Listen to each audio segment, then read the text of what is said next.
Таня Малярчук. Забуття. Міхаелю. 2016. У череві синього кита. Найважче пояснити і самій собі те, чому раптом він. Звідки взялася моя історія про нього? Хто ми одне одному? Відповідаю, ніхто. Ми ніколи не зустрічались. Наша зустріч була фізично неможливою. Ми не родичі, ми не земляки, ми навіть не однієї національності. Він поляк, я українка. Він мудрець, філософ у політиці, поет в історії. Я ж людина без особливої професії. Маніпулятор словами і ідеями. Можу писати, можу мовчати. Ми настільки різні і чужі одне одному, що ніяка розповідь не змогла би поєднати нас в одне ціле. Якби не моя ірраціональна упертість. Я зібрала 3 точки перетину наших життів. 2 у просторі і 1 в часі. Все, що могла, більше просто немає. Ось перша. Якось він провів кілька днів у моєму рідному місті. Саме закінчилась війна, він був посланником української держави. Мав там важливу зустріч. Натомість я провела кілька годин у його рідному селі. Навмисно туди їхала. Сільський чоловік. Із старомодними вусами на ім'я Петро, який тепер доглядає його родинний маєток. Радо все показав, але й запитав: «А ви йому хто? Чого цікавитесь? Для звичайного відвідувача музею ви занадто багато знаєте». Я відповіла, що цікавлюся просто так. Важко пояснити.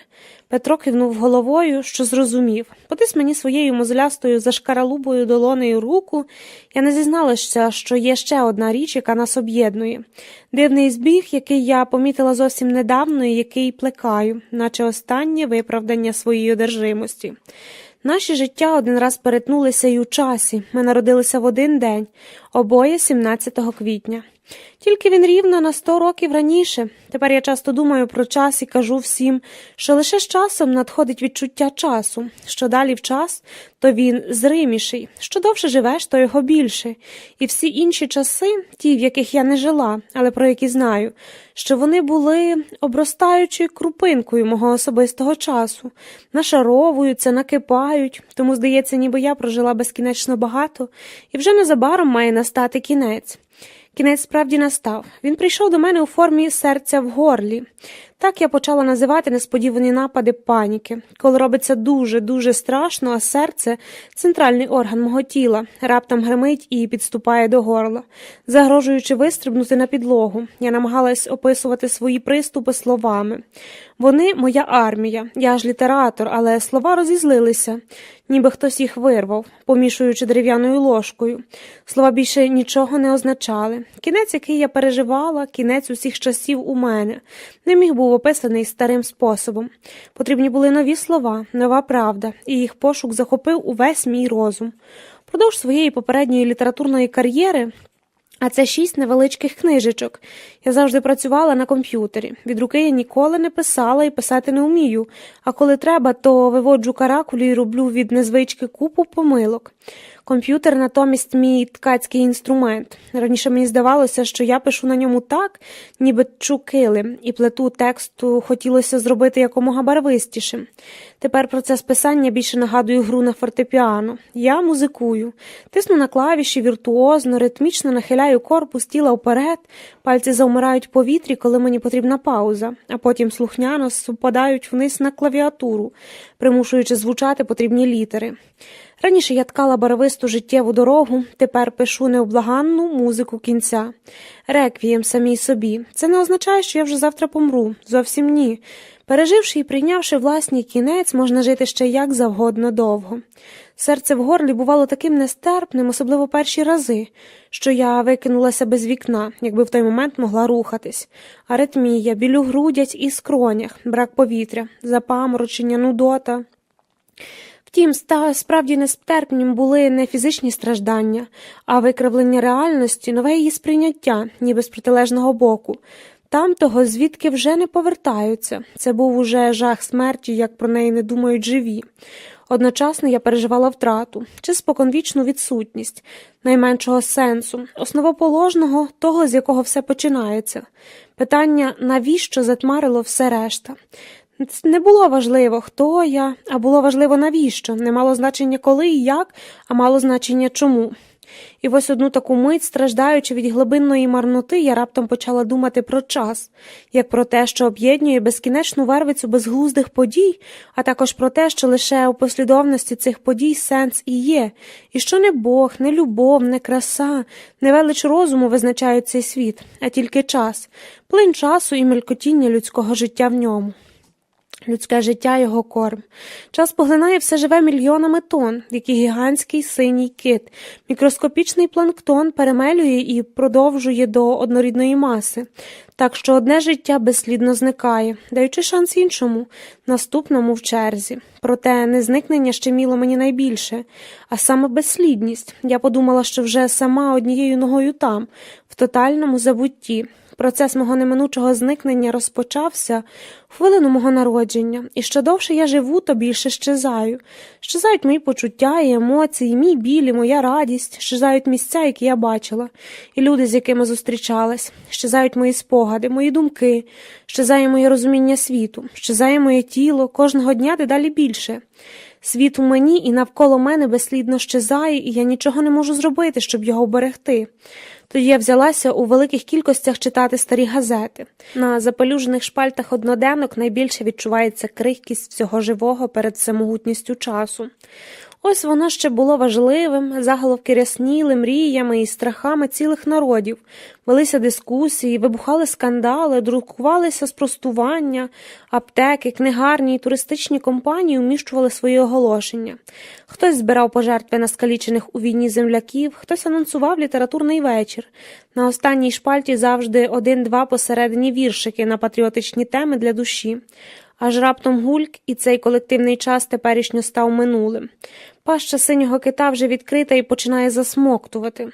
Редактор із сумом повідомляє, що через брак фінансування газета припиняє вихід. Але не назавжди, і більше жодного номера. Кінець, час переміг. Синій кит поплив далі. Так було з першою українською газетою «Діло», яка виходила від 1880 до 1939 року у Львові. 1939 став роком завершення багатовікової історії цього міста.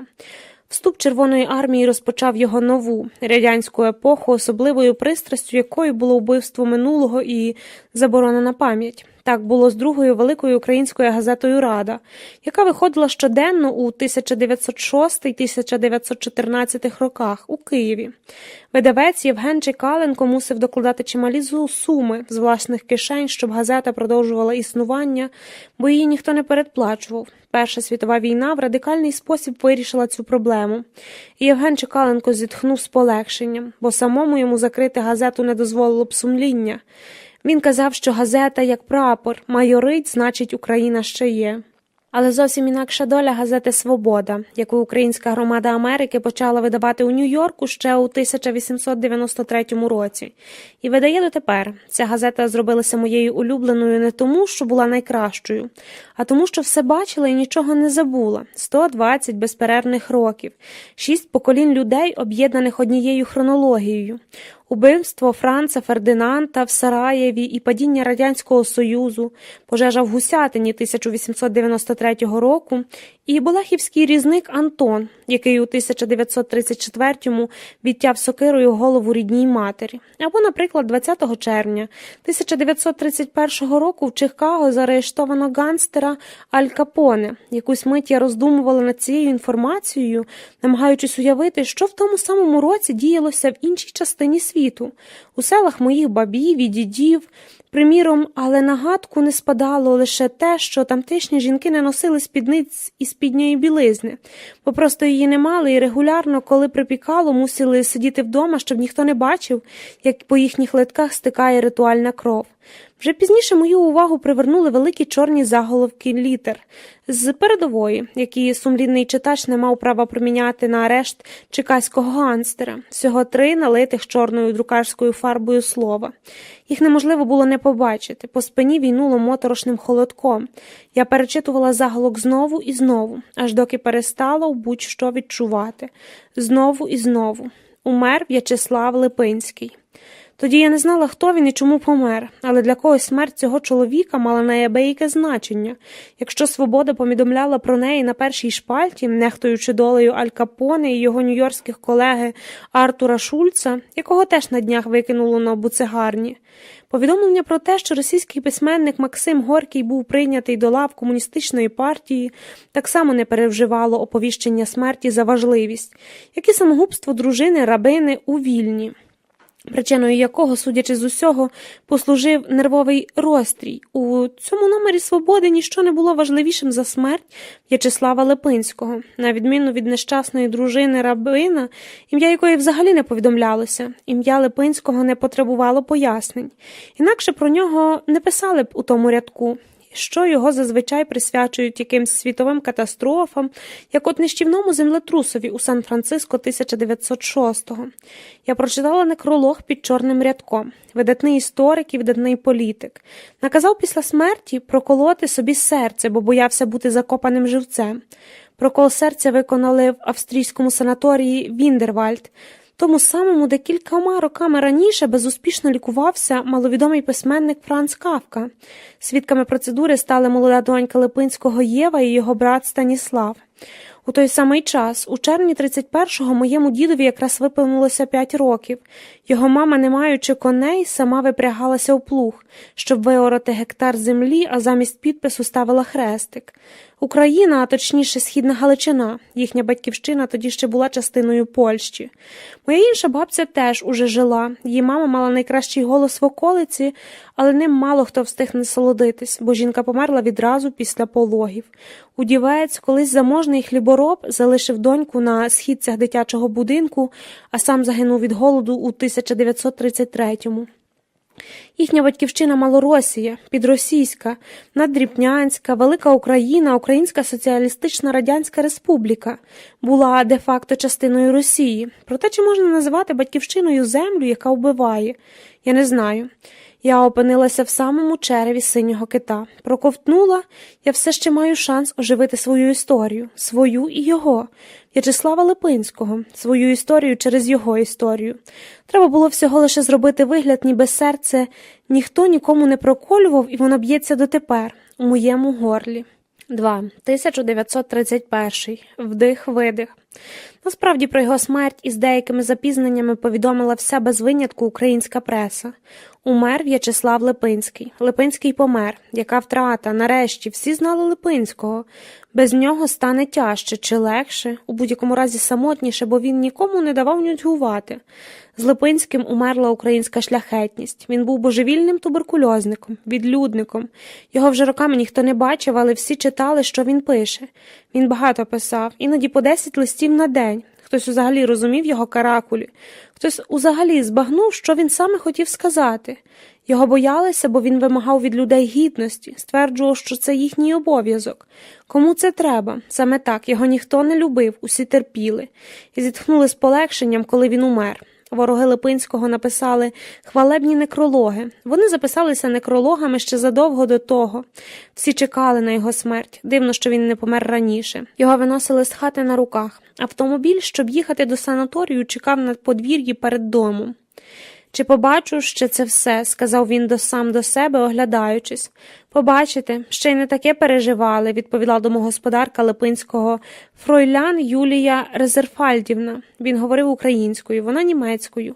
Їхнє багаторічне спілкування було налагоджено ідеально. Вона розуміла його найкраще з усіх живих, уміючи розпізнавати його стан, його сьогоднішнього здоров'я лише за глибиною і швидкістю дихання. Аналізувати дихання Липинського було її захопленням. Хобі, яке домогосподарка примудилася досконало відшліфувати поза хатньою роботою. Чищенням одягу та поцупуванням взуття, що його Липинський уже роками не мав на собі. Всі називали фройлян Фі Юлі, старша від свого роботодавця на 5 років. Одруженою ніколи не була, посивіла блондинка. Гостра на язик, але одночасно справедлива і любляча. Це її слова.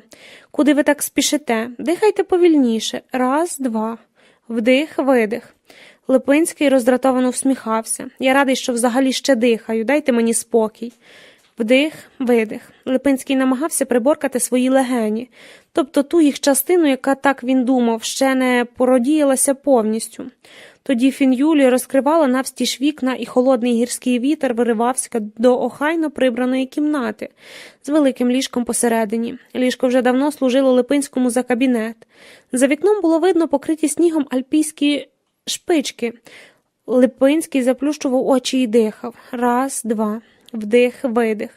2 години, 3 години, ніби гойдався в колисці, натягнутій між 2 гірськими вершинами над глибокою долиною. Його ще зовсім чорні вуса потрохи вкривалися інієм. На подвір'ї також стояла донька Липинського Єва. Вона спеціально приїхала з Кракова, коли дізналася про серцевий напад. Напад стався в кінці травня. Лікар добрався 6 годин, бо в горах панувала страшенна негода. Каламутні води з обтесаними об камінням стовбурами молодих дерев стікали бурними потоками з високогір'я, розмиваючи навіть добрі дороги, не те що стежки. Липинський дуже нервував. Фін'юлі стояла у вікні, і він, як дитина, питав кожні хвилини. «Йде?» «Ще ні, але вже скоро. У моєму стані», – відгукував він, – «я не можу дозволити собі чекати на лікаря так довго». Було вирішено їхати до санаторію. Липинський подав свій архів Андрею Шептицькому, митрополитові Української греко-католицької церкви, щоб на виручені кошти оплатити дорогий побут у Віннервальді. За архів лист, рукопис, нотатки, неопубліковані статті та матеріали до них отримав кількасот $. Цього мало вистачити на перший час. Липинський з самого дитинства готувався до смерті, але саме тепер, коли вона підійшла у притул на 49-му році життя, він раптом з усіх сил почав її опиратися. Не хотів умирати, бурмотів собі під ніс ще би кілька років. Коли думав, що за ним ніхто не спостерігає, було би добре те і те дописати, того і того побачити, те і те зробити, знищити політичних ворогів, їх у Липинського було достатньо, провести кілька днів з донькою, можливо, поїхати з нею до моря, як колись з її матір'ю. Шкода тільки, що бризи так йому шкодять. Бризи і бізи, його вбивці, вітри. Ось що Липинського знищило.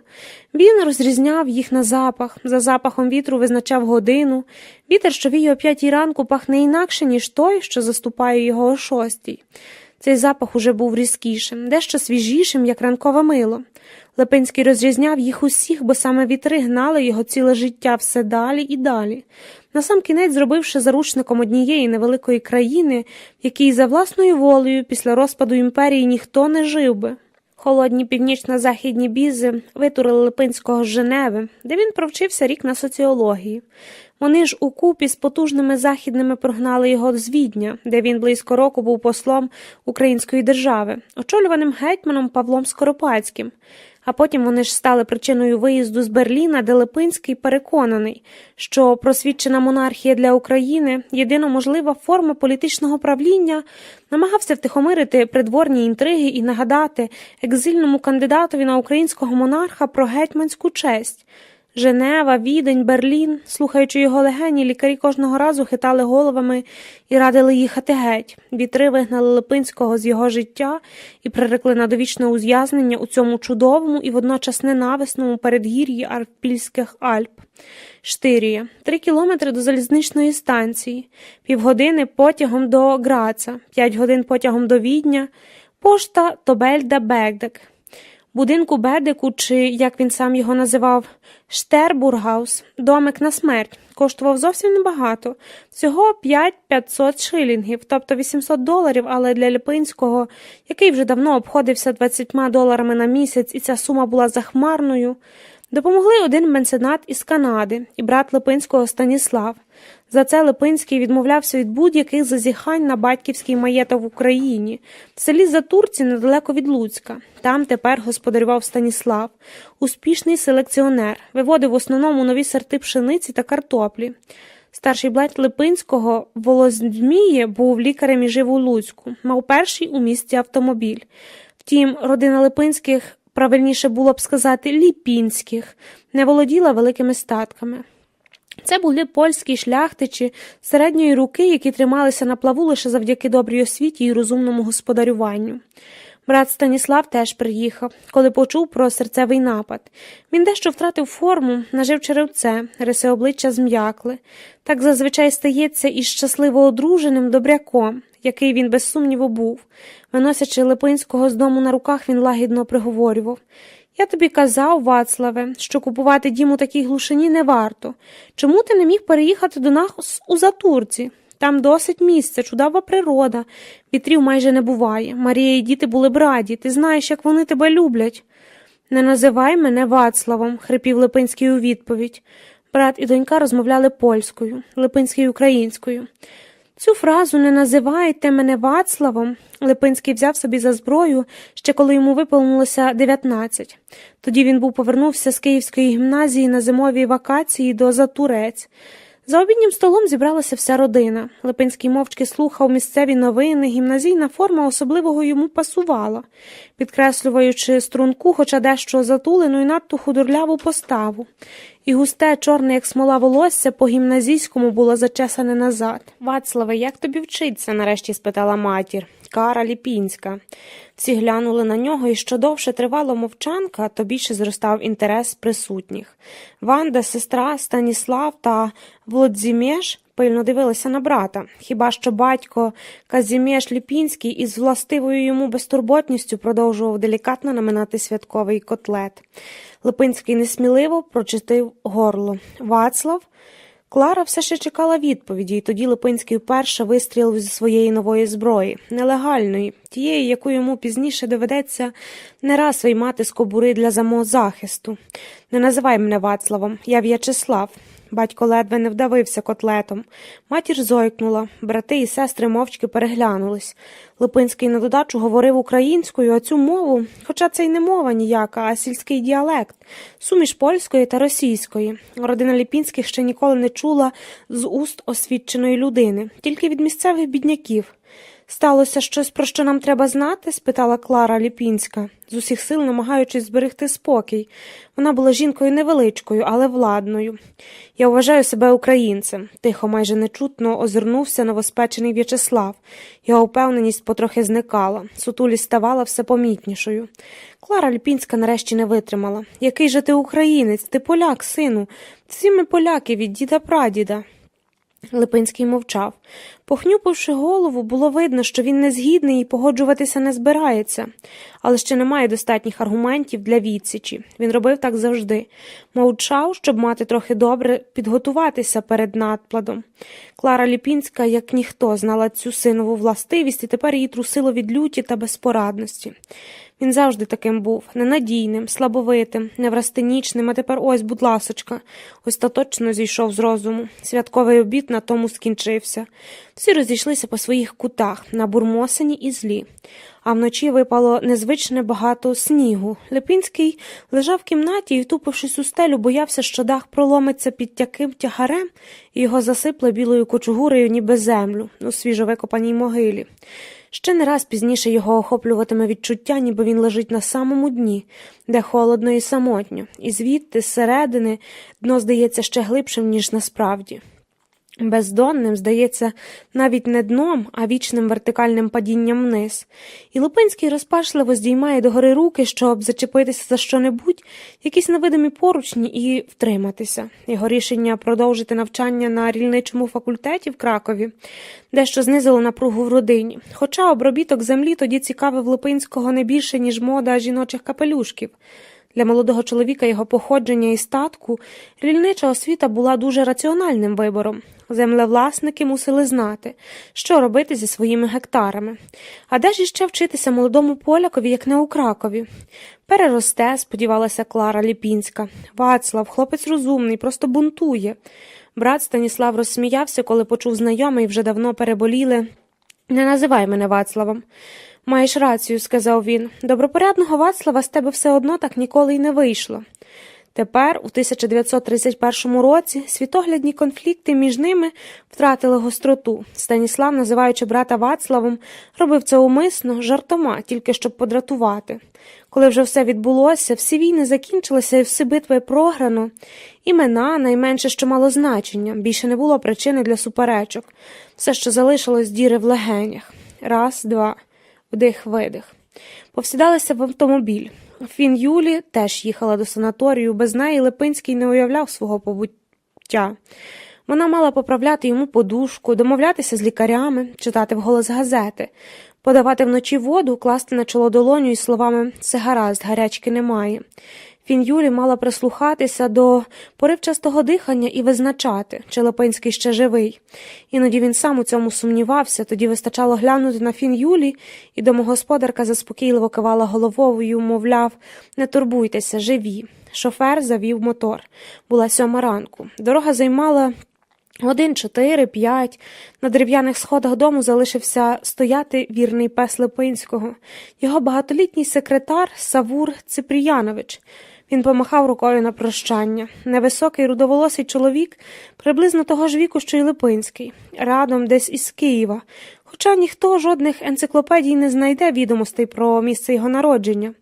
Людина-привид, людина-тінь. Мешкав разом із Липинським останні 11 років після того, як втік із вкотре захопленого більшовиками Києва вантажним потягом до Відня. Там він знав лише одну адресу – готель «Брістоль» на Рінгу, 1, а також те, що в ньому квартирував український посол. Прийшов і став у фоє під вікном.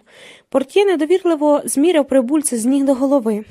«Я до посланника Липинського», – повідомив Ципріянович. Але портьє замахав головою. Пан посланик сказав свої повноваження і зараз вибирається на нове помешкання. Взагалі він дуже хворий. Дайте йому нарешті спокій. Ципріянович розгубився, але йти не йшов, бо не мав куди. Портьє повторював одне і те ж. Дайте йому спокій, йдіть собі, тут немає на що чекати, внадилися, як мухи на стерву. А хто тепер посланник України? – спитав Ципріянович у розпачі. Портьє вибухнув. Звідки мені знати, чоловіче добрий, знайшов кого питати. Цієї миті до фоє спустився Липинський. Гострі доглянуті вуса, акуратно зачесана густа шевелюра, великі очі, неприродньо живі, як для такого змарнілого тіла. Біля входу на Липинського чекав екіпаж, який мав відвести його на лікування до санаторію. Фін Юлі давала розпорядження візникові. «Пане Липинський», – гукнув його Ципріянович і перелякано замовк, бо не знав, що казати далі. Липинський зупинився і потельно глянув на Ципріяновича. «Порадьте, куди мені йти, пане Липинський?» «А хто ви?» «Михайло Петрович Савур Ципріянович». «Я йому вже казав, що тут немає на що чекати», – втрутився портьє. Липинський закашлявся. Фін Юлі простягнула йому білу хустинку з червоною нашивкою. В. Ліпінський. «А що ви вмієте?» – раптом спитав Липинський. «Я секретар», – безнадійно пробурмотів той. «Працював у уряді, директорії, у канцелярії Міністерства освіти. Нас евакуювали з Києва місяць тому». «Які мови знаєте?» «Знаю німецьку, французьку і російську». «А українську знаєте?» «Це моя рідна мова». «Навідайте мене у санаторії в Бадені через місяць. Якщо дійдемо згоди, будете моїм секретарем. Я якраз шукаю». Ципріянович подякував. На очі навернулися собачі сльози відданості, але він змахнув їх руками потертої суртучини. За дверима Липинський докинув. «Ви маєте де зупинитись?» «Не маю, пане посланнику». «Я більше не посланник. Називайте мене В'ячеславом Казимировичем». Він щось шепнув портьє, тоді вийшов з готелю і сів в екіпаж. «Пощастило тобі», – буркнув Ципріяновичу у портьє і звелів йти за ним. «Він просто людина добра, от і всі й користуються. Я гнав би таких, як ти, до бісової матері. Злетілися, як мухи на стерву». Через місяць вони про все домовились. І Ципріянович одразу заступив на службу. У різний час він мав різні завдання. Окрім своїх прямих обов'язків секретаря, виконував важку хатню роботу. Ходив за лікарем у разі гострої проблеми, іноді по кілька разів за одну ніч. Зустрічав на двірці гостей і віз їх на гору фірою. Це Ципріянович листувався від імені Липинського з тими, хто видавався самому Липинському нецікавими. Відповіді комплюював і давніше написаних листів. Самовільно фантазувати, хоч як і кортіло, права не мав. Зустрічався з давніми друзями Липинського у Відні, випитував у них про теперішнє життя, а потім детально переповідав усе господарові. Іноді прибріхував, прикрашав, іноді замовчував чиюсь смерть. Зарплатня Ципріяновича становила $2 місячно плюс харчу і дах над головою. В ряди годи Липинський виділяв йому додаткові премії, але Ципріянович переважно відмовлявся, бачачи, що тому самому не вистачає лікування. Ципріянович здоровий, він ніколи не потребував багато. Єдина його проблема – це болючі зуби. Інколи Липинський оплачував секретареві дантиста. Бо в цій околиці його роль виконував звичайний терапевт, який про зуби знав лише те, що вони переростають боліти, якщо їх вирвати. Їхній робочий ранок виглядав так. Він Юлі заходила до кімнати і відчиняла навстіж вікно, щоб Липинський почав дихальні процедури, так зване лічення воздухом. Ципріянович діловито запитував. «Сьогодні будете писати самі чи диктувати?» Запитував даремно. Липинський уже давно не брався за олівець. Його каракулю потім ніхто не міг розібрати, навіть він сам. Диктувати. І Ципріянович заносив до спальні свого ідола, своє божество, свою друкарську машинку. За неї він був ладний умерти. Машинка годувала Ципріяновича так, як корова галицьких селян. Він обережно ставив її на стів, а сам сідав поруч і розминав кисті, немов хірург перед делікатною операцією. «Я готовий, В'ячеславе Казимировичу. Скільки листів сьогодні?» «1, але зробіть 2 копії. І я прошу вас, Ципріяновичу, не перекручуйте того, що я кажу, не виправляйте. Як ви думаєте, мої помилки. Пишіть так, як я диктую». «Але слово закінчення пишеться з 2, Н. Це вам кожен, кого не спитай, підтвердить». Липинський нервово відмахувався. «Та пишіть, як знаєте, дідько з вами. Однаково ж зробите по-своєму. Мені друзі вже не раз переповідали, що ваш машиноропис різниця від листів, написаних моєю рукою, і що деколи вони мене в цих листах не пізнають». Ципріянович навчився не реагувати на подібні нападки. За роки служби він якосердно прощав Липинському такі мовні викрутаси, яких жоден порядний секретар не стерпів би. Хлополапський, наприклад. Ну що це за слово таке? Що воно означає? Хлополапська небезпека. І розумій, як хочеш, або безвласнодержавність. І сміх, і гріх, але Ципріянович терпів і, сцепивши зуби, друкував навіть ще більше нісенітниць. Іванові Кравецькому. Липинський назвав ім'я адресата і чекав, поки секретар вицокував на машинці стандартний заголовок. Бадек. Пошта Тобельба, Австрія. З вікна заносило віхолою. Вуса і брови Липинського потроху ставали білими. Вдих, видих. «Вельмишановний і дорогий пане Іване», – повільно почав диктувати, – «з нагоди Різдвяних свят і Нового року пересилаю вам сердечні бажання всього найкращого. Дякую вам за ваші побажання і за вашу пам'ять. Одного тільки вашого побажання не можу зрозуміти. Повороту до рідного краю? Кому я і нащо в цім ріднім краю потрібен?» Ципріянович сповільнювався, йому теж ставало холодно. «Ні, маю надію, що Бог милосердний, принаймні наприкінці звільнить мене від дотику з українським громадянством, якому я віддав все, що мав, яке мені подякувало найтяжчою, яка тільки може бути обидою для чесної людини. Ні один голос не став у моїй обороні. Коли настало не менш шумовення, як тепер на руїні росте у порір'ї і розривається, пір'я подвоєне «Р». Я знаю, як писати пір'я, обурювався Ципріянович. Не мусите мені це говорити, В'ячеславе Казимировичу. Вибачте, я це за звичкою, продовжую. Моя Україна умерла. Я не маю до чого і до кого вертатись. Підпис «Померший для померших». Померший для померших? Що це за такий підпис? Ви ще живі. Просто пишіть, як кажу. Ципріянович корився, голос коментуючи це, що друкує. Померший для померших. Дата – 30 децембра. Писати децембра чи грудня? Пишіть децембра. 30 децембра 1931 року. З високими побажаннями. Ваш Липинський. Потім Липинський просив залишити його самого. З коридору було чути, як він плаче. Продовжуючи заладновати до санаторію автомобіль, Ципріянович не здогадувався, що бачить господаря востаннє. Інакше він був би якось підготувався, може, обійняв би його. Вони ніколи не обіймались, тільки гиркались, хоча поважали один одного і не могли один без одного обходитись. Якось після чергової правописної суперечки Ципріянович так розсердився, що аж був звільнився і демонстративно поїхав до Відня шукати іншу роботу. Просидівши у їхнього спільного знайомого Жука 2 тижні і так і, не дочекавшись вибачливого листа від Липинського, повернувся. Липинський без слів прийняв назад. Вибачливого листа він так написав, але не знав, на яку адресу слати. Є одна світлина, де вони разом. Липинський у своєму незмінному государському халаті з ціпком у руках, Ципріянович у добротній байкаровій сорочці в косу клітинку. Кольорів не видно, бо світлина чорно-біла, сидять пліч-опліч. Перед будинком у Бадегу, на задньому тлі чужі діти, мабуть, брата Станіслава. На дворі тепло, тераса закладена квітучими вазонами. Обидва чоловіки збліднілі, худлі, неширокі в плечах. Липинський дивиться на об'єктив, Ципріянович кудись у бік. Яйцеподібна голова, потилиця вже зовсім лиса, брови насуплені. Ципріянович – людина-привид.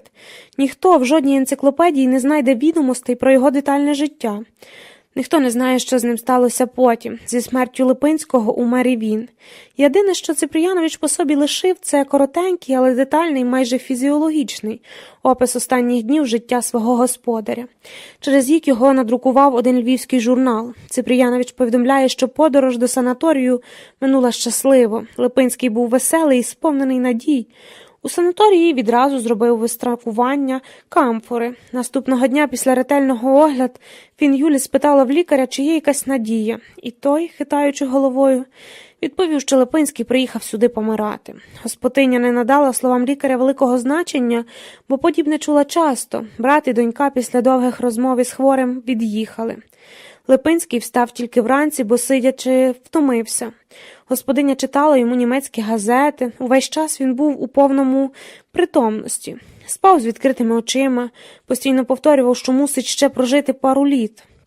Казав щось про море і про сіль, згадував свою жінку, з якою після розлучення в 1919 році більше жодного разу не бачився. Господиня домовилася, щоб його висповідав священник, на що Липинський погодився, але здивувався, запевняючись, що почувається не так зле. О 8 вечора, після чергового використання камфори, жалівся, що дуже втомлений і хоче спати. Господиня поправила подушки. Він заснув. Спав з відкритими очима, дихав, як звичайно, коротко і часто. Фін-Юлі дрімала поруч у кріслі. Коли 10:50 почула глибокий видих, порахувала до 5, більше вдихів не було. 3. 1903. Краків. Дбайливо вдягнений, свіжоголений, нігті плекані, весь у чорному, навіть краватка чорна. Таким професор український Ягелонського університету в Кракові Богдан Лепкий вперше побачив його у себе на лекціях. «Ви з Росії?» – запитав. Липинський підтвердив. «З Волині. На лекцію з української мови забрів випадково, бо, власне, студіює агрономію. Але зовсім не шкодує, бо лекція виявилась дуже цікавою. Говорив українською краще за українською за походженням». Зачудований професор Лепкий відразу запросив його з товаришем до себе додому на чай. «Дякую за запрошення. Прийду з превеликим задоволенням, пане професоре», – відповів той. «Тільки прошу, називайте мене В'ячеславом». «Феномен», – розповідав усім професор. «Чистий феномен». Професор був людиною винятково щедрою і добропорядною, славився своєю гостинністю, а також покірною дружиною, яка мовчки поїла і годувала частих гостей у квартирі Лепких по вулиці Зеленій у Кракові. Квартира ця не раз слугувала притулком для українських митців і літераторів, які приїжджали до Кракова без крони в кишені. Тут постійно ошивалися підозрілі україномовні елементи в надії, якщо не на дах над головою, то принаймні на триразове харчування денно. Покірна дружина професора Лепкого мала всіх їх за пройдисвітів. «Я не можу відмовити нужденному вкусні хліба», – говорив їй Лепкий, з гордо піднятою головою, все глибше залазячи в борги. Така наївна щедрість і романтична віра в безкорисливу працю на благо українській ідеї – втім, завжди відплачувалися йому сторицею. Лепкого мало слухали, але до нього горнулися. Це давало відчуття звершеності. З усього його значного доробку Лепкий писав історичні романи, віршував, складав календарі, малював, видавав, редагував. Невдячні нащадки запам'ятають лише один єдиний тужливий вірш про журавлів, які відлітають в чужі краї, наперед знаючи, що загинуть дорогою назад. Професор і справді помер на чужині, але від старості і своєю смертю, що для людей його покоління і життєвого вибору можна вважати за велике щастя. Матеріальне становище родини різко поліпшилось після того, як Лепкого запросив до Ягелонського університету викладати українську мову, хоча саме відкриття кафедри стало антинауковою санкцією в середовищі славістів, переважна більшість яких вважали українську мову діалектом чи то російської, чи то польської мови, чи обох одночасно. Видачі діалект на рівні університету здавалося нонсенсом. У Російській імперії діяла заборона на друк малоросійськими наріччями, а перерахування одиноких українських словників прирівнювалося до революційної діяльності і каралося в'язницею чи засланням. Регулярні обшуки навчили хранителів словників передавати їх з рук в руки за щонайменшої підозри на черговий трус. За користання українською мовою у поводі аристократичні родини могли позбутися привілеїв. Лише кілька таких родин всупереч небезпеці все ж говорили по-мужицьки. В Австро-Угорщині українську мову не забороняли, але її викладання в університеті було також справою майже неможливою, бо з підручних матеріалів існувала всього тільки одна, видана 10 років тому граматика. Та й та призначалася школярам, а не студентам. Попри це, професору Лепкому вдалося блискуче викручуватися в такій ситуації. Коли бракувало граматики, він читав українську поезію. Коли бракувало української поезії, він співав українські пісні. Фольклор та любов до побутової старовини – це все, чим могли похвалитися українство 1903 року. Розділене між двома імперіями, воно ще раз більше нагадувало пристрану пилюкою декорацію, яку просто забули розібрати. Світ застиг у своїх застарілих пропорціях, подібний до мілкого, але теплого сплаву, в якому великим рибам не було місця. Зате жаби і мальки почувалися тут прекрасно. Молодий поляк, студент рільничого факультету Вацлав Ліпінський був таким мальком. Але вже тоді багатьом, а особливо професору Лепкому, було зрозуміло, що з нього виростає щось зовсім інше, ніж планувалося. Липинський швидко став професоровим улюбленцем і часто засиджувався на вулиці Зеленій до пізньої ночі. Дружина Лепкого не мала нічого проти, бо, на відміну від решти пройдисвітів, Липинський походив з багатої родини і в питанні грошей відзначався гарничними презентами, волів переплатити, аніж харчуватись за чийсь рахунок. Він завжди цемно цілував господині дому руку, перепрошуючи за пізній, ранній, недільний, довгий, короткий візит. Лепкова шарілася. «Який він смішний», – говорила вона чоловікові, «але краще смішний, ніж голодний». Зазвичай українське товариство Кракова, якому неформально головував професор Лепкий, збиралося в каварні Мрожинського на ринку. Власник каварні щодня притримував для цієї нагоди столик, праворуч від входу біля вікна, і навіть погодився замовити зі Львова україномовну газету «Діло». За столом велися все ті самі дискусії. Про млявість української громади, безвихід українського питання, неграмотність українського села і підлуватість української натури. Сам Мрожинський, непомітно підливаючи гостям кави в горнята чи в келихи вина, уважно запам'ятовував почуте, переписуючи потому все слово в слово на папір. І щотижня передаючи маленькі, симпатичні конвертики агентам таємної поліції. Його доноси, однак, рідко дочитувались до кінця. Певна контрольована доза підпільної революційної роботи пасувала Кракову, як жодному іншому галицькому містечку. Не дивно, що саме тут, у, здавалося б, серці польського гонору, студент Ліпінський на очах у багатьох свідків перетворився на Липинського і добровільно вступив до лав українських громадських діячів. Ніхто його туди не кликав і особливо не вітав, прийшов сам. «Феномен», – повторював професор Лепкий. У всьому завинив пам'ятник Іванові Котляревському. Того вересня 1903 року його нарешті встановили на Протопопівському бульварі в Полтаві, і ця подія мала колосальний, досі нечуваний резонанс. Гроші на погруддя зачителю української літератури і вершителю легковажного українського водевілю зібрали швидко. Так само вони швидко виконали проект «Погруддя», але урочисте відкриття багато років відкидалось через категоричну незгоду царського уряду з написом на постаменті «Рідний край своєму першому поетові Іванові Котляревському». Царська цензура не пропускала напису, боячись, вочевидь, що після першого поета слідують і інші. Словосполучення «рідний край» теж звучало неблагодійно. Український адвокат із Харкова Микола Міхновський, чоловік нерозважливий і надзвичайно категоричний, автор скандальної брошури «Самостійна Україна», накладе на себе руки у 1924-му. Відстоюючи право на нещасний надпис, навіть був надіслав гнівного листа міністру внутрішніх справ Російської імперії Сип'ягіну. Останні слова в цьому листі, маючи бажання, можна було легко витлумачити як погрозу. Українська нація мусить добути собі свободу, хоча би захиталася ціла Росія, хоча би пролилися ріки крові, а та кров, що пролється, упаде як народне прокляття на вашу голову, пане міністр, і на голови всіх наших гнобителів. Міністр внутрішніх справ Сип'ягін, на щастя, для самого Міхновського не встиг адекватно відреагувати, бо вчасно був застрелений членом російської бойової організації. Попри це, від сентиментів у підсумку все одно довелося відмовитися і погруддя підписали лаконічним Іван Котляревський, 1769-1838. Цензура погодила відкриття і нарешті, у вересні 1903-го до Полтави з'їхалися чи не всі відомі українці.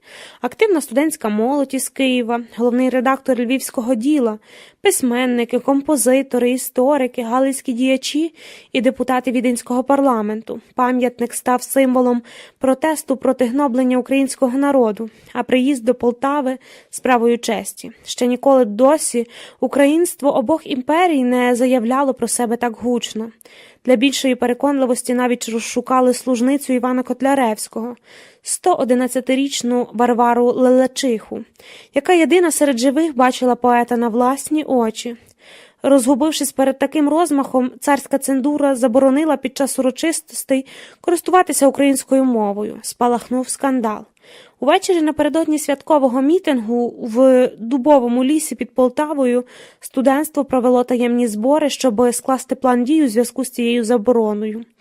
На збори задля конспірації пливли човнами, і човнів було так багато, що тамтечкина річка Ворскла здавалася вкритою іграшковою флотилією. Гарячі голови закликали до збройного виступу, але більше цю ідею не підтримали, добре знаючи, що до Полтави стягнуло урядові війська з цілої губернії. Збройний виступ закінчився кров'ю, арештами і ще більшими репресіями. Обрали тактику мовчазного протесту. Її втілили наступного дня під час офіційного прийому у просвітницькому будинку. Делегація з Галичини виступала першою. Їй, як закордонній, дозволялося говорити українською. «Честь тобі, славний городе», – звернувся до публіки депутат Віденського парламенту. І вщерть набита зала вибухнула оваціями.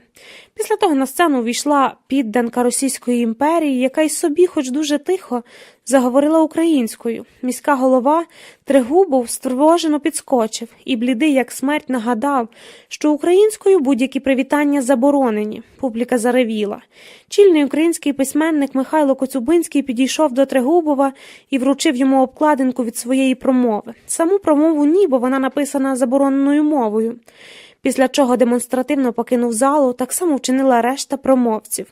Глядачі підтримали протест, і за лічені хвилини вщерть набита зала спорожніла.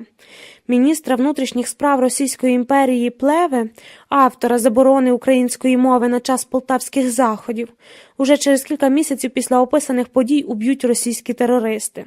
Так само, як і його попередника. Одночасна терористична група «Оборона України» спробує підірвати пам'ятник Пушкіну в Харкові.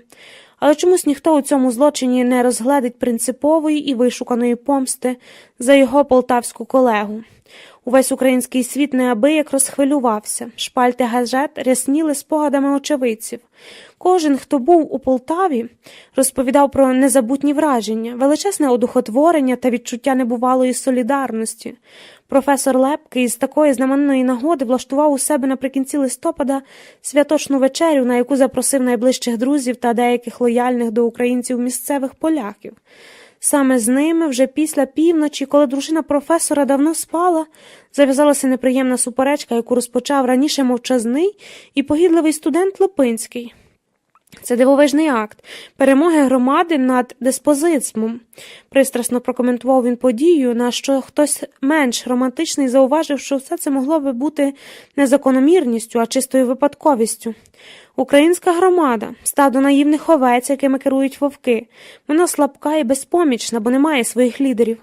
Нові лідери підростають, ми мусимо стати цими лідерами, вигукнув Липинський. Не смішіть, пане Липинський. Вас, поляка, українська громада першого здасть вовка. Або з'їсть сама. Українці, вівці, ще ті м'ясоїди. Липинський замовк на деякий час. Але коли в кімнаті знову притихло, сказав несподівано. Польська інтелігенція України не має іншого виходу, аніж як підтримати неминуче становлення української держави. Присутні поляки, чоловіки у віці, оторопіли. На подібні твердження братів-українців вони мовчки усміхалися б і кивали головами, але таке стерпіти з уст собі подібного їм не дозволяв гонор. «Молодий чоловіче», – почав один із них, – «які дурниці ви говорите? Нехай мене вибачить шановний господар цього дому, але щоб українська держава була замало одного пам'ятника у провінційному містечку. Ви не вважаєте?» Липинський немов би цього чекав. Пам'ятник – це початок. Українське відродження неминуче. Ви провидець? Не треба бути провидцем, щоб передбачити очевидні речі. Вже давно підтверджені історією. Українці, розділені між кайзером і царем, опинилися в ситуації, коли мусять або здатися і загинути як народ, або повстати. В історії немає жодного прикладу того, щоб якийсь народ здався з власної волі. Український народ не виняток, і здатися без бою не буде. Він переживе подібне всередині 17 століття і спромігся на визвольну війну, яку, між іншим, очолив саме український поляк Богдан Хмельницький. Український поляк? Пхе, не існує такого поняття. А ви гляньте на мене, прирував Липинський. Чи я існую, бо я український поляк? Моя мова польська, а віра католицька. Ані від мови, ані від віри я не відмовляюся і не відмовлюся. Проте чую себе зобов'язаний у момент повстання українського народу стати на його бік. Це не романтичні переконання, як багато хто думає. Це справа логіки та політичної доцільності. У Польщі таких, як ви, пане Липинський, називають регенегатами. Липинський спалахнув і скочив з місця. Ренегат зраджує своїх, а я своїх не зраджую, і вам не вдасться мене в цьому переконати. Чи не був ренегатом Богдан Хмельницький, син польського старости, піднімаючи проти польської корони політичну революцію нечуваних масштабів?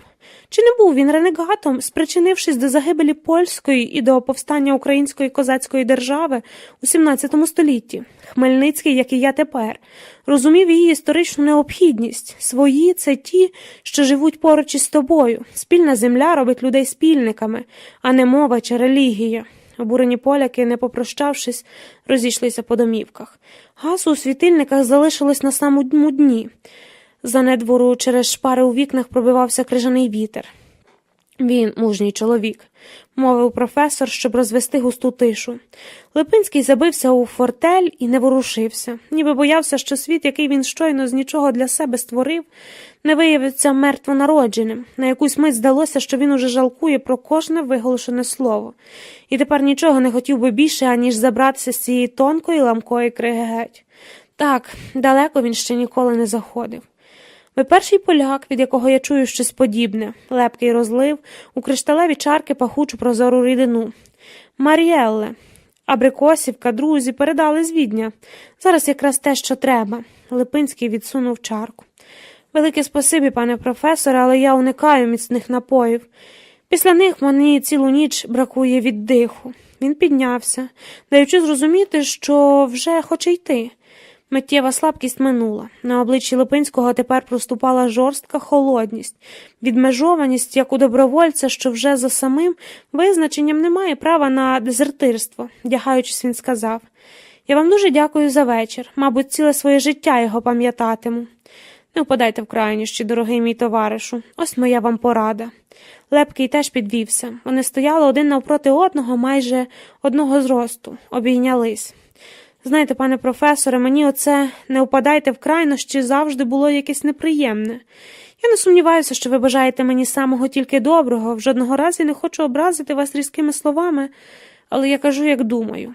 У крайнощі не впадають тільки лукаві і боягузи, а людина гідна віддається ділу, заради якого живе повністю, не шкодуючи ані себе, ані інших. Ваша рація, пане Липинський, я прошу вибачення і забираю свою пораду назад. Хотів зменшити напругу, але бачу, що з вами треба пильно слідкувати за язиком. Ви, як зачуєте фальш, вгризаєтесь у горло, ніби тигр. Липинський одягнув каракулевий підшубок, попрощався і вийшов у морозну ніч. Рахувався як приблуда, нічого навколо не помічаючи. Протягом 3 років навчання у Кракові він мешкав у готелі «Полські», поруч із міським арсеналом, що його родина Чорторозький нещодавно викупляв до своїх бездонних архівів. Де б не був, Липинський завжди винаймав помешкання якомога ближче до джерел інформації.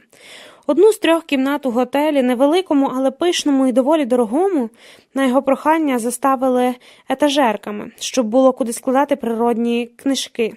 Липинський сів за стіл, сподіваючись записати свої враження від вечора на грудній книжечці, але швидко відмовився від цієї затії.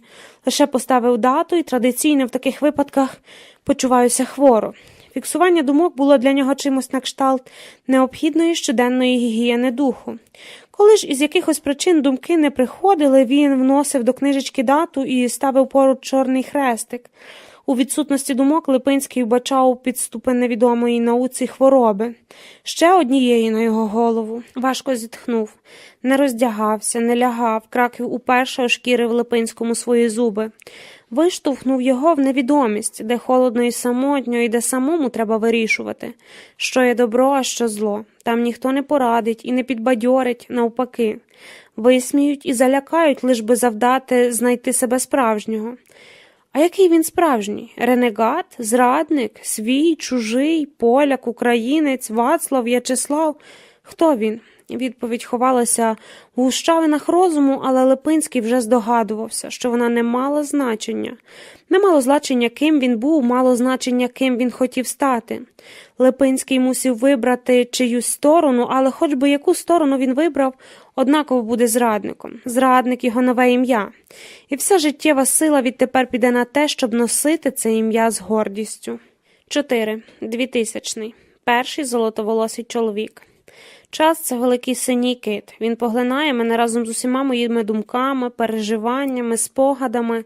Але щоб насититися і могти функціонувати, йому потрібно безліч таких, як я, мільярди крихітних, майже невидимих світів. Вони перемішуються і стають поживою, але не стають одним великим світом синього кита. Кит живе у своєму власному китовому просторі, абсолютному і незаміненному, в якому відсутність потреби щось подумати чи про щось загадати. Згадувати моя розкіш. Я напружуюся, чманію, ніби падаю в якийсь бездонний вертикальний тунель. І немає за що вхопитись. Пальці даремно шкребуться об ідеальну гладку поверхню. Я падаю в минуле. Хочеться закричати, але голос завмирає в надрах тіла, що його вже незабаром не можна буде назвати моїм. Лише спалахи любові. Не тією, якою любили мене, а тією, якою любила я. Іноді освітлюють темряву навколо. Вони, чоловіки, хоча любила я не тільки чоловіків, чомусь дуже між собою схожі. Всі троє світловолосі, з округлою формою голови, хоча це теж звучить трохи дивно, адже заведено вважати, що голова завжди округла. Я так не вважаю. Бувають голови настільки гострі, чи прямокутні, чи неправильної форми, що їх просто неможливо назвати округлими. Округла голова – це голова, яка котитиметься, щоб її зняти з шиї і покотити. Так я могла би зробити з головами чоловіків, яких любила. Вони котилися б ідеальною плавкою і з однаковою швидкістю. Їхнє золотисте волосся виблискувало б при цьому на сонці, якби сонце тієї миті світило. Всі троє мали голубі очі. Лише тепер я це усвідомлюю, бо загалом маю здатність не помічати кольору людських очей. Я не пам'ятаю, не розрізняю, ніколи не зауважувала кольору очей моєї матері, приміром, чи батька, людей, яких бачила найчастіше у своєму житті. Іноді мені стає соромно, особливо перед очними фахівцями, які бездоганно знаються на найменших відтінках райдушних оболонок. Я не помічала кольору очей чоловіків, яких любила, але тепер, згадуючи про них, я чітко згадую ту голубінь, в яку щоразу погринала, коли на них дивилася. Голубі очі пасували цим чоловікам якнайкраще. Вони не могли мати жодних інших очей, тільки голубі, кольору безхмарного неба у морозний лютневий день. У цих очах читалося піднесення і сум водночас. Меланхолія, нудьга, яка видала їх зсередини. Я збурювала їхню нудьгу лише тимчасово, як легкий вітерець збурює бездонне гірське озеро. Протестуючи, я прагнула зарадити моїх глибоких чоловіків із кимось, хто мав би очі чорних чи бурих відтінків. якомога чорніших, якомога брудніших. На ділі ж я зраджувала одного голубоокого з іншим. Перший з'явився, коли я розпочала навчання в університеті. Насправді мені було цілком байдуже, що вчити, але вчила я україністику. Не менш захопливим я скористалася б і в хімії чи юриспруденції, бо загалом любила деталізувати інформацію, розгалужувати знання і рухатися кожними розгалуженнями у глибину доти, доки вистачить силі пам'яті. Натомість мені важко давалося синтетичний аналіз, узагальнення, сходження за допомогою кількох деталей на саму вершину дерева заради масштабної панорами. Чудесних панорам я не бачила, лише чудернацькі захопливі дрібниці, які, втім, я навчилася сортувати і на основі випадкових подібностей утримувати в голові. До слова, моя голова не округла, а яйцеподібна, з видовженою щелепою і випуклими вилицями. Таку добре було б по смерті вивісити на палі в таємничому підземеллі, щоб якати ідеальністю черепа нечистих туристів. Пригадую, що мені було дуже важливо запам'ятати якомога більше деталей з української барокової літератури. Вона мала не надто високу художню цінність, принаймні на смак сучасного читача, але була неймовірно цікава історичному супроводі. Іменами забутих і щойно тепер віднайдених авторів, про чиї долі нічого не було відомо. Тому ніщо не обмежувало політ моєї фантазії, вишукані назви творів. Зазвичай духовно-релігійного характеру заворожували мене, людину слабкої віри своєю малозрозумілістю, а що мова, якою вони були написані, теж була застарілою, то разом виходила химерна сакральна абракадабра, містичні лабіринти таємних знань, які мені дуже хотілося розшифрувати і пізнати, але які пізнати розумом не вдавалося. Я виписувала акторів і назви їхніх творів, історичні події, які слугували їм за тло. В основному це були релігійні полеміки православних із католиками, а пізніше українсько-польська війна під приводом Богдана Хмельницького. Вивчала біографію професорів Києво-Могилянської академії, навколо якої, спочатку як Київського братства школи, власне, і завертілося українське бароко. Я насолоджувалася бароком, ліла в ньому. Вже тоді у мене з'явилося це нестримне і нестерпне бажання відчути час на смак, прожити щось більше, ніж одне своє життя, яке саме по собі мало чим відрізнятися. Мої батьки, кольору чиїх очей я не пам'ятаю, але з якими я завжди почувала себе дуже спорідненою, мало втручалися у мій щоденний життєвий плин, особливо після закінчення школи і вступу до університету. Цю знамениту подію вони відзначали купівлею дорожезного, як на наші статки, комп'ютера. Занесли його в мою кімнату, вімкнули, хвильку подивувалися блакитному екранові і залишили мене з ним сам на сам. Нечутно зачинивши за собою двері, відтоді батьки з'являлися в моїй кімнаті лише щоб принести їсти, мама, чи збудити вранці, батько. Вони не знали, що зі мною відбувається. Але зі мною не відбувалося нічого особливого. Я пофарбувала набіло, а потім у рудий колір своє коротке волосся. Купила на секунді яскраву зелену синтепонову куртку і до неї носила розкльошені малинові вельвети. В університеті я сиділа завжди на останніх рядах. Ні з ким не розмовляла і не заводила дружби. Особливо після того, як одна пишноволоса однокурсниця протестантка на короткій бесіді назвала мене неспасенною і цілком серйозно запевнила, що я горітиму в пеклі, бо обожнюю літературу, а в самого Бога не вірю. Тоді з'явився він. Спершу я навіть не звернула жодної уваги. Він зайшов до лекційної зали. Був похмурий пізньоосінній день. Так що золотисте волосся прибульця з моїх останніх рядів здалося тьмяним, масним і недоглянутим. Чоловік був одягнений недбало і дуже традиційно. Дешевий светр під шию і чорну шкіряну куртку, яку носили 98% дорослого чоловічого населення мого міста. Решта 2% саме збирали на неї гроші. Я відвернула погляд до вікна. Мені не було цікаво, що він скаже. Чоловік став за трибуною і почав розкладати перед собою папери, з яких мав намір читати нам лекцію. Студентська публіка притихла, але не від нетерпіння. Вона робила так завжди перед черговим, довгогодинним западанням у летагірний сон. Спершу притихала, а потім засинала з розплющеними очима, в'яло реагуючи лише на різкі підвищення голосу лектору. Чоловік закінчив розкладати папері і теж завернув очі до вікна. Він не глянув на нас, як це робили інші викладачі.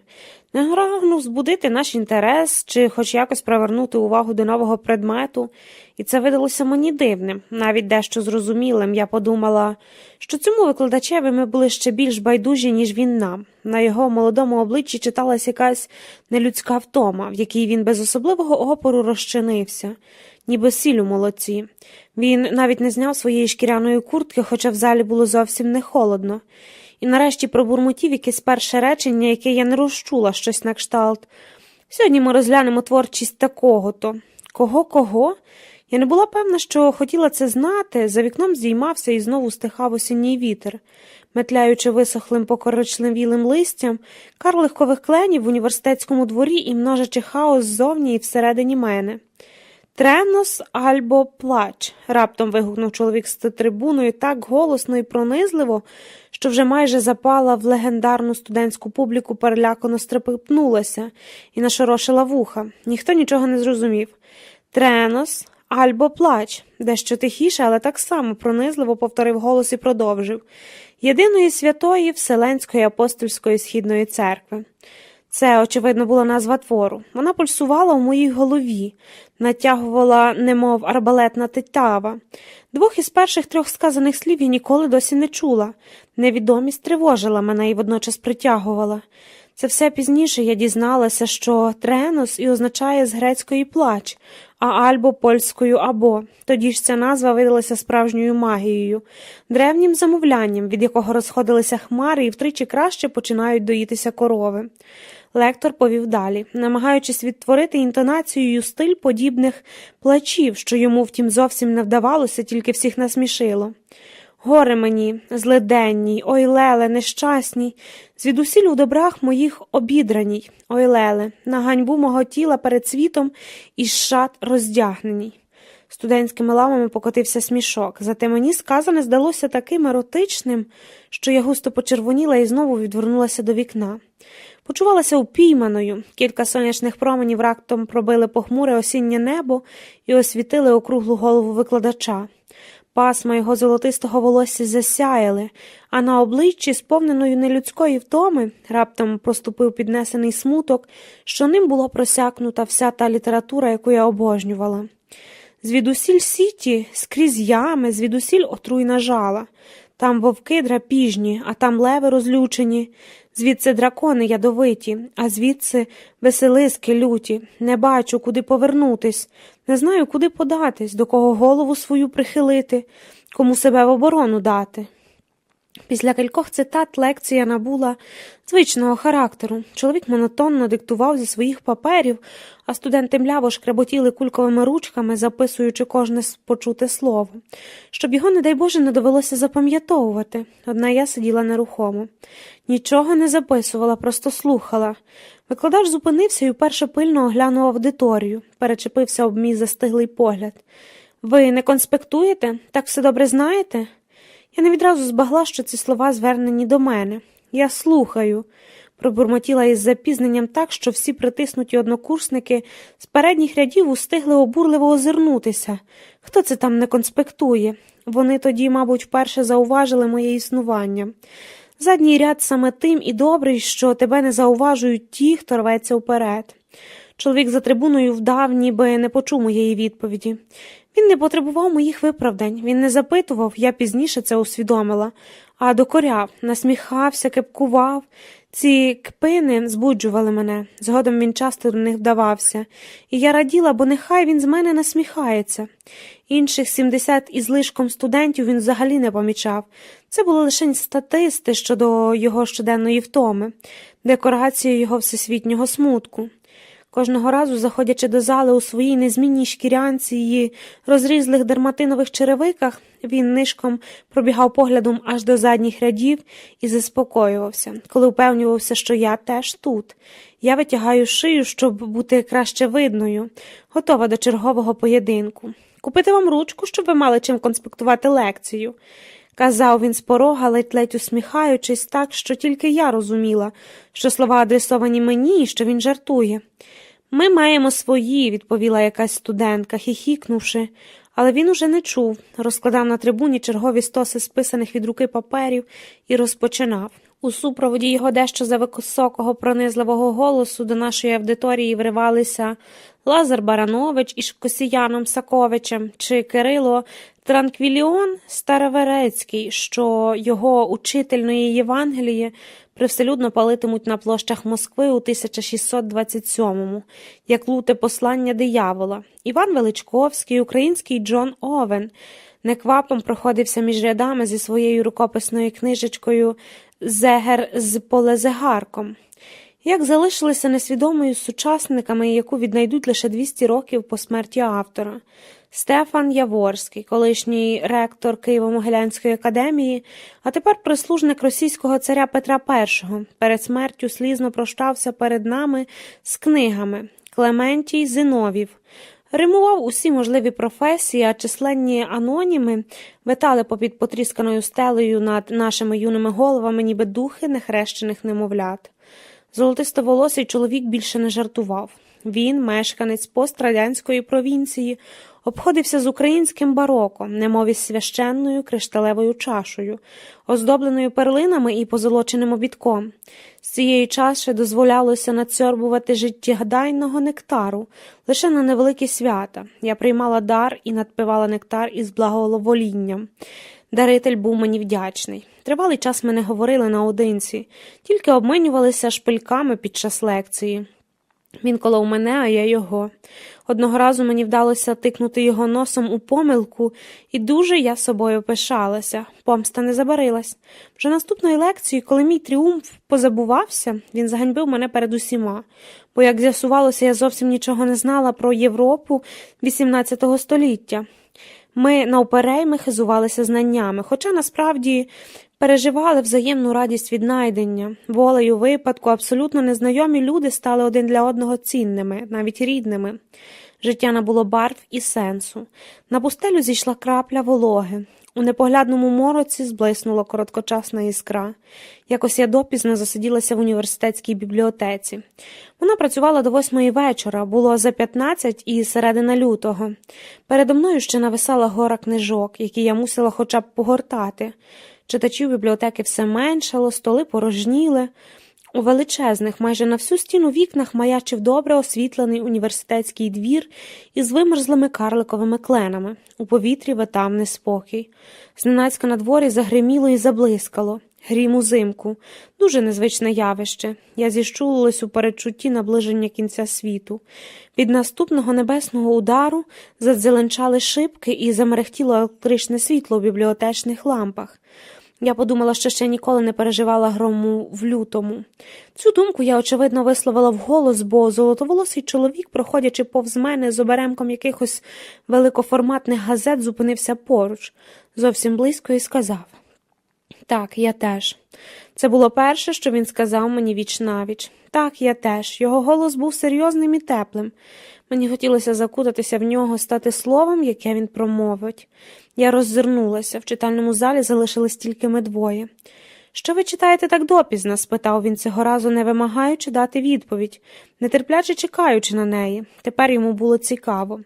Зрештою, йому завжди було цікаво, але тільки тепер він дозволив своїй цікавості об'явитися.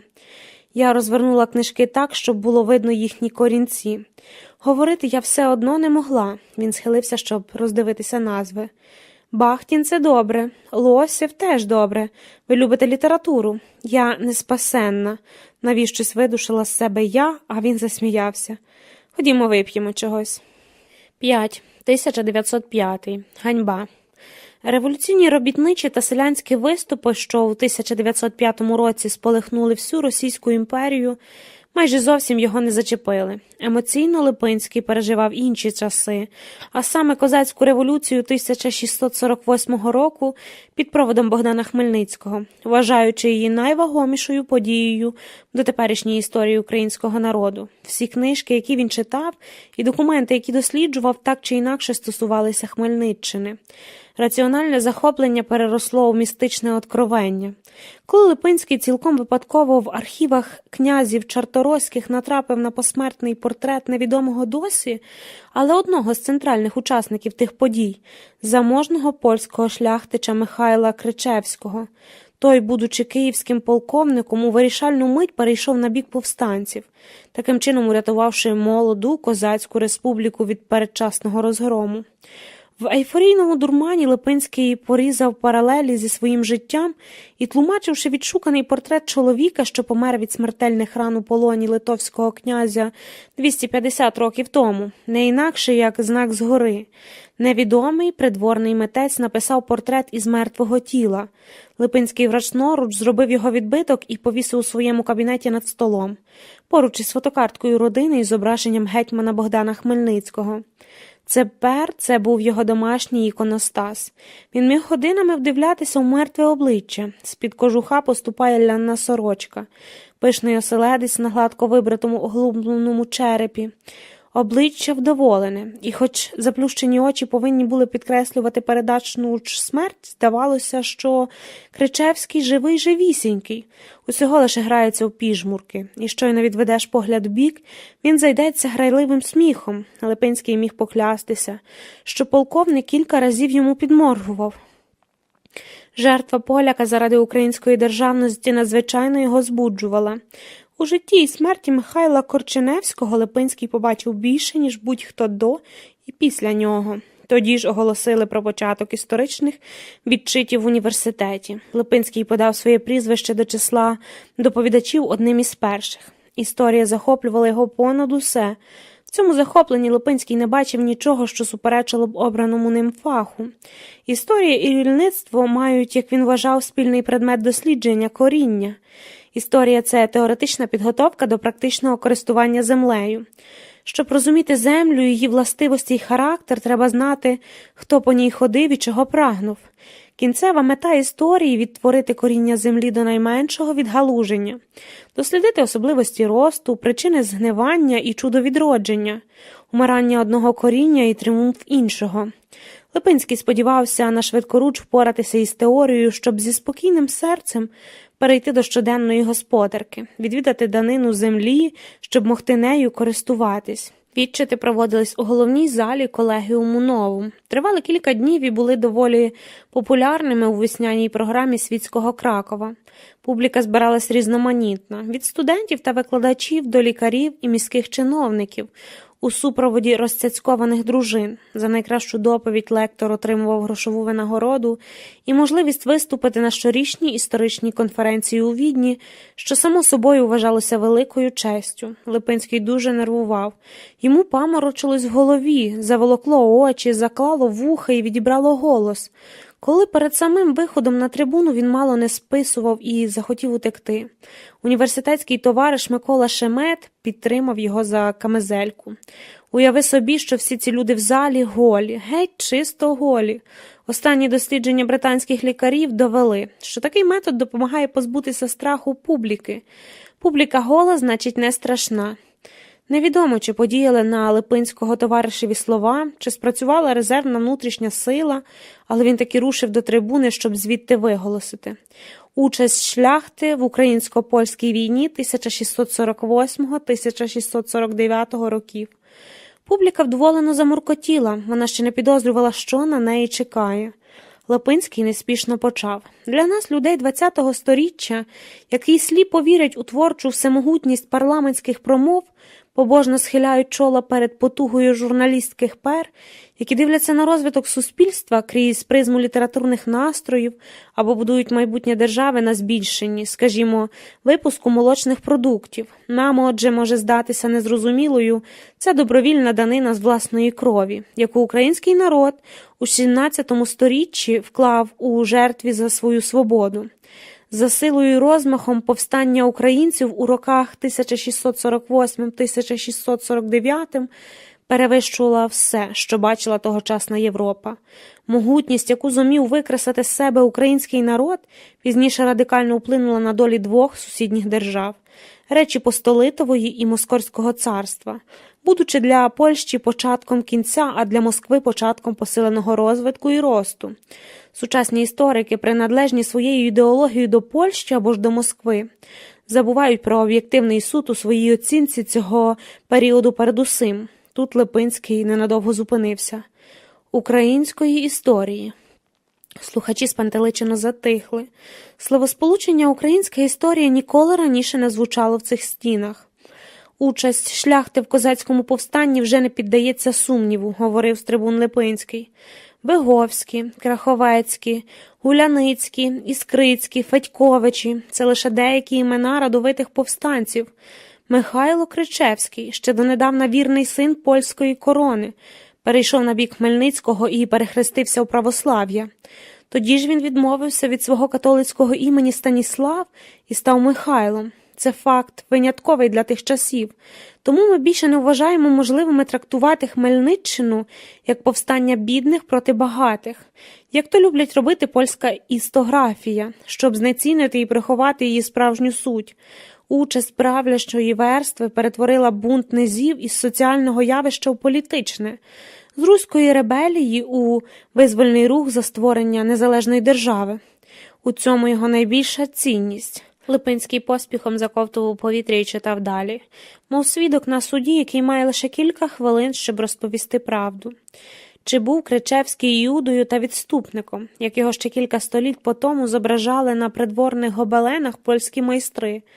У часи, коли шляхта творила державу і навпаки, держава творила шляхту, блак власної державності означав для народу втрату своєї аристократії на користь чужої держави. Давній український рід Кричевських – найкращий приклад цього. Сучасники вважали Михайла Кричевського поляком і дивувалися, як він міг пожертвувати королівською прихильністю і своїми маєтками, які з цією прихильністю виплили, у погон за безплотною ідеєю. Але те ціле покоління шляхтичів, яке віднайшло своє справжнє коріння і стало в бій за можливість незалежності, довело, що іноді безплотні ідеї важливіші за королівські маєтки. Їхній вчинок заслуговує не на осуд, а на славу і найвищу пошану. Що трапилося з їхніми дітьми по стількох роках української бездержавності? Можемо добре бачити тепер. Шляхта на лівому борці береза Дніпра майже повністю русифікована, шляхта на правому березі полінізована. Матеріал, з якого могли вирости державна Україна, був обраний на будівництво сусідів. Але якби там не було, ця жертва не пішла на марне, бо якщо українці тепер існують як народ, то лише завдяки Хмельниччині. Не було в житті українського народу хвилини, важливішої за Велику революцію 1648-1649 років. Коли Липинський закінчив, зала заціпаніло мовчала. Пальці доповідача упивалися в зіжмакані і скроплені гарячим потом аркуші паперу. Все тіло тремтіло. Молода жінка підвелася на останніх рядах. Стало так тихо, що Липинський міг чути загрозливий шурхіт її спідниці. «Ганьба!» – вигукнула жінка, і тієї миті їхні погляди зустрілися. Жінка дивилася велично і зневажливо, водночас подібні погляди Липинський ловив на собі від матері. «Ганьба! Ганьба!» – знову і знову вигукувала жінка, доти публіка не отямилася і не підхопила собі. «Заберіть цього блазня! Хто дав йому право виступати? Зрадник! Ганьба!» У залі щинився неймовірний галас. Липинський поспіхом залишив трибуну і ледве живий вибіг на вулицю.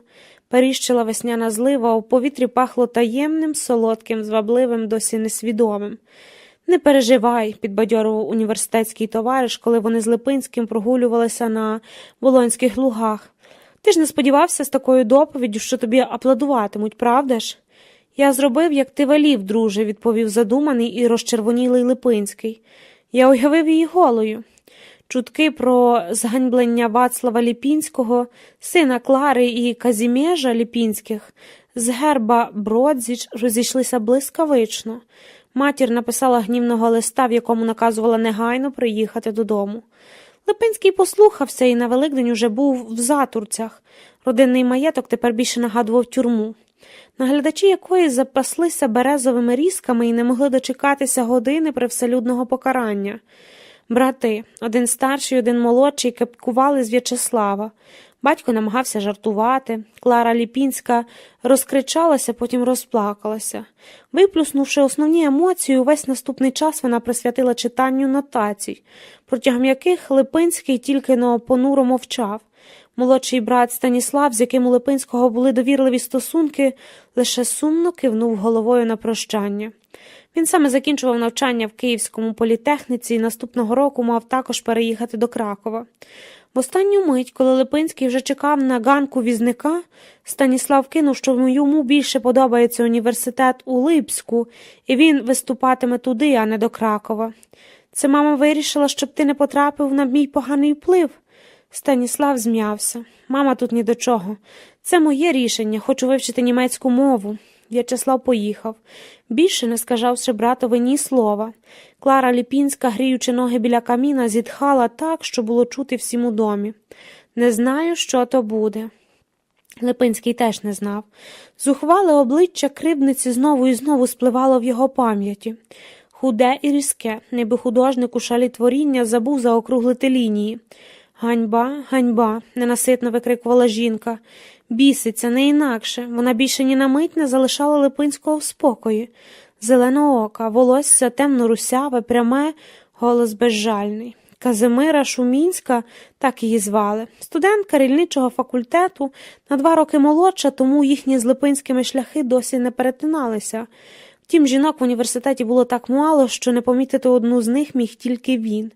Тепер усе змінилося. Казимира стала вважатися Ліпинському постійно і будь-де. Університетські коридори були заповнені Казимирою.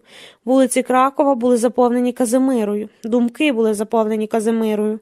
Казимира була всюди. Липинський більше ні хвилини не міг всидіти в бібліотечних архівах, бо тут не мав жодного шансу її зустріти.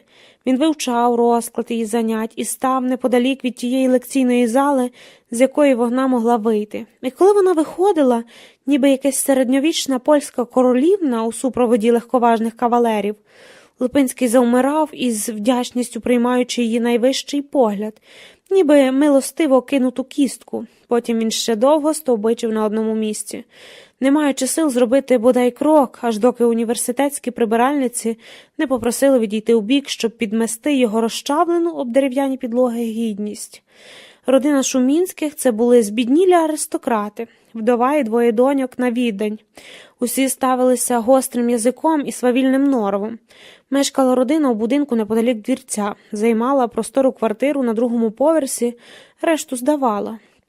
Будинок уже давно потребував ремонту, але кошти на це у пані Шумінської не було, бо її чоловік примудрився передати своєю наглою смертю у віці 42 років інвестувати сімейні заощадження в якийсь безглустий винахід, що мав реєструвати землетруси. Виглядав цей винахід як звичайнісінька ваза із незрозумілими гачками, які стирчали у всі боки. Одну таку вазу пані Шумінська отримала поштою вже після чоловікової смерті. До вази долучався завірений нотаріусом лист, в якому повідомлялося, що автор винаходу, на жаль, помилявся в розрахунку і тепер завзято працює над новим проектом, а саме над окулярами, які світитимуться вночі, і якщо пані Шумінська зацікавиться інвестуванням, винахідник готовий назвати дивовижні окуляри на її честь. Пані Шумінська окулярами не зацікавилась. Землетрусну вазу вона поставила у вітальні на видному місці як пам'ятник чоловічій дурості. Липинський не міг знати, що нелюбов до осіб протилежної статі була у цьому домі спадковою. Казимира Шумінська швидко здогадалася про його несподівані почуття і почала вдаватися до жорстоких привселюдних насмішок. Липинському передавали кожне її дошкульне слово. Липинський по вуха закохався у фурію, констатували його однокурсники і радили відвідати кілька салонів із вродливими краківськими повіями, нарікаючи, що його кохання всього лише наслідок нестачі жіночого тепла. Липинський не знав, чи те, що він відчував, було кохання, бо ніколи раніше нічого подібного не переживав. Якщо кохання – це страх, нищівна туга, нудота, одержимість іншою людиною, то так, він кохав. Але що тоді в коханні такого доброго, що з нього замість лікувати зробили культ і сенс людського життя? Кохання – це сповнене страждань хвороба, вкрай небезпечна, незцілима. Настали важкі часи. Липинський майже не спав, зовсім перестав їсти і схуд до невпізнаваності. Професор Лепкий кілька разів запрошував його до себе на чай, але гість увесь час мовчав, розглядаючи горня в руках і гуцульський килимок під ногами. Дружина професора Лепкого пробувала нагодувати гостя борщем, але Липинський відмовився, кажучи, що погано перетравлює буряки. Нестерпне бажання десь її зустріти з плином часом перетворилося на глуху, незагоєну рану. Він страждав, коли не бачив її, але страждав ще більше, коли їхні погляди перетиналися, і вона швидко проходила повз, усією своєю елегантною поставою засвідчуючи зневагу. Тому він більше її не шукав.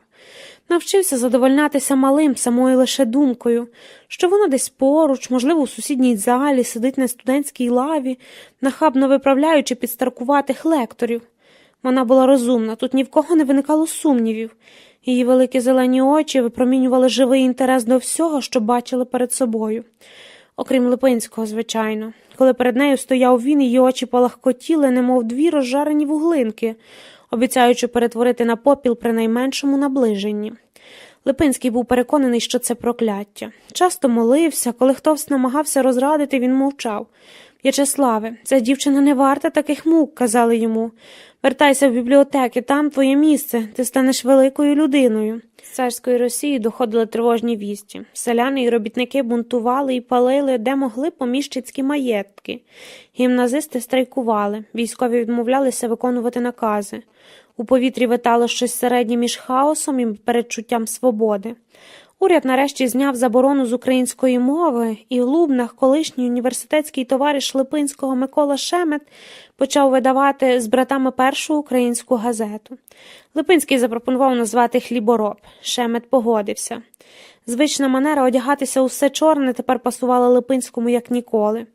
Він носив жалобу. Якась частина його вмирала в тяжких муках, і ніхто нічого не міг зробити, окрім коли настане час, послати за священнослужителем, щоб відспівали. І такий час нарешті настав. Липинський вирахував, як до церкви ходить родина Шумінських, і теж почав туди навідуватись. Після завершення однієї з недільних мес, коли люди потроху почали виходити з церкви, він нерішуче зупинився на проході, шукаючи її очима. Казимира з плоті і крові раптом виринула перед ним, але не пройшла, як завжди, повч, а стала навпроти і вправно загородила шлях до втечі. Пастка замкнулася. Липинський не мав куди тікати. Казимира вигукнула. «Погляньте на поляка, який переймається русинами більше, ніж власною державою». Липинський не мав потреби вслухатися в її слова. Він знав, що Казимира була здатна. «Чому ж ви тепер, пане Липинський, прийшли до католицького храму? Ідіть моліться Богові православних холопів». Її обличчя таке жорстоке і безжальне видалося йому найріднішим у цілому світі, різке і гостре, найлагіднішим і найпривабливішим з усіх облич. Липинський похитнувся на мить, втративши рівновагу. Він зрозумів, ще один крок і буде перейдено межу, за якою всяка любов між ними стане неможливою. Казимира вже зробила цей крок. Тепер справа залишилась за Липинським. Він шепнув, не боронячись. Панночка Шумінська забули, що Бог у всіх один. Навколо вже зібрався натовп роззявлених ротів, холоднокровних статистів, які мали засвідчити довгоочікувану страту каторжника. Аж ніяк, пане Липинський, про одного Бога говорять ті, які не вірять у жодного, а про особистість вашої віри ми вже почули на весняних відчитах в університеті. І що такого безбожного я там сказав? Що кожен народ, зокрема і український, буде боротися за право самовизначення? Як він це вже неодноразово робив у минулому, хіба не це я сказав? Український народ не має ніякого минулого, бо самого народу такого немає. А ви, пане Липинський, зараз свідомо чи несвідомо підіграєте ворогам польської держави. Нагадую вам, панночко, що польської держави так само немає, як і українського народу. Казимира фиркнула тоді, як Липинський перебував у дивному, мало не паралітичному спокої. Цей спокій розливався тілом, вимагаючи завершення поєдинку і повільного звільнення, навіть якщо воно коштуватиме частини цілого організму. Так лісові звірі рятуються із залізної пастки, відгризаючи собі придавлені лапи. Панночка Шумінська зараз свідомо чи несвідомо підіграє тим недалекоглядним польським патріотам, які, мріючи про велику Польщу, ігнорують стремління українців чи русинів, як ви їх звете. бути незалежними. Пройде пора, українці підуть проти поляків і заскочать їх зненацька, бо такі, як ви, люба панночко, безперервно товкмачите, що українського народу не існує. То хто з нас більший зрадник? Хто з нас більше шкодить Польщі? Я своєю правдою чи ви своєю брехнею? Він випростався, більше не відчував себе живим.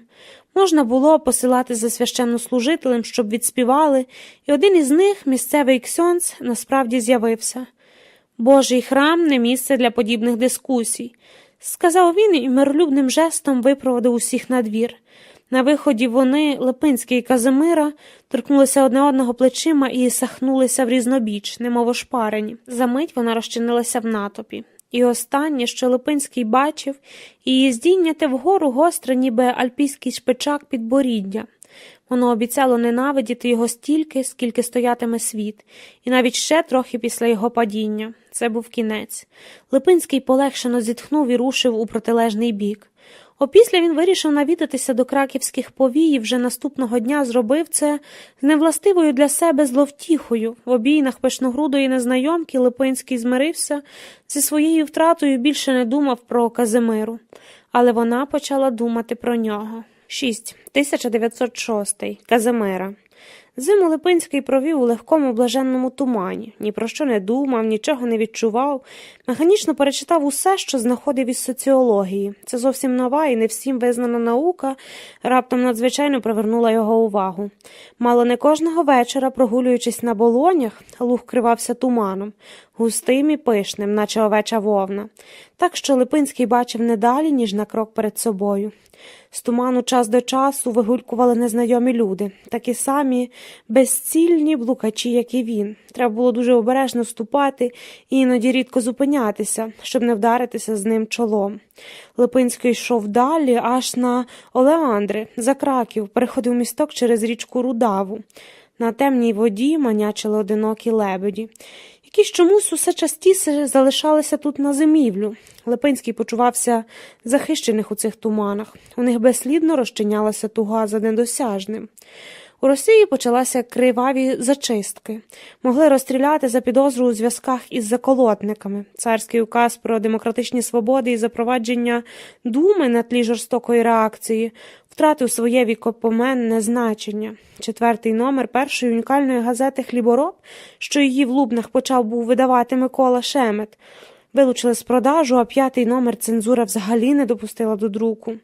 Замість новорічної листівки Шемет надіслав Липинського короткого листа, в якому попросив деякий час йому не писати, бо листів із-за кордону компрометували. Закінчив фразою: «Якби ти тільки знав, дорогий В'ячеславе, як часто я тепер про тебе згадую».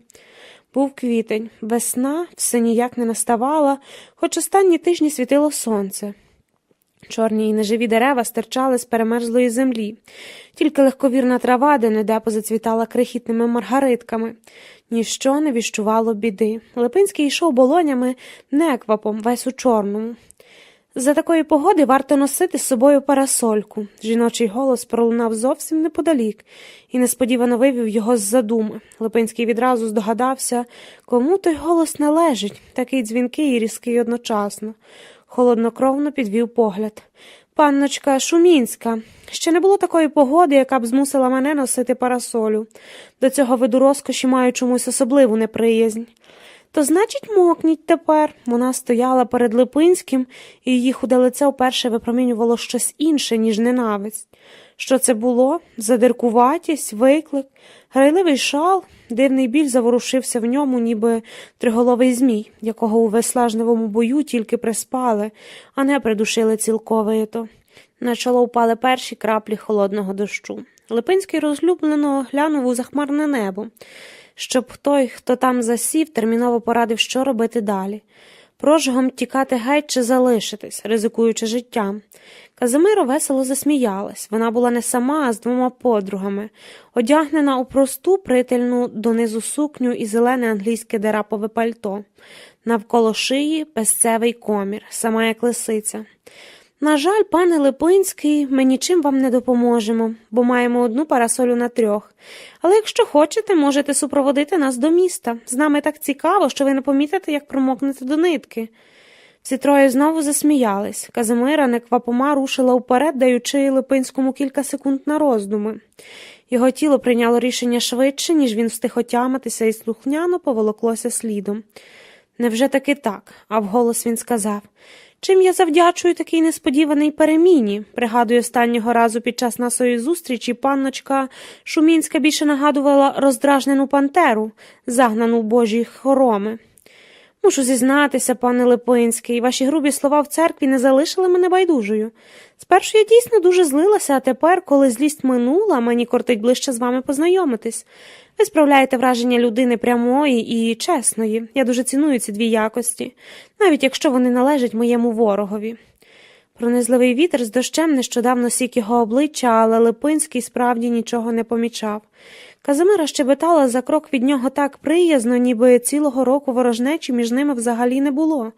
Ніби вони щойно познайомились, і Казимира ніколи не ганьбила Липинського перед 5000 свідків, ніколи не насміхалася з нього, не проходила стільки разів повз, не задирала носик, не простелювала зеленими очиськами. Своєї позиції щодо українського питання я не змінив, дорога панночко. Називайте мене Казимирою, а ви мене В'ячеславом. Як? Вона знову засміялася. Одинокі лебеді під мостиком через Рудаву насторожено засичали. Хіба вас не Вацлав звати? Польською Вацлав, українською В'ячеслав. Поки ми на польській землі, пане Липинський, я буду вас називати Вацлавом і не інакше. Липинський промовчав. Ім'я – це найменше, чим він того вечора пожертвував. Наступної неділі його було запрошено до Шумінських на подібний чай. Матір Казимири увесь час похмуро сиділа у вітальні і в розмову не втручалась, лише спитала, чи Липинський був на винахідник, бо серед винахідників дуже багато авантюристів. «Моя мрія – працювати коло землі, вельмишановна пані», – відповів він. «Зараз я закінчую агрономічні студії і ще маю намір відслухати лекції з філософії та соціології. Соціологія – наука нова, але дуже перспективна. По завершенні навчання я повернуся в Росію. Там у мене спадок, хутір мого дядька Адама Рокицького, недалеко від Умані. Може, ви знаєте?» «Не знаю», – буркнула пані Шумінська, але ворожість зникла з її обличчя. Лишилося тільки незадоволення. «Ви читали, яка трагедія сталася у Сан-Франциско? Який землетрус? Скільки будинків повалило? 1000 людей загинуло. Подумати тільки, ось це треба вчити, як рятувати міста від такого жахіття, а не філософію. Треба дивитися в майбутнє, молодий чоловіче». У жіночому королівстві Шуминських не любили випадкових гостей.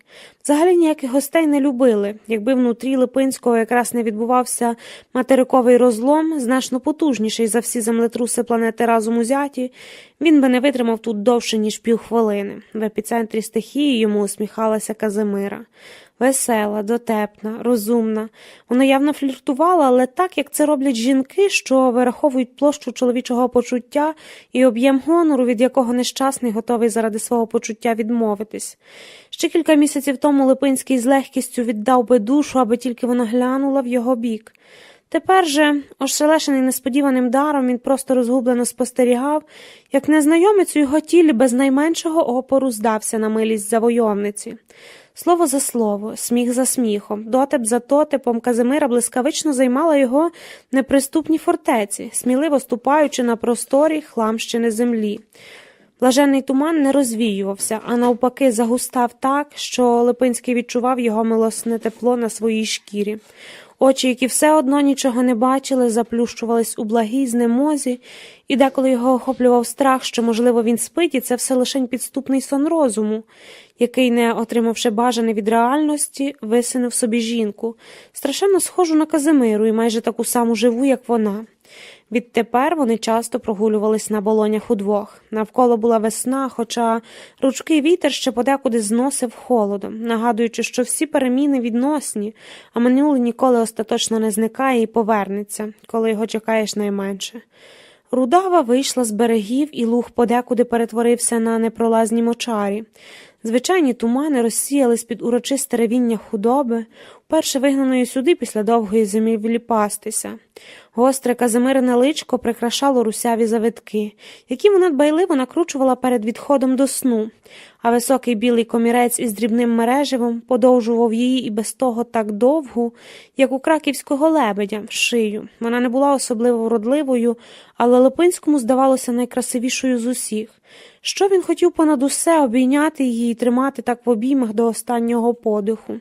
Залагоджувати побутові страви, кудись ходити, вчитися, хворіти, бувати засмученим чи втомленим, зустрічатися з однодумцями і все це, тримаючи її в обіймах. Казимира стала дном його душі. Нове почуття наповнювало його в'язким солодом, і Липинський беззастережно прийняв його за щастя. Вже у травні він написав батькам, що зустрів дівчину, з якою хотів би одружитися. Клара Ліпінська негайно приїхала на оглядини. Казимира їй не сподобалась. Занадто впевнена в собі, вертихвістка, такий був материн вердикт. Її збуджує новизна і відлякує побут, а життя – це побут, сину. Я вже вирішив, відрізав Липинський, хоча, може, і підозрював, що в материних словах є частка правди. Казимира мала авантюристський характер, прагнула свята, пригод і гострих почуттів. Поки що Липинський давав їй усе це, іскри між ними ще не пригасли, а коли вони сперечалися на поточні політичні теми, навколо ставало так гаряче, ніби в кузні.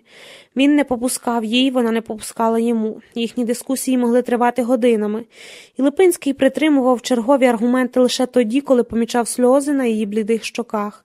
Тоді Казимира, як дитина, радісно сплескувала в долоні і всі наступні дні святкувала перемогу, повторюючи: «Ну визнай, Вацлаве, що тут ти не мав рації». Іноді він визнавав, але частіше заперечував, і дискусія розпалювалася з новою силою.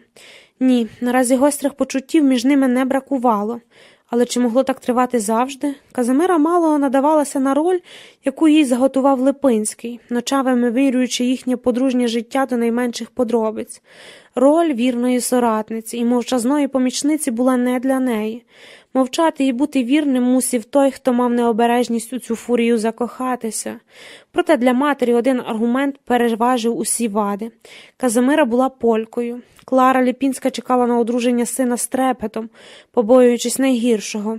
У родині її знайомих уже сталася трагедія, коли молодий чоловік всупереч батьківській волі так само несподівано навернувся на українство, а потім іще й одружився з першою ліпшою українкою, яку зустрів. Нею, звісна річ, виявилася якась неотесана селянка із забитого села.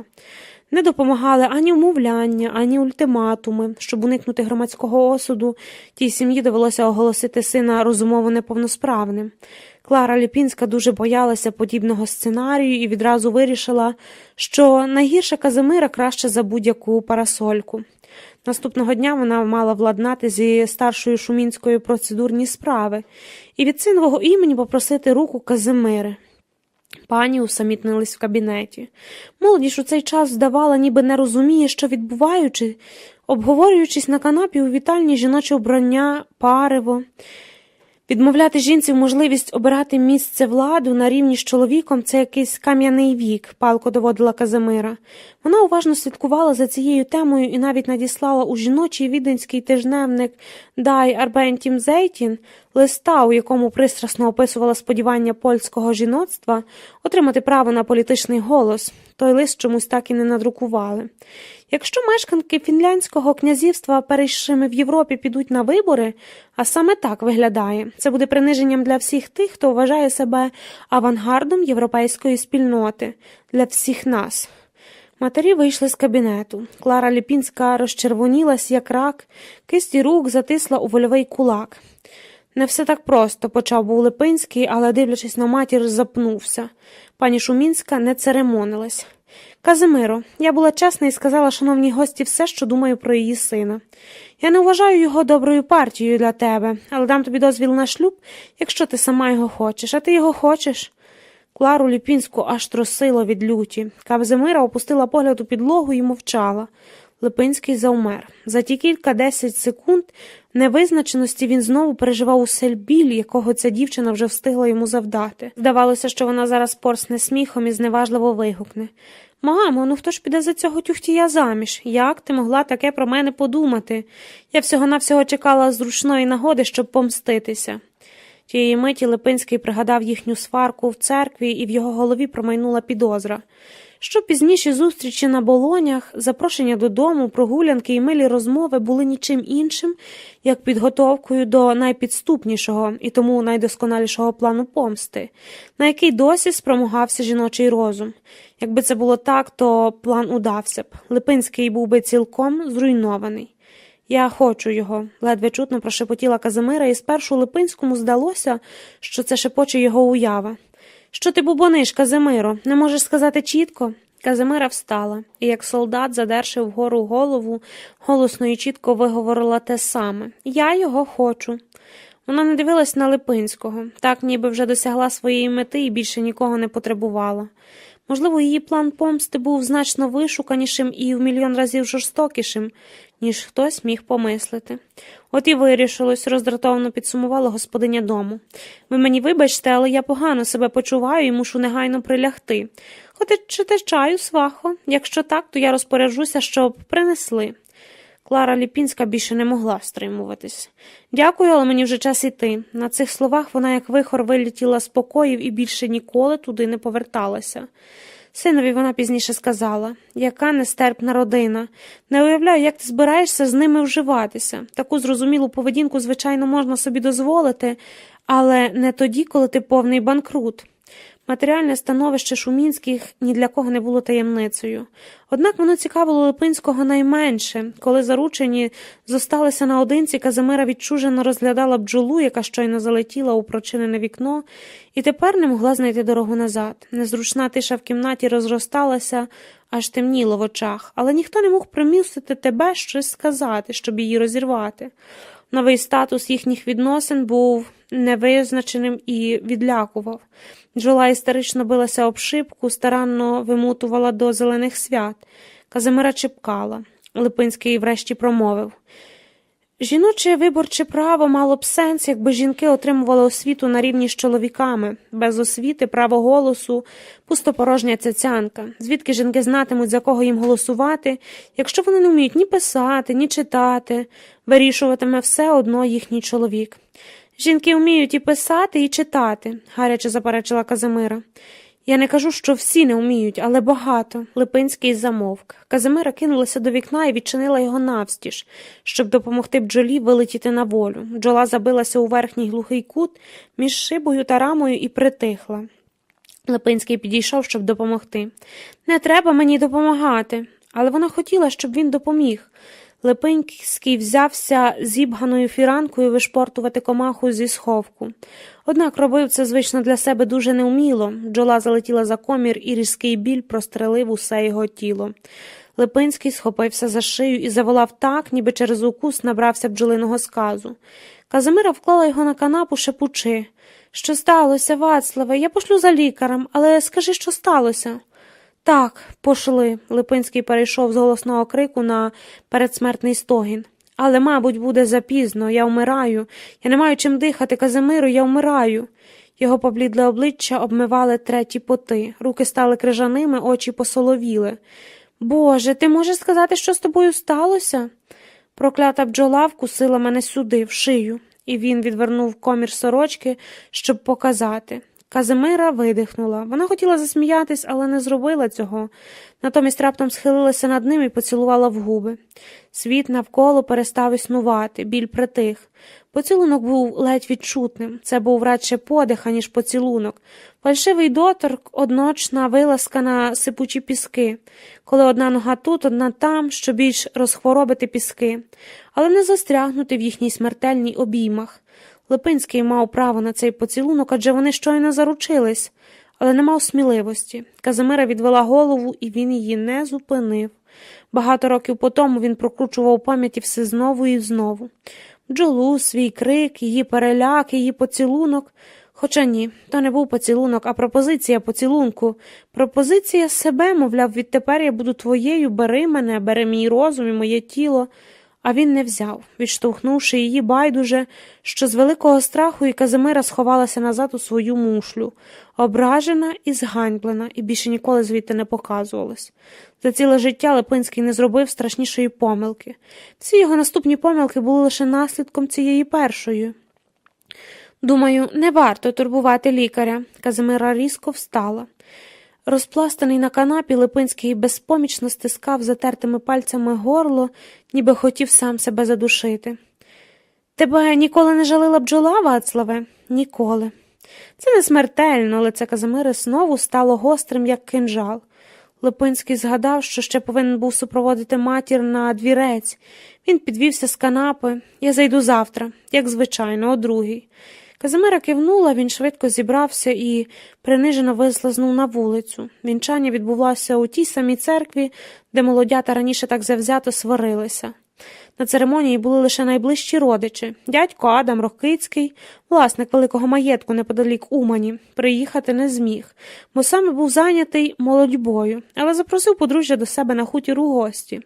Липинський відповів, що цього року приїхати не вдасться, все вже заплановано, може наступного, але перш ніж погоджуватися, він ще порадиться з Казимирою, адже вона тепер одна сім'я і все вирішуватимуть разом. Разом вони вирішили переїжджати до Женеви, щоб в тамтешньому університеті слухати курс лекцій із соціології. Обоє добре знали французьку, обоє хотіли геть. Речі, надіслані наперед поштою у Женеві, знайомі вже допомогли знайти помешкання, якраз навпроти університету за адресою Рю де Кондоль, 4. Самі ж молодята подалися у весільну подорож до Венеції. У фешенебельному готелі на венеціанському острові Лідо вони провели 2 тижні. Спершу постійно трималися за руки. Було у цьому щось нове для обох, новий вид близькості з іншою людиною.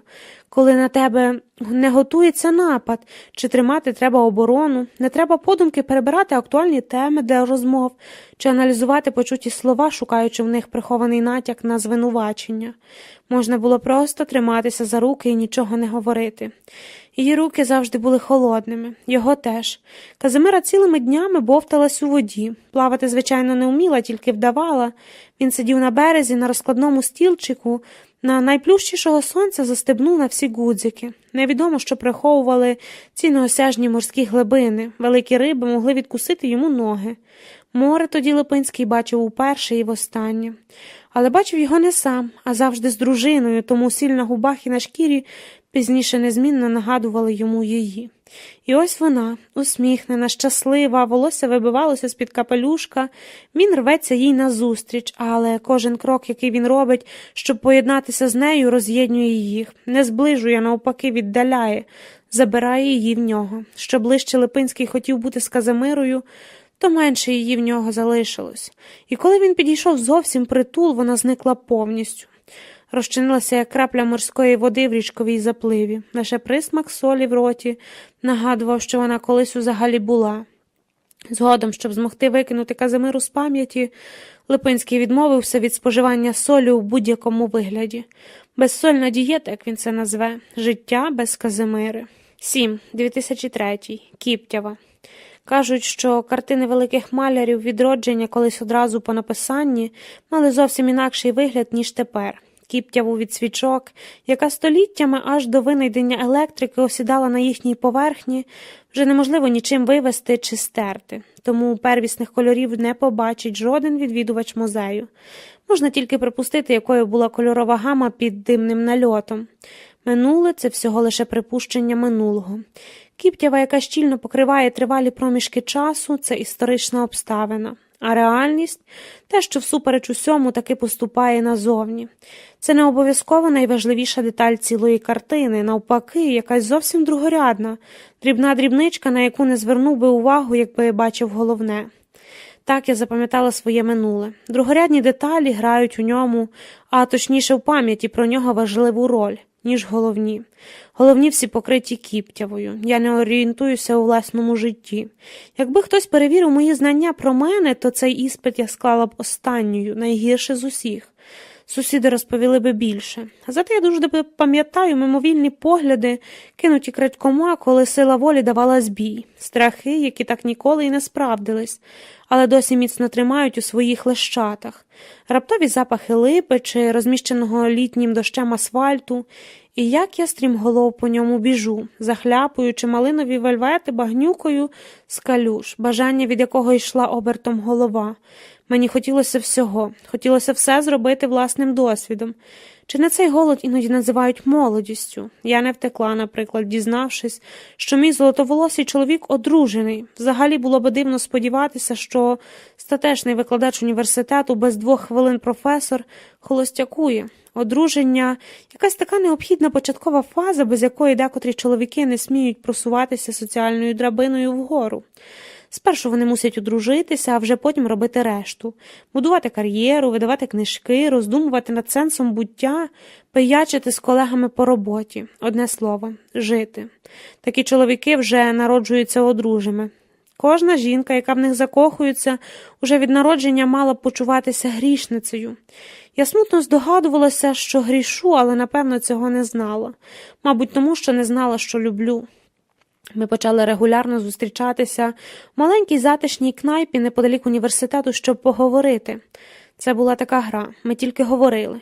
Він сказав мені, наприклад, відразу ж: «Моя жінка вчинила те саме, що й ти тепер». Я запитала, як її звати, скільки їй років, як вона виглядає. «Валентина, на 5 років старша за мене. Гарна». «Я не сумніваюся, що вона гарна», – запевнила я.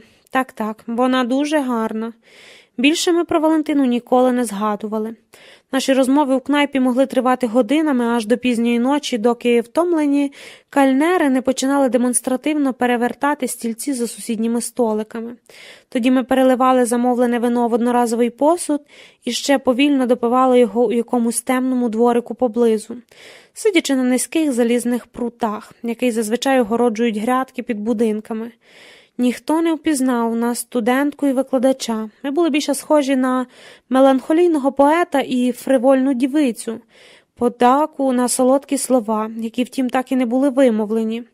На фривольну дівицю я теж не була схожа у прямому розумінні, бо ніколи не зносила коротких суконь із глибоким декольте, я взагалі ніколи не носила ніяких суконь і мало чим нагадувала дівицю, іменем хіба що. Але все ж було у мені щось, що його притягувало. Сміливість? Сильний інтерес до літератури? Дотепність? Чи була я дотепна? Що взагалі рухає людьми у напрямку одне до одного? Мусить існувати якийсь механізм, який рухає, або ж, принаймні, критерії, певна ознака, з якою одна жива істота віднаходить у морі, що кишить багатьма іншими незліченними живими істотами, об'єкт для врясних ніжних почуттів. Іноді ми сиділи і певний час мовчки дивилися одне одному у вічі. Він ледь погладжував мою руку на столі, я вдавала, ніби не помічаю. Тоді він ставав у 100 крат сумніший, ніж звичайно. Його очі блищали, передністя морщилось, брови супались, немов би йому дуже шкода за чимось, що він мав і що втрачає. Або чого ніколи не мав. Саме так, це був жаль за чимось недосяжним. Я швидко віднаходила нову тему для розмови, бо не могла витримувати ці тортури мовчання і доторки. Реготала і відсмикувала руку, наша гра тривала далі. На лекціях ми поводились, як завжди, войовничо. Він делікатно зачіпав мою неприступиму фортецю на західних рядах, я неделікатно рубала з плеча, він ігнорував, продовжував лекцію, завершував і прощався непомітним жестом, показуючи мені, що сьогодні можемо зустрітися. Я летіла до кнайпи, а він уже там сидів. Задуманий над папкою паперів із кількома книжками під пахвою і келихом коньяку перед носом. Я заходила, і він сміхався, але якось гірко. Жаль, усе більше каламутнив його погляд, він випивав усе більше. Це частіше дозволяв собі різкі висловлювання, а коли я питала, що він від мене хоче, відповідав майже криком: «Я нічого від тебе не хочу. Я не знаю, чого хочу». Він був моїм першим читачем. Якось я принесла оповідання, яке написала під впливом наших дивних, невтілених стосунків на своєму новенькому комп'ютері. Він узяв рукопис додому і обіцяв подивитися. До писання я не ставилась серйозно, воно було радше дослідженням самої себе, розвагою у нестерпній тузі, але увесь тиждень, чекаючи, що він скаже, я не знаходила собі місця. Дуже хотілося відповідати його очікуванням, прив'язати його до себе своїм талантом, показуватися у повній красі, яку ззовні може бути непомітно зразу. Коли ми знову зустрілися, він урочисто передав рукопис назад і сказав, що йому сподобалось. Прочитав, не відриваючись, за одну ніч, що ж аж його домашні знилися, чого він не спить. Для мене не спати за наших недостатків було настільки звичною річчю, що його безсоння не справило жодного враження. Зате слово «домашні» – так. Про кого йшлося? Кота, пса, дружину, дітей, всіх разом? Чи є в тебе діти? Раптом здогадалася спитати я. 2. Він не дивився на мене, коли це говорив, я заплакала. Тієї миті якийсь чоловік підійшов до нашого столика. «Колего, ти чого доводиш студенток до сліз? Погано підготувалася до семінару?» Я швидко витерлася. Він глухо й непереконливо пробував виправдатися, мовляв, не доводив, сама заплакала, родинні обставини. Я загребла зі столу рукопис і вибігла з кнайпи, не попрощавшись. Наша гра закінчилась. Це було ясно. Тоді ж закінчився курс української багаторокової літератури. І весь мій студентський потік, відштовхнувши раду, вступив у значну, зрозумілішу і понадмірно трагічну, сльозливу романтичну українську літературу XIX століття. Лекції читала така ж понадміру занудлива викладачка, імені якої я не пригадую. Тільки добродушний співочий голосок і готовність пустити сльозу під утоплену Тараса Григоровича. Ця викладачка ніби сама вийшла з-під Шевченкового пера. Її лекції я безсоромно прогулювала і нічого за це не мала. Також я не прийшла на іспит з барокової літератури, вже такий непослух міг мати серйозніші наслідки, аж до виключення з університету, але до виключення справа не дійшла, бо в моїй заліковій книжці дивним чином з'явилася виставлена його рукою відмінна. Староста групи багатозначно промовчала. Невпевнено подумала, що в мене в університеті блат. Випадково зустрічаючись, ми проходили повз, обираючи найбільш віддалені одне від одного траєкторію. У вузьких коридорах факультету україністики це було не так легко зробити. Він кивав головою, і я теж, і обоє відразу відверталися. Навесні він носив довгий, сірий, схожий на шовковий, але точно не шовковий плащ, який розлітався при ходьбі, і тоді він здавався архангелом, що зійшов на грішну землю з людино-спасительською місією. Його золотисте волосся відросло і завилося в легкі кучері. Кількаденна неголеність додавала десяток років. У її тіні нічого не можна було прочитати. Я ж занурилася в безпросвітну депресію, майже зовсім не їла, не спала. Невідомість в подібних випадках ярить найбільше. Що діється з тією іншою стороною безконтрольного синтезованого контакту? Чи він мучиться, чи навпаки радіє, що все обійшлося без жертв, чи зловтішається, чи взагалі забув і не згадує? Неможливість поговорити з ним зводила з розуму. Я почала говорити сама до себе і уявляла, якою була б його відповідь. Без сумніву, що раціонально заспокійливе. Мій товариш, студент Скрипаль, запросив мене до себе додому і, накурившись марихуани, ми залізли в одязі у ванну з водою. Лягли, він по один бік, я по інший. Вода була не дуже теплою. Я добре пам'ятаю це пережиття, коли одягнена залізла у ванну, відкинувши всі заборони, звільнившись від них, бо хто сказав, що так не можна. У намоклому светрі й штанах я відчула себе такою вільною і чистою, ніби щойно народилася і все можу, легкою, як його схожий на шовковий, але точно не шовковий плащ. «Не згущуй брови», – велів мені Скрипаль із протилежного берега. «Уяви собі, що в тебе на переніссі душа. Не знущайся над нею, не морщися». Він чомусь вважав чоло і простір між очима найважливішою частиною тіла і дуже страждав, коли бачив там складки. Мої страждання його зовсім не зворушували. Сестра Скрипаля 8 років волочилася з одруженим, а тоді нарешті взяла себе в руки, порвала з ним і знайшла іншого, який потім теж виявився жонатим. «У мене все інакше», – простогнала я. Сестра теж завжди так каже. «Бляха, от я не розумію, звідки у вас взагалі з'являється оце відчуття обраності? Що у вас все інакше?»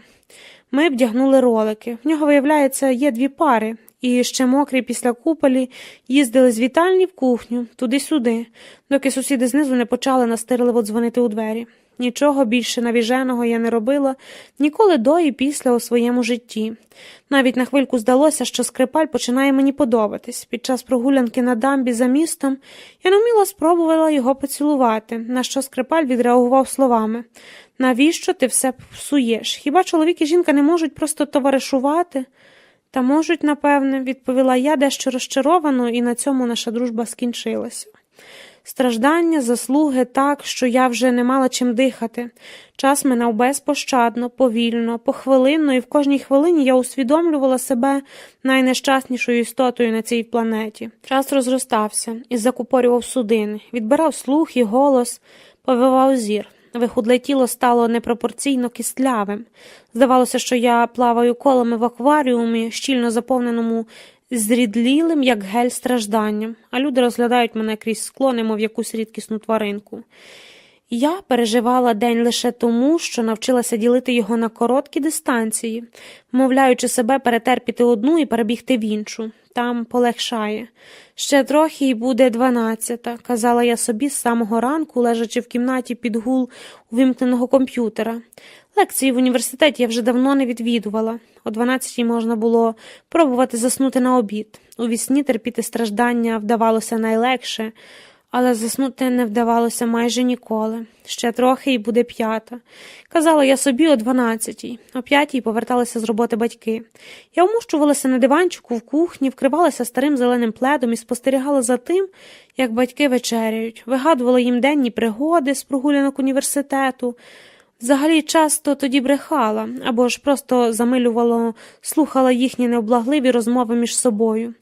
Якщо вдавалося забутися бодай на хвильку, я вже була щасливою, тому насолоджувалася безгрошів'ям, корупцією, проблемами знайомих, а особливо коли хтось умирав, бо ніщо так не відволікає від власного страждання, як чужа смерть. Безкінечну кількість разів я уявляла, що вмираю сама, і моє набрякле тіло горілиць виносять на поверхню акваріуму, а він, вродливий золотоволосий чоловік, б'ється головою об скло і, захлинаючись горем, лементує «Ні, ні». Увечері я напихалася заспокійливими, готуючись до чергової важкої ночі, протягом якої я писала свої оповідання, плакала, дрімала, мріяла, плакала, врешті повторювала «ще трохи і почне світати». А коли бралося світати, я вкладалася в ліжко, щоб уже за кілька годин починати увесь цикл мук спочатку. Можливо, люди просто необхідні один раз належно постраждати, підмордуватися, щоб визначити розмір душі. XS, S, M, XL. Моя була якась безрозмірна. Місцевий видавець погодився видати оповідання окремою книжкою. Я мала б радіти, але насправді нічого не відчувала. Наполягла тільки, щоб презентацію провели у кнайпі, де ми колись зустрічалися. Людей зібралося доволі багато, бо тоді книжки виходили не так часто. Кіптява. Я пам'ятаю лише, що сиділа перед усміхненою публікою і безперервно жартувала, мнучи в руках гарненько видану книжечку. Вона була якась яскраво-жовта, дерев'яний стілець піді мною порипував. Публіка заходилася благодушним реготом, мовляв, подивіться, яка мила, жартує, молодеча енергія б'є фонтаном, пише щось у такі важкі часи, не занападає духом, як це мило. Лиця присутніх розповзалися в одну суцільну пляму. Я читала уривок оповідань, і ніхто нічого не розумів. «Ви ж нічого не розумієте», – сказала я, і пляма вибухнула реготом. Ще й сама іронічно, дійсно мило. Серед присутніх пульсувало одне – його лице. Він прийшов із запізненням, тому мусив стояти біля дверей, зіщулившись і притулившись до одвірка. Коли інші реготали, він тільки ледь усміхався, мабуть, щоб занадто не вирізнятися на загальному тлі. Коли презентація закінчилась, він першим непомітно зник. Так що я не була певна, чи ця несподівана з'ява мені взагалі не примарилась. Додому я поверталася пізно вночі останнім тролейбусом. На зупинці вже під батьківським будинком звернула увагу на одиноку нерухому постать, яка по-буддийському сиділа на бетонному брилі і витріщалась на повний місяць. Багряний диск, як домовклілий меч, нависав над дачним масивом по той бік дороги. «Смішна презентація вийшла», – мовила постать, а я завмерла від внутрішнього трепету. «Що ви тут робите? Звідки ви знаєте, де я живу?» «Зайшов в особисті справи. Хотів привітати з книжкою». Йому заплітався язик. Було зрозуміло, що він страшенно п'яний. Я підійшла ближче, він хотів підвестися, але мало не перекинувся. Я сказала якомога суворіше: «Ви п'яний. Ходи сюди». Немов слухняна лялька, я підійшла зовсім притул.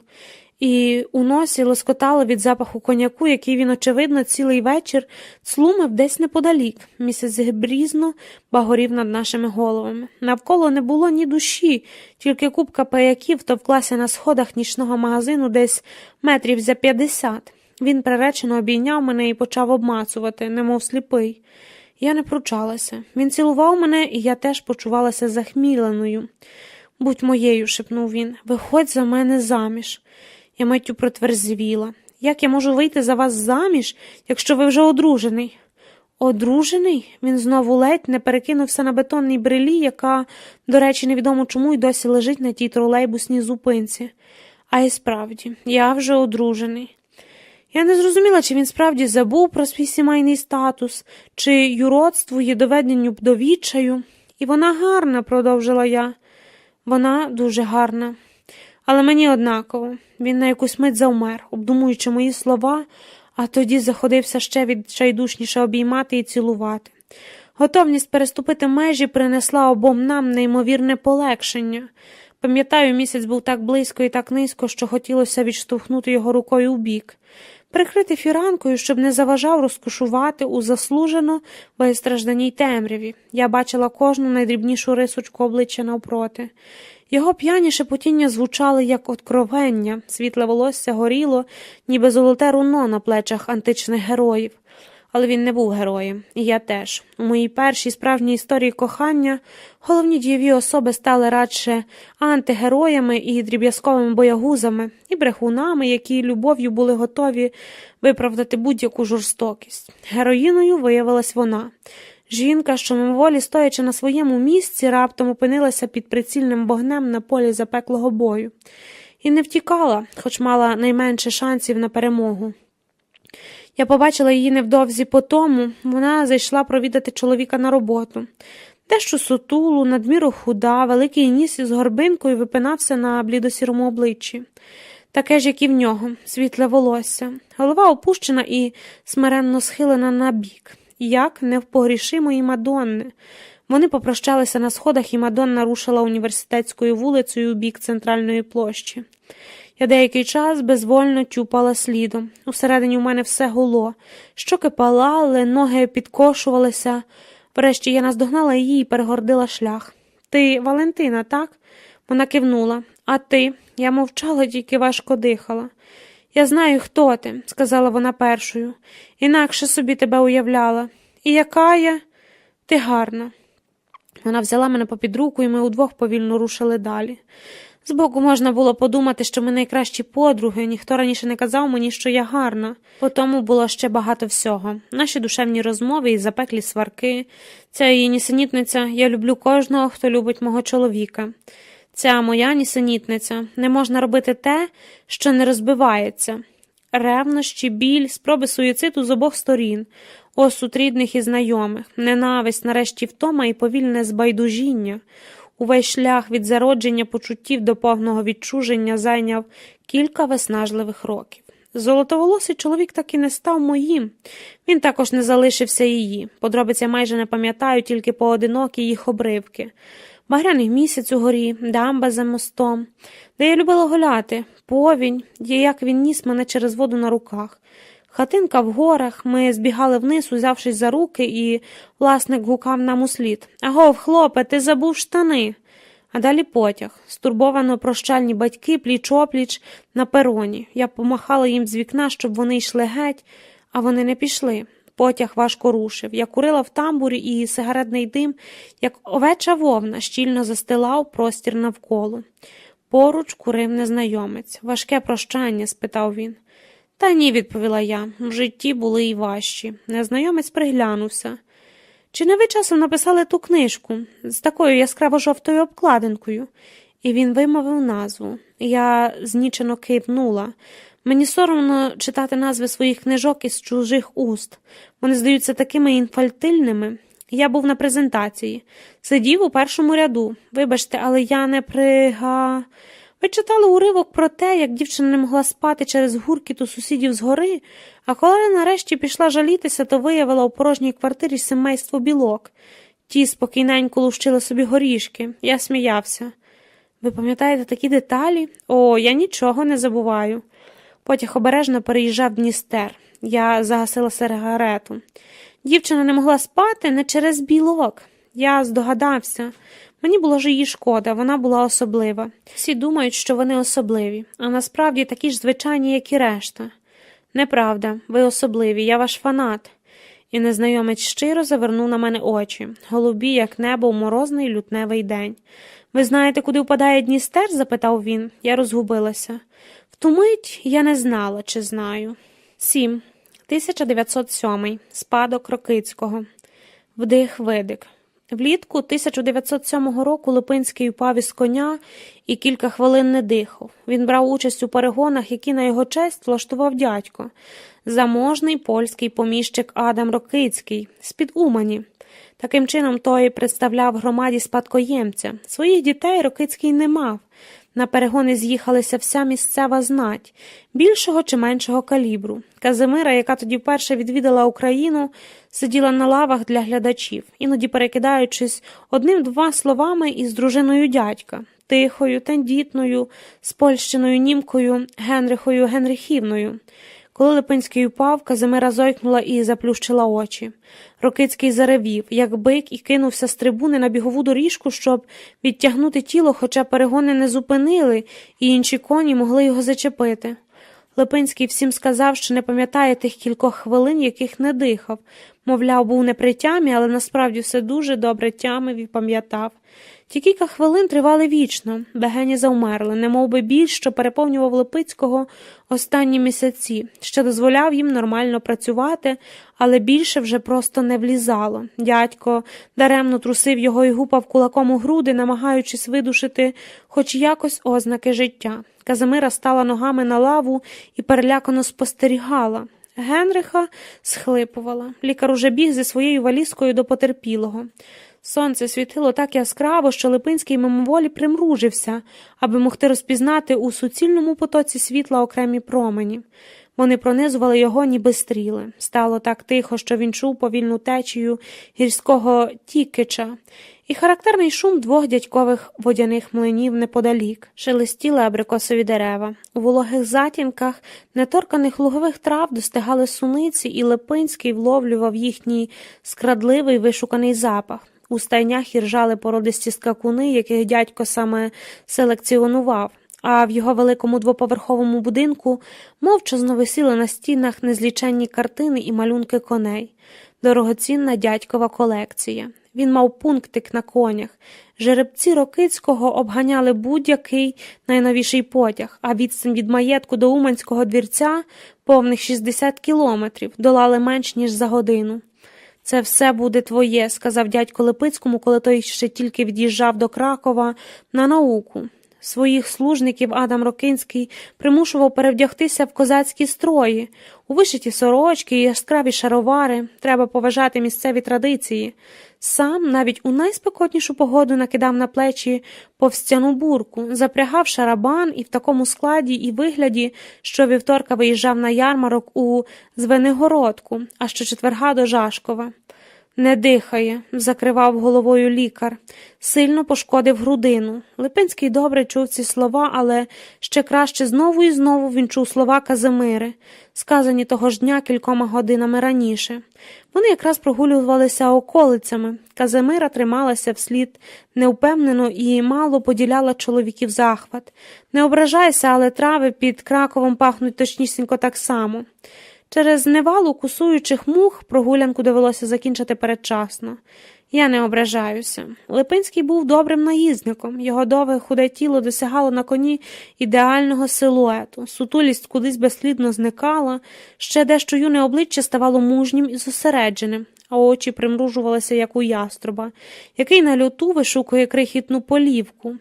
Коні слухались Липинського, немов собаки. Напередодні дядько півжартома кивнув, що перемога у перегонах не обов'язкова, звичайно, але він дуже на неї сподівається. Перемога означала б для Липинського вільне відходження до товариства дорослих чоловіків, що його остаточно підтвердить народженням спадкоємця. Липинський розповів про це Казимирі, одягаючи жокейський мундир. Всі довкола запитують одне і те ж, коли чекаєте поповнення в родині. І що ти відповідаєш? Нічого, не хочу псувати дядькові прийом, інакше мусив би датися до грубощів. Казимира теж одяглася. На ліжку лежала підготовлена слузницями легка кремова сукня. Сама Казимира ще крутилася перед дзеркалом у спідній білизні. Липинський краєм ока за нею спостерігав. У такій миті він переконався, яким сильним було його почуття до цієї жінки. Він боязко обійняв її, і Казимира різко відскочила. «Вацлаве, ти постійно наголошуєш, що не поспішаємо з дітьми, але кожен твій чинок говорить про протилежне. Я не готова зараз стати матір'ю, але тобі байдуже до моїх почуттів. Я зовсім не те мав на увазі. Я не хотів, я хотів... Що ти хотів? Ти ж знаєш, звідки беруться діти, правда?» Липинський відвернувся і застебнув сорочку на грудях.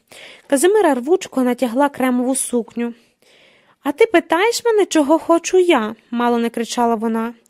«Немає потреби, ти тільки про це й говориш.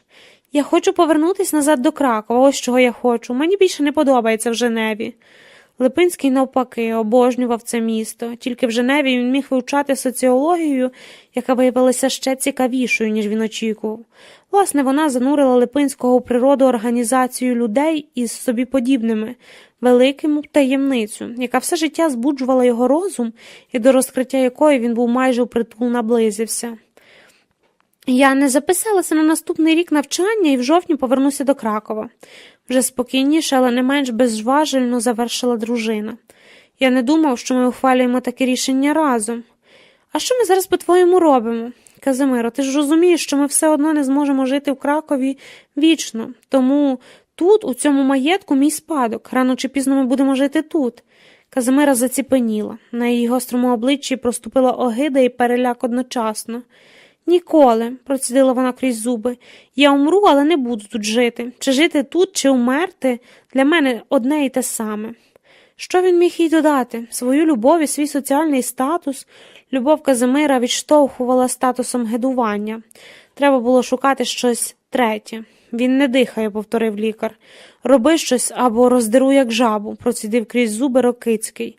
Цей далебий чоловік із басистим голосом загалом не вирізнявся особливим тактом, мов легко займистий характер, шанував масні жарти і був людиною грубою, зате консекватною. Дружина Генриха здавалося античною богинею в лапах скаженого чудовиська. Попри це вони пасували одне до одного, як шабля до піхов. Хоч Рокицький любив погуляти, він завжди повертався до Генрихи, як побитий пес.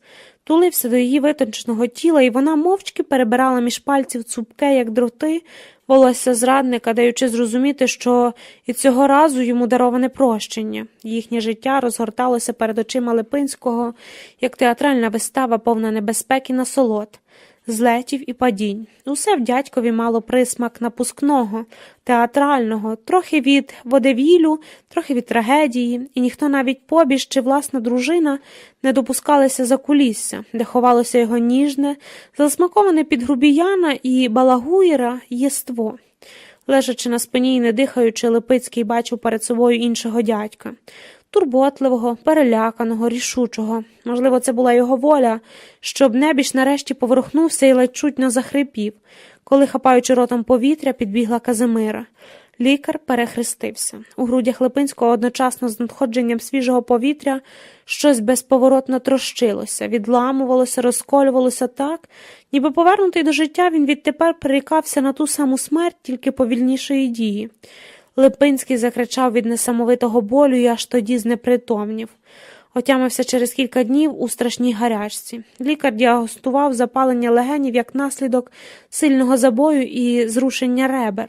Казимира увесь час сиділа поруч, щохвилини прикладала долоню до чола хворого. «Мені здається, температура впала», – казала вона переконливо. «А мені здається, що навпаки підросла», – простогнував Липинський у відповідь і просив прочитати йому вголос. Казимира читала газети, Дон Кіхота, потім Тому Компійського, а коли Липинському робилося геть зле, Кос Юкрейніко. «Я погано розумію кирилицю», – незадоволено бурчала Казимира, але мусила йти шукати у дядьковій бібліотеці підходящу книжку. Українською там був лише нещодавно виданий словарь Бориса Грінченка. Його подарував дядькові Липинський. Казимира розгортала словарь де-будь і неоковирно запитувала перші ліпші українські слова з їхніми короткими тлумаченнями. Липинський уважно слухав і деколи поправляв мимову. Лопуцьок – молодий м'який стебель, растіння, употреблений в піщу. І вона заходилася сміхом. Лопуцьок. Липинський зашкашлював її сміх. За 2 тижні пацієнт більш-менш оклигав і подружжя вирадилось назад до Женеви. Розмова про переїзд до Кракова більше не заводили. Напередодні увечері господиня дому запланувала урочисту прощальну трапезу, але Рокицький так на неї і не з'явився. Сиділи за столом утрьох. Атмосфера панувала пригнічена, хоча Генриха ігнорувала чоловіча відсутність і намагалася весь час підтримувати світську бесіду. Липинський бачив, що дядина плакала, але не справився чому. Він ніколи не втручається в їхнє з Рокицьким приватне життя, хай би що там ставалося. Генриха схилилася над тарілкою, вдаючи голодну, хоча з самого початку вечора тільки колупнула виделкою порцеляну. Так, жодного шматка і не поклавши до рота. Її небовби витисаний з білого мармуру силует кидав на дерев'яну підлогу велику важку тінь. Цю тінь Липинський відчував на собі всю наступну ніч. Важкість і напруга висіли в повітрі. Казимира теж спала неспокійно. У дворі скавуліли пси і постійно її будили. За кілька годин перед світанком, коли ніч уже не сила було терпіти, Липинський почув волання Генрихи. Він схопився з ліжка і побіг, у чому був, до їхнього з дядьком кімнати. Двері були прочинені. Генриха в довгій білій сорочці стояла посеред спальні зі срібним свічником у руках. Розпашана, волосся скувйовжене, на гладкому лиці проступали глибокі зморшки болю. В її оборонній поставі не було жалю до себе, не було слабкості, тільки відчайдушне бажання нарешті припинити затяжні муки. Так звірі, чия доля все життя тікати від хижака, одного разу зупиняються, щоб розвернутися і нарешті зазирнути ворогові в очі. Адам Рокицький стояв навпроти, у верхньому одязі. Кулаки і зуби стиснуті. Було зрозуміло, що він щойно повернувся, але вперше за цілу вічність шлюбу його не пробачили. «Скурвий син!» – вигукнула Генриха. «Я не можу більше чути їхніх запахів». «Тихо, розбудиш небожа!» – прошепотів Рокицький у відповідь, але його зацитькування тільки підклало дров у вогонь. «Біда, розбуджу небоджа. Не переживай, світ не завалиться. Коли він упав із коня, ти трусився над ним так, як ніколи не трусився би наді мною. Панькаєшся, ніби він тобі рідний син. Як не маю свого сина, то нехай чужа дитина буде за рідну». Невидима куля прошила Генрисові горло. Вона скрикнула і похитнулася, а тоді з усієї сили розмахнувшись, жбурнула підсвічникові чоловіком у голову. Рокицький не встиг ухилитися від атаки, і підсвічник потрапив прямісінько в його широке чоло. Дзвінко відскочив. «Уб'ю», – процідив він рішуче уперед. Генриха не глякалася, лише схрестила руки на грудях. Серед мертвої тиші стало виразно чути, як сльозоточать її очі. Липинському треба було зібрати усю свою мізерну силу докупи, щоб змусити дядька сповільнити наступ. Він схопив його за руку і повис на ній, немов бередливий 6-літній хлопчик. «Дядьку, зупинись!» – безпорадно благав він. «Зупинися, що ти робиш?» Генриха бездумно зареготала. Рокицький вивільнив руки, сплюнув і вийшов у кімнату.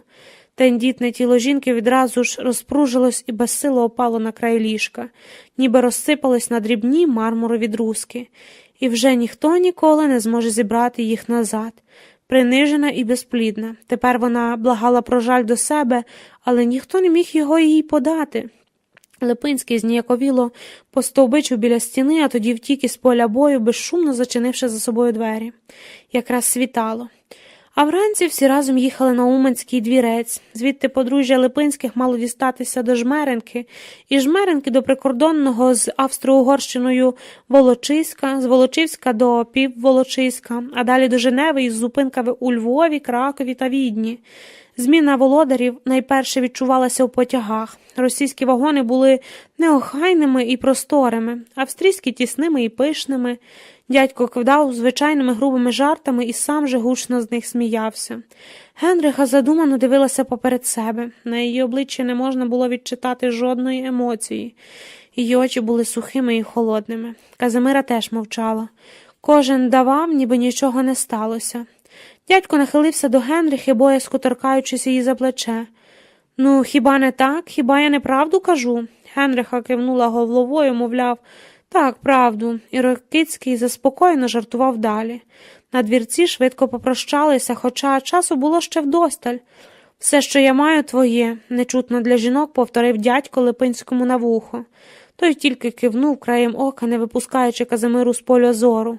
Та сказала: «Дякую за гостину. Ви тут завжди бажані гості. Приїжджайте, коли душі забагнеться». «Обов'язково», – запевнила Казимира, хоча сама більше ніколи сюди у малоросійську глухомань не повернеться. А дорогою назад Рокицький жалівся дружині.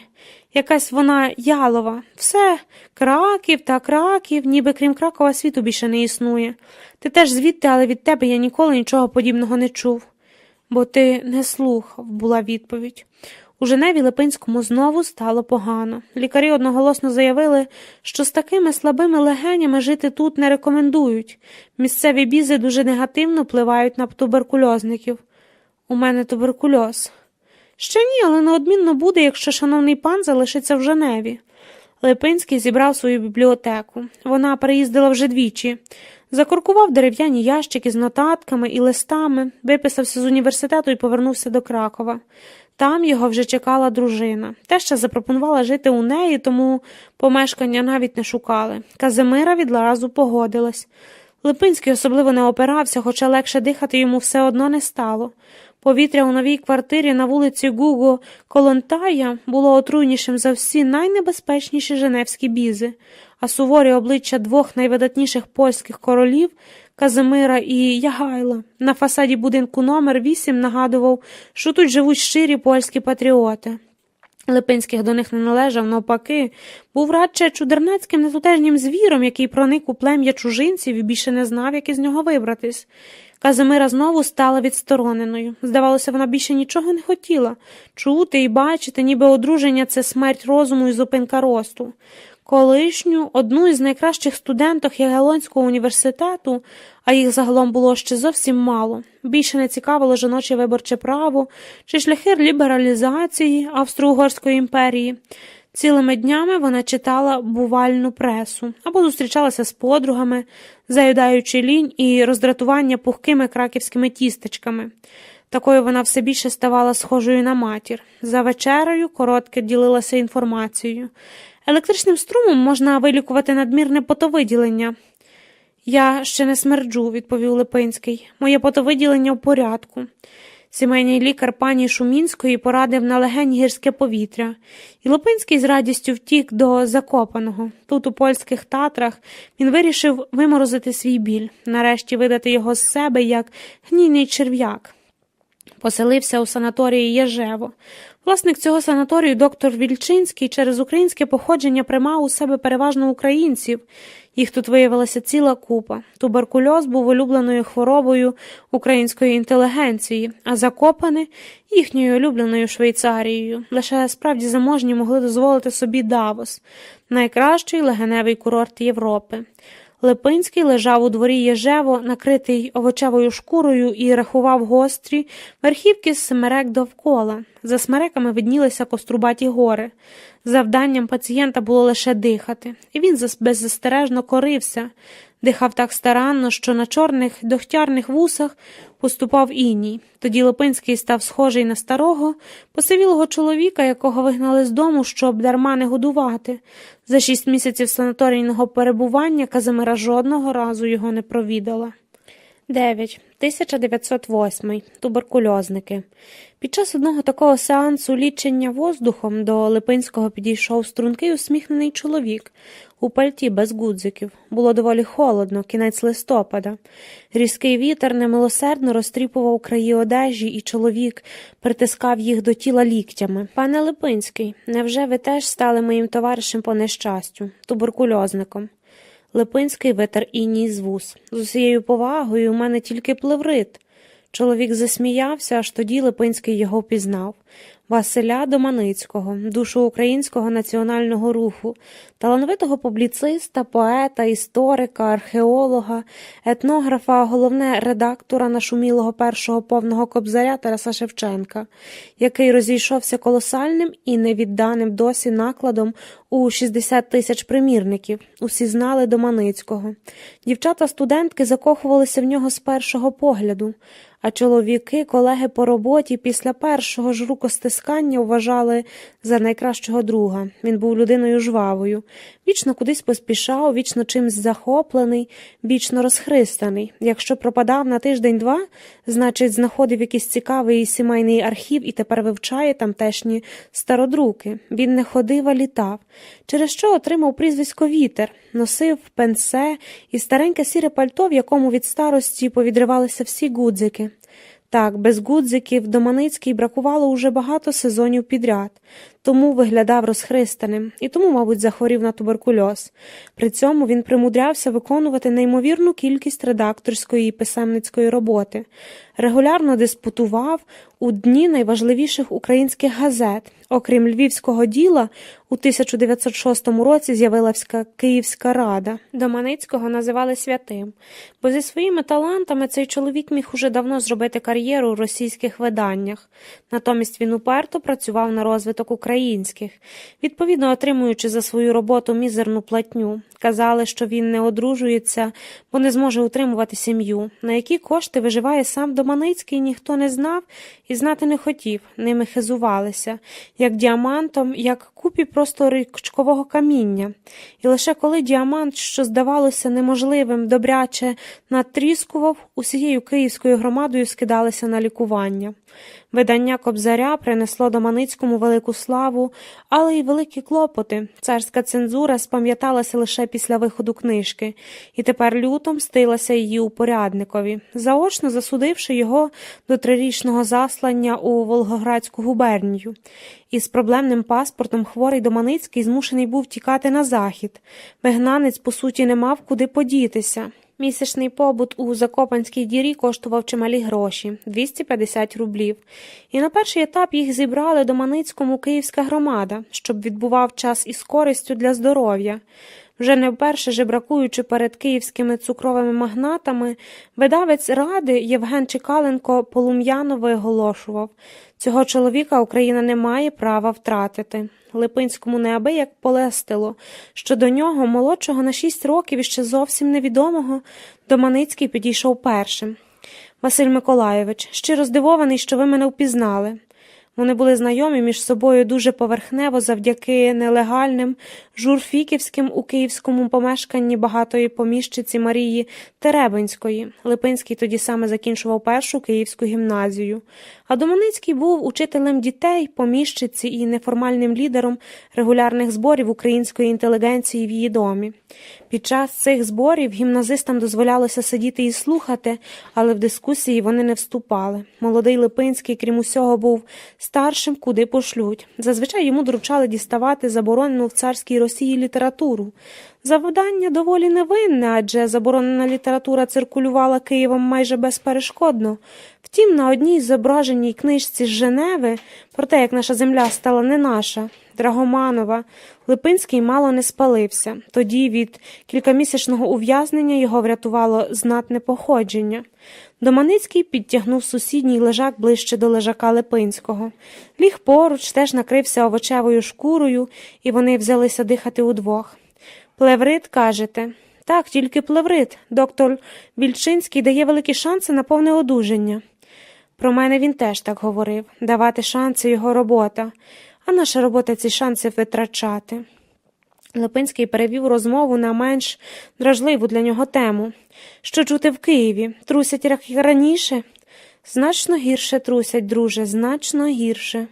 У Закопаному вони стали все робити разом. Уранці разом сідали в санаторійній їдальні з величезними вікнами, що виходили на гори. Обмінювалися новинами з прочитаних газет і отриманих листів. Далі наставала черга дихальних процедур. Вони лежали горілиць на холоді, обговорювали жалюгідне становище української освіти і політики і будували хитромудні плани з їх порятунку. Так, наприклад, вони заснували видавництво «Селянська книжечка» із серією доступно написаних брошур на різноманітні господарські теми. Перша брошура «Як хазяйнують селяни по ріжних краях». Вийшла вже на початку наступного року і коштувала 20 копійок. Написав її Доманицький. Гроші на видання загалом 400 рублів. Липинський позичив у свого батька. Наступні книжечки мали присвячуватися забутові, яєць за короном та шовківництву. Про обіді Липинський із Доманицьким прогулювалися недалекими пагорбами, а дорогою назад заходили на вечерю в якусь із численних місцевих ресторацій. Там до них долучалися інші, уражені вірусом українського громадянства, спожнижництва туберкульозники. Час минав швидко і весело. Липинський мало говорив, більше слухав, до Доманицького звертався тільки на ім'я і по батькові, а той напівжартома кимав Липинського Данте Полонус, тобто з латині родом поляк. Липинський ображено супився, але швидко відходив. Він вибачав старшому товаришові учительський тон, бо підсвідомо шукав собі гідного провідника в українську культуру, когось поважного, хтось поручився б за нього перед іншими. Доманицький виконав це завдання блискуче. Він перший розгледів у Липинському історика, який вже давно перейшов стадію любителя архівів і міг скласти конкуренцію визнаним корифеєм історичної науки. Таких, щоправда, було зовсім небагато. Метр української інстографії Михайло Грушевський, що мешкав у Львові, якраз готував 7-й том свого опус магнум – 10-томної історії України Руси. Його постать відкладали таку велетенську тінь, що в ній усі інші історики здавалися дрібними комахами, які копишаться в недоїдках з панського столу. Липинський довго не наважувався стати одним із них. Він мав у запасі кілька готових статей, але нікуди їх не відсилав, немов чекав схвалення когось, кому міг довіряти. Доманицький схвалив і похвалив. Більше того, він довіряв Липинського собі, а отже й усякому іншому діячеві української культури, в якій через крихітні масштаби часто було тісно і тхнуло інтригами й конкуренцією. До Нового року Липинський все-таки надіслав до редакції Ради 2 свої перші історичні статті українською мовою. Від будь-якого гонорару, звісно ж, відмовився, вважаючи себе нащадка польських колонізаторів, апріорі винним українському народові до кінця життя. Перше посвячення пройшло успішно. Статті відразу ж надрукували, а про їхнього автора заговорили з великим інтересом. «Тепер ви можете сміло називатися українським істориком», – казав Доманицький, від чого Липинський сором'язливо віднукувався, бо історію ніде спеціально не вивчав, тому завжди залишався всього лише добре обізнаним дилетантом. Чимось ще, окрім прізвищ, вони були схожими один на одного. Можливо, сутулістю, набутою від невпевненого обраного шляху. Один уже пройшов цим шляхом майже до кінця, другий тільки розпочинав дорогу. В легеневій слабості, ще одній їхній спільній рисі, Доманицький теж просувався значно далі, бо вже віддавна хворів і харкав кров'ю. В його товаристві, однак, завжди було легко і затишно. Доманицький намагався підходити до всього з почуттям гумору, і, здавалося, він і своєї хвороби не сприймав серйозно. Ніби це не вона взяла його за барки, а він просто вирішив полоскати собі нерви, розважитись. Лишень темні круги під енергійними очима і запалі щоки натякали на швидкий фінал віртуозної гри. «Куди ви плануєте виїжджати навесні?» – допитувався Липинський, але так і не почув розбірливої відповіді. Доманицький радо б залишився, але гроші на санаторій побут необлаганно закінчувалися. «Я виїду звідси, то, мабуть, умру», – відсторожувався він. Липинський нашкріб із власного утримання достатню суму, щоб Доманицький залишився в Закопаному ще на 3 місяці. На той час, не маючи заробітку, він перебував на повному утриманні батьків. «Це не подарунок», – сказав він товаришеві, коли той почав опиратися. «Навіть не думайте, просто позичка до ліпших часів. Віддасте, коли наше діло з селянськими книжечками почне приносити прибуток». А в лютому сталося дещо, від чого завжди веселий Доманицький зробився мовчазним і замкнутим. До Кракова приїжджала одна особа, з якою він не бачився більше 2 років. А остання їхня зустріч закінчилася доволі неприємно.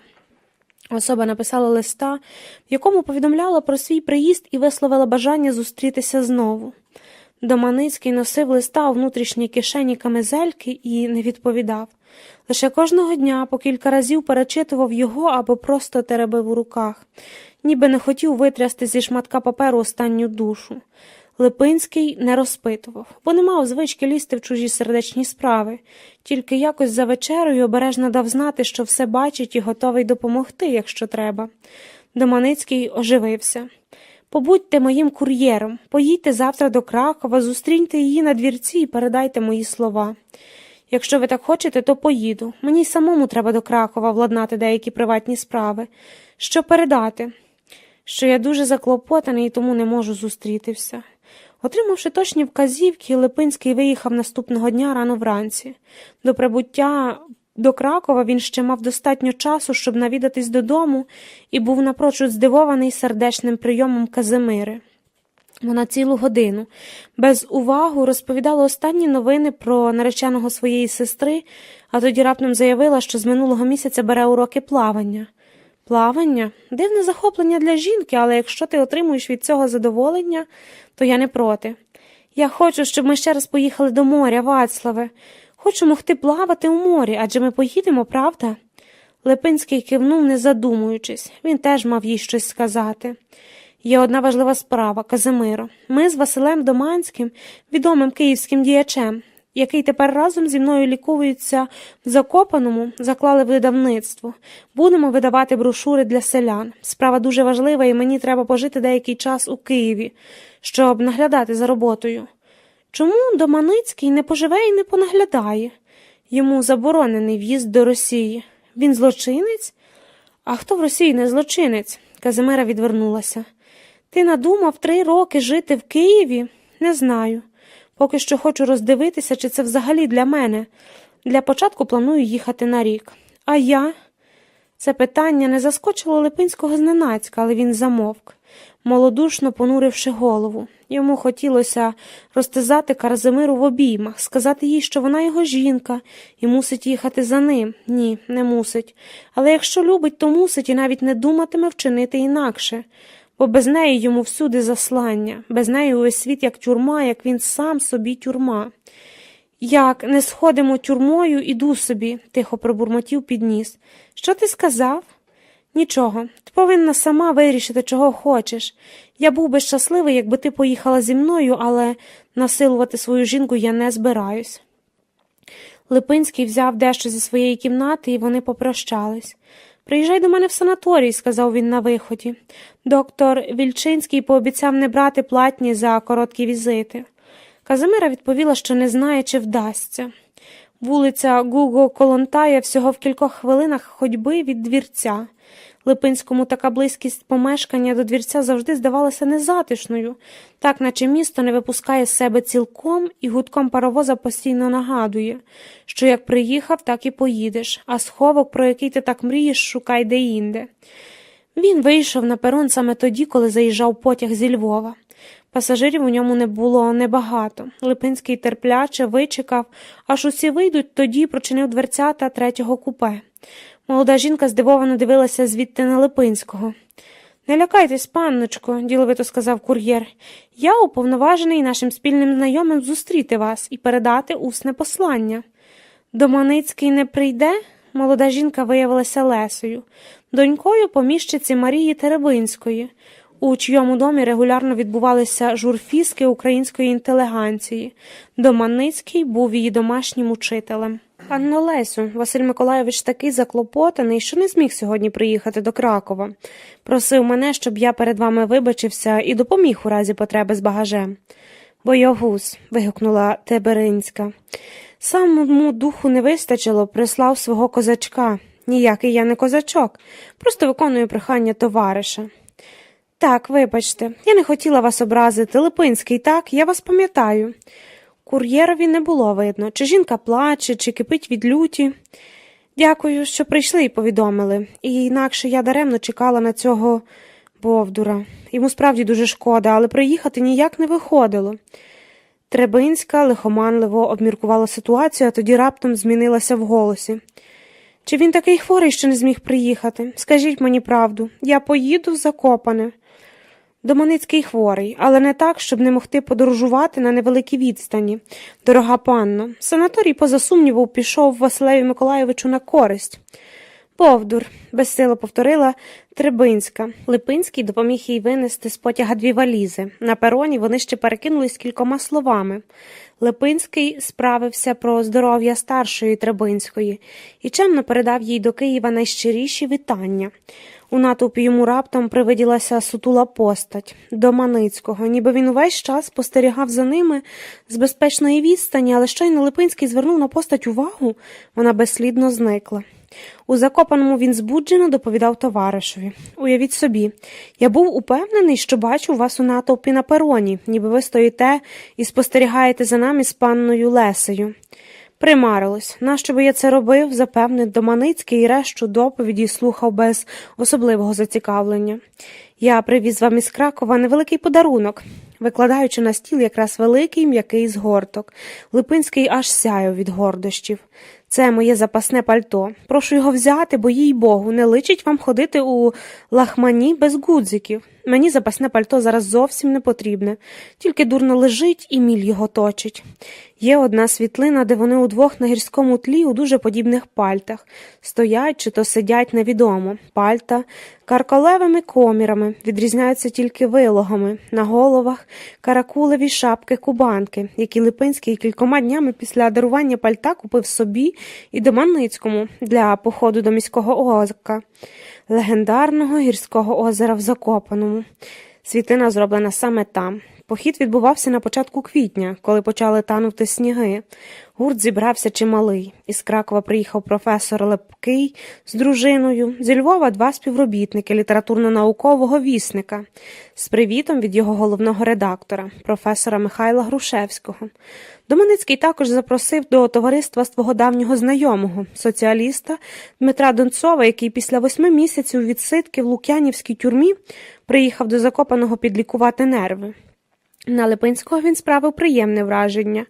Ішли 3 години. Всі були по пояс у болоті, бо через відлигу дороги перетворилися на суцільне місиво. Але ніхто не скаржився, коли нарешті діздалися берега. Озеро відкрилося походцям у всій красі. За формою воно справді нагадувало око, делікатно влите в татрську ущелину. Крига, яка трималася всі зимові місяці, скресла. І тепер здавалося, що то гігантський очний протез, який від старості пішов тріщинами. Влаштували привал. Пані Лепкова роздавала канапки. Тим часом Доманицький із запалом розповідав про свій новий видавничий проект – популярну історію України, яку з багатьма помилками написав старенький миколаївський суддя Микола Аркас, а Доманицький взяв її відредагувати. Власне, переписати і наповнити ілюстраціями. Він був дуже захоплений своєю роботою.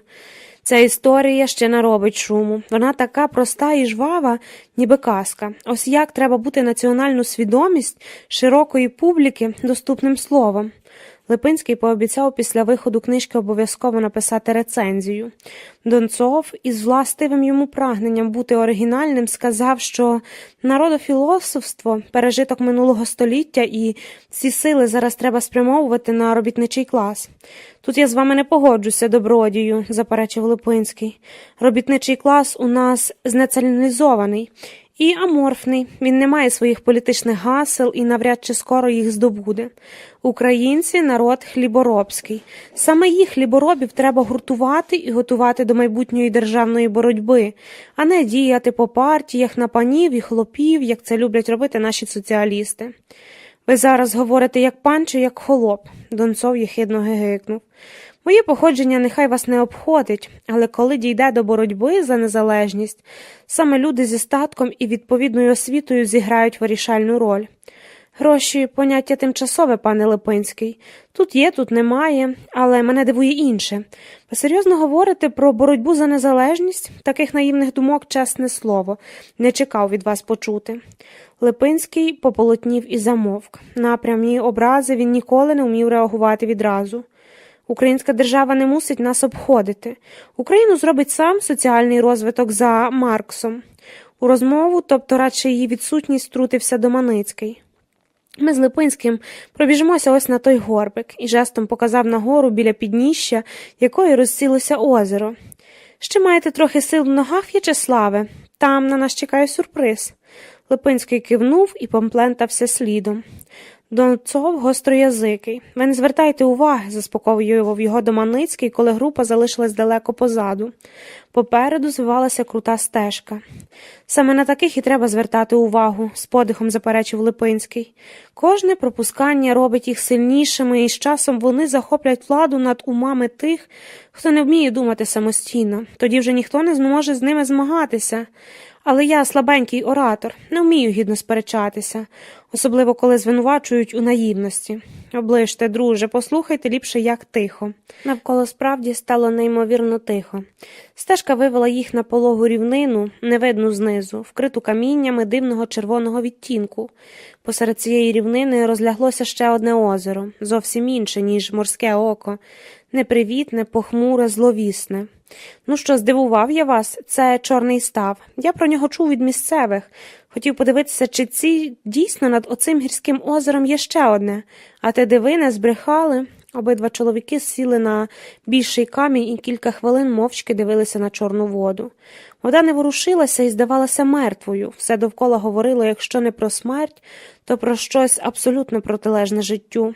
Кожен у душі плекає свій чорний став, дещо патетично мовив задуманий Доманицький. Мій чорний став – це моя любов, така ж недосяжна, і так само, як я, ховаюся з нею від людських очей. Чому ви не захотіли зустрітися з панною Лесею? Чому ви їй не признаєтеся, що любите? Доманицький гримнув себе кулаком у груди. Навіщо? Що я їй можу запропонувати? Я не романтик, як багато про мене думає. Знаю, скільки мені залишилось. Рік, два, не більше. Тільки зламаю їй життя і примушу дивитися на свою смерть. Не хочу.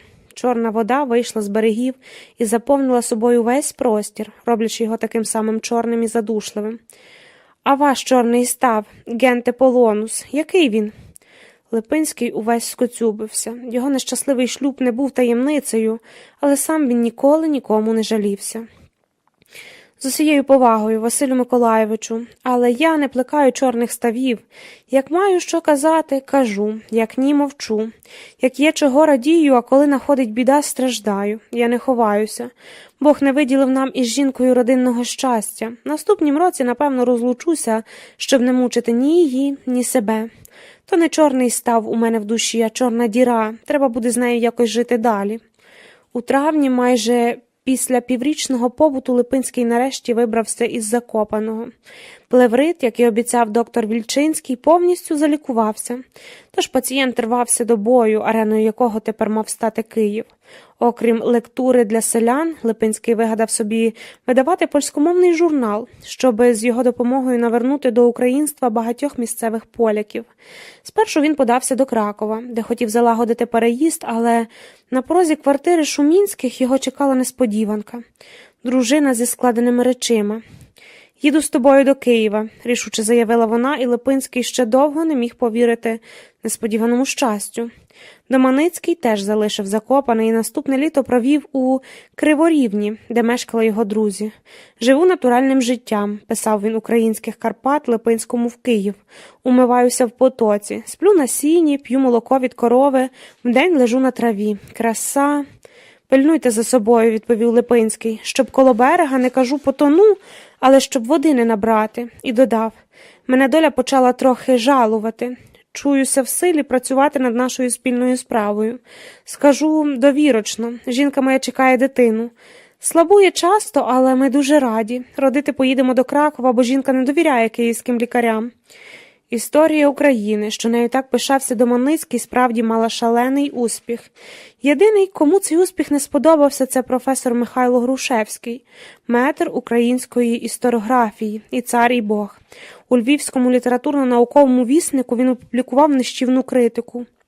А потім, щоб упевнитися, що Доманицький її прочитає, приніс копію рецензії на їхню особисту зустріч у Львові. І забув її на столі. Розпочалася серія публічних звинувачень і скандалів, які тільки погіршили стан Доманицького. Швидка звістка про його смерть на французькому курорті Аркашон нікого не здивувала. Тоді київська громада знову зібрала гроші, всього 900 рублів, щоб доправити тіло з-за кордону. Поліція, побоюючись антиурядових демонстрацій, заборонила ховати знаменитого висланця в Києві. Похорон відбувся пізньої осені у рідному селі Доманицького на Звернигородщині. З Києва прибула скромна делегація, 7 душ. Привезли з собою 20 вінків. Один від Липинського, який не міг бути присутнім, бо лежав хворий. Того дня йшов сніг з дощем. Видавець ради Євген Чекаленко виголосив перед натовпом селян сердечну промову, назвавши Доманицького чистою і святою людиною. Не дивно, що помер у віці Христа. А втрату непомітною для народу, який має так багато мільйонів і так мало людей. Туберкульоз і російське самодержавіє – наш найбільший ворог, які помагають одне одному як можуть. Вже тоді Чекаленко задумався над ідеєю придбати на південному березі Криму невеличку віллу, щоб слабостилі українські письменники замість смерти по закордонах могли поправлятися в ній своє здоров'я. До цього треба було вкотре перекласти якісь із власних маєтків і сподіватися на добрі врожаї, щоб мати змогу провідати борг.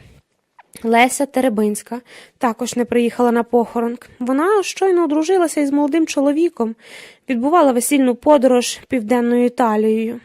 Як Доманицький і бажав, вона не стала свідком його смерті. Чорний став залишився ніким не баченим, ніким не торкнутим. Хіба що у літературно-науковому віснику за 1900 рік у книзі 3 на сторінці 232 можна знайти один бадьорий віршик, сповнений оптимізму і зухвалої віри в людський поступ. Віршик присвячувався Лесі, тій людині ХХ віку, і закінчувався рядками. І той місячний світ, що з дитячих ще літ у вікні нам засліплював очі, ми п'ємо дамо, а самі утнемо, ліхтарі електричні для ночі. І підпис В. Дом. 10. 2009. Королева Плісняви. Я завжди хотіла бути розумною, але, прогавивши свій шанс, так і не скориставшись природнім даром накопичувати знання, дізнаватися було моєю пристрастю, аж доки інша пристрасть, жіноча, людська, не взяла наді мною гору. Замість тренувати розум, я управлялася в стражданні. Замість запоєм читати, я запивала нестерпний біль алкоголем. Я віддала перевагу любові і занехаяла високе мистецтво ясного мислення. Роки, які треба було присвятити щоденній коропіткій самоосвіті, промайнули впогано за особистим щастям. Яке саме по собі є лише ілюзією щастя, ілюзією погоні. Щасливішою я не стала, а втрачений час неможливо надолужити. Я пізнала почуття, але не пізнала мудрість. Малою я нишпорила всіма можливими міськими бібліотеками, просто щоб відчути безмір людського розуму. Згадуючи себе із роззявленим ротом і допитливим поглядом, я опадаю в жаль і гордість одночасно. Гордість за себе тодішню і жаль за теперішню.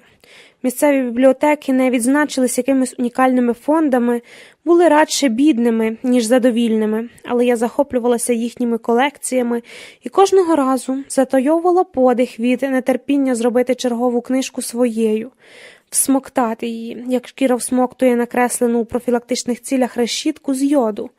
Передчуття книжки було таким самим важливим, як і її пізніше прочитання. Іноді навіть важливішим. Я була записана у всі без винятку міські бібліотеки. Навіть районні, де крім щоденних газет, кількадесяти засмальцьованих детективів і полички з радянськими енциклопедіями, більше нічого не було.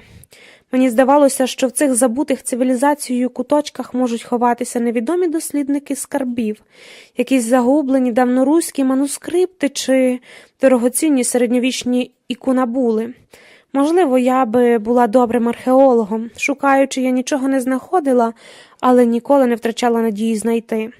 У районних бібліотеках працювали добросельчанні жіночки в окулярах із товстою оправою, одягнені в сіре або коричневі, іноді з величезними, бездоганно заплетими гулями в волоссі на потилиці, з пухкими родимками на підборідді. Їхня затишна присутність надавала звичайним крихітним приміщенням майже сімейну атмосферу.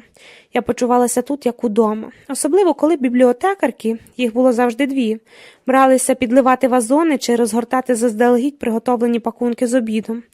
Я сиділа просто перед ними в так званому читальному залі, що складався з двох засунутих докупи столів, і порпалася в радянських енциклопедіях.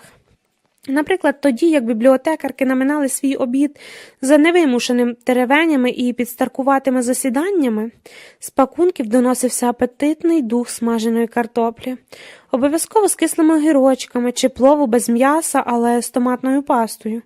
І мене викручувало порожній шлунок від голоду на виворіт.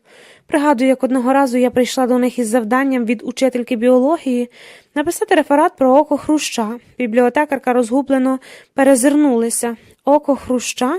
І взялися переривати все, що мали про хрущів, аж до українських народних пісень. Але про самі хрущіві очі так нічого й не знайшли. Навіть забули пообідати. Мені досі соромно перед ними, бо насправді я неправильно розчула завдання і мала написати реферат про око кліща, а не хруща. Вчителька біології натякала, що кліщ – якісь дивовижні істоти. Під час статевого дозрівання в них не ростає додаткова, четверта пара ніг, а очі рішуче відрізняються від очей всіх інших живих істот. Чим саме я так і досі не дізналась. Процес розширення мого особистого всесвіту зупинився десь у 22.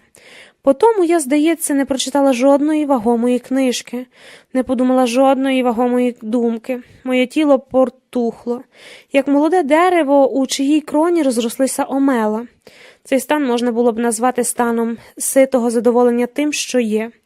Здається, я кілька разів навіть сказала щось подібне, але відразу ж забувала, бо пам'ять така нетривка вже за своєю природою, ще більше розвіюється з токсичними випарами чистих похміль. Я переїхала до Києва. Вдень працювала, увечері зустрічалася з друзями, чиї всесвіті теж давно припинили розширятися. Замкнуті у обов'язких, схильних до самодурства свідомостях, виправдовуючи одне перед одним власну лінь, ми мало що відчували. Тому мусили регулярно підвищувати градус для загострення почуттів. Прагнули драми, плачів, бурхливих суперечок, образ і прощань назавжди, всього того, що вранці зазвичай стає незручно і соромно. Я любила повторювати, що все про всіх знаю, штрикала пальцем у груди співбесідникові і кричала, заливаючись сльозами. «Я все про тебе знаю. Я бачу тебе наскрізь». Звідки бралося це сльозливе всезнайство, я не здогадувалась. Мій всесвіт плісняв зсередини. І щоб вижити, потрібно було постійно переконувати себе, що я і моє життя особливі, що я реалізувалась і не потребую нічого нового. Я була королевою плісняви, а мої друзі – лицарі ордену пива і пляшки віскі за останні гроші. Коли я зникла з їхніх орбіт, вони з полегкістю відітхнули і стали зразковими сім'янинами. Оглядаючись назад, я бачу, як королева плісняви невпинно вбивала королеву бібліотек. Крок за кроком, хід за ходом. Цей шаховий турнір я програла остаточно, коли зрадила свій давній звичці ступати на берег великої річки, щоб принаймні посумувати через неможливість нею поплисти. Колись, приміром, я регулярно ходила у музичну і медичну міські бібліотеки, хоч ані з музикою, ані з медициною не мала нічого спільного. Кожної суботи вже в старшій школі і під час навчання в університеті я теж забігала до бібліотеки іноземних мов. Це була моя улюблена, завжди порожня, просто щоб поблукати між рядами стелажів. Здавалося, ніби я гуляю мініатюрним глобусом або церквою. А всі ці книжки – французькі, італійські, німецькі, ікони з зображенням чужих богів, їхні священні писання. Моє невігластво не применшувало їхніх божественності. Я вивчила англійську як іноземну, але читати нею так ніколи й не змогла. Попри це, я досхочу набралася в бібліотеці англійських книжок. Максимально дозволялося 6. Наприклад, Джейн Ейр, Алісу в країні чудес, Доріана Грея, Мільтонський «Втрачений рай» з химерними ілюстраціями, Доре, англійський переклад індійських вед, і ще якусь з гарною обкладинкою, і тягла все це додому. Там книжки лежали увесь наступний тиждень на столі, немов на алтарі, нечитані. Я ж тільки з благоволінням гладила їхні палітурки і розглядала картинки, якщо такі були. Наступної суботи вирушали за новою партією. Прошу оповідання о Генрі і Честертона, і ще Марка Твена, і Володар Мух, Голдінга. Молода бібліотекарка, випускниця факультету іноземних мов, порадливо і без тіні єхидства зауважила, що Володаря Мурх я вже брала двічі у цьому році і один раз в минулому. «Нічого», – відповіла я, не згимнувши оком, – «хочу освіжити в пам'яті». Окрім англійської, я пробувала читати і вчити німецьку, французьку, польську, і навіть одного разу купила іспанську мову за 30 днів, щоб могти читати Богерса в оригіналі, шукала легких і швидких способів, якихось таких, щоб покласти на ніч під подушку, а вранці нова мова вже щонайменше на розумовому рівні. У наслідку я не знаю жодної, і тепер картаю себе, що доклала замало зусиль. Час безповоротно втрачений. Я вже ніколи не оволодію латиною чи давногрецькою, чи санскритом, чи хоча б церковнослов'янською. Мій всесвіт обнесений українською і російською, як тюрма, колючим дротом. І від усвідомлення, що я ніколи не вирвуся за межі цієї тюрми, часом стає нестерпно.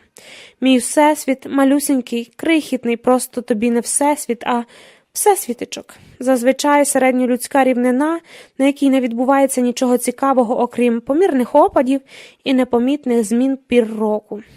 Я одружилася з чоловіком, з яким випадково познайомилася у потязі. Він був істориком, але працював туристичним гідом. Свою роботу чоловік робив добре, майже ідеально, і взагалі був зазвятим перфекціоністом, через що я в нього, очевидно, і закохалась. Це сталося не відразу, а тільки після того, як усвідомила, що так само мушу бути ідеальною, як перфекціоніст вважає мене гідною собі парою. Його любов надихала. Це була навіть не любов, а обожнювання, може, поклоніння. Те, що чоловік мене одного разу вдарив, не перечить сказаному. Я впала на спину, тримаючись за щоку, а він підійшов і вдарив ще раз зі словами, щоб ти вже точно ніколи не змогла вибачити. Я вибачила, звісно, ми обоє були на підпитку. Коли це сталося, і вранці мало що пам'ятали, на обличчі не залишилось жодного знаку. Просто, як завжди, захотілося гострих відчуттів, вирішила я. Але іноді пізніше я згадувала його, схиленого перед другим ударом, цей шалений жорстокий погляд, мов у дикуна, який руйнує капище громовержця. Хоч добре знає, що помста у формі блискавки неодмінно нас дожене. Ударом він хотів покарати себе, а не мене, забрати мене в себе, щоб нарешті змогтися впасти на саме дно існування і мучитись, як мучаться прокляті, тихе щастя, в якому ми з ним жили, душило його так само, як і мене, але тільки в станах зміненої свідомості. Ми дозволяли собі в цьому зізнатись. Або ж я все неправильно зрозуміла. У мене тоді часто бували відчуття, що я не розумію справжнього значення подій. Наче мене хтось засліпив і оглушив, як колись зайців, щоб потім вистрілити їм у око і підвісити за задні лапки до цвяхів на стодолі. Та кров стече без шкоди для хутра. У спробі вивільнитися, зіскочити зі цвяха, я час від часу писала, кожні 2 роки видаючи нову тоненьку книжечку оповідань. Але ніхто моїм доробком особливо не цікавився, бо тексти оглушених не обов'язкові і просякнуті марнотою. Чоловік заспокоював мене, кажучи, що вони просто не розуміють, але насправді не розуміла я, а не вони. З ними завжди все в порядку. У мене був страшенно прикрий і боягузливий кіт, якого я все ж дуже любила. Він спав на ліжку. Коли я увечері поверталася додому і засувала замерзлі руки в його м'який смугасто-сірий хутряний калачик, щоб зігрітися, кіт невдоволено напідрозрював очі і відразу ж засинав знову. Він спав цілодобово за винятком кількох годин глупої ночі, коли на нього нападала котяча дурійка. Тоді він несамовито гасав по винайнятій квартирі, граючи по мені сплячий, як йому тільки забаглося. Кіт скакав по животі, по грудях, по голові, зачіпав пазурами мої легковажно відсутні з-під ковдри пальці ніг. А коли я ретельно закутувала ноги, кіт знаходив найменшу щілину в ковдрі і упивався гострими іклами в литку, чи в лікоть, наприклад, я верщала від болю, а він тріумфально зістрибував на підвіконня, повертаючи в польоті вазони, і ті з гуркотом падали на підлогу, розбиваючись. «Уб'ю», – верщала я. Була 3-4 година ночі, а кіт задоволено муркотів, знаючи, що я нічому йому не зроблю, бо, по-перше, не спіймаю. Коли до квартири навідувалися чужинці, цей бравний запівничий вояк перетворювався на паралізоване котяче опудало з пазурами і хутром дибки.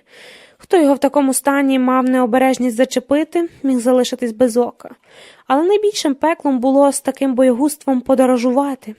2 години йшло на те, щоб врешті виловити і запхати кота в спеціальну клітку з лози, яку він обдристував вже на під'їздах до вокзалу. Я мусила виходити з таксі раніше і чистила клітку на тротуарі завбачливо прихрипленим з дому рулоном туалетного паперу. Кота я мусила при цьому притискати коліном до землі, щоб не скочив колеса автомобілів.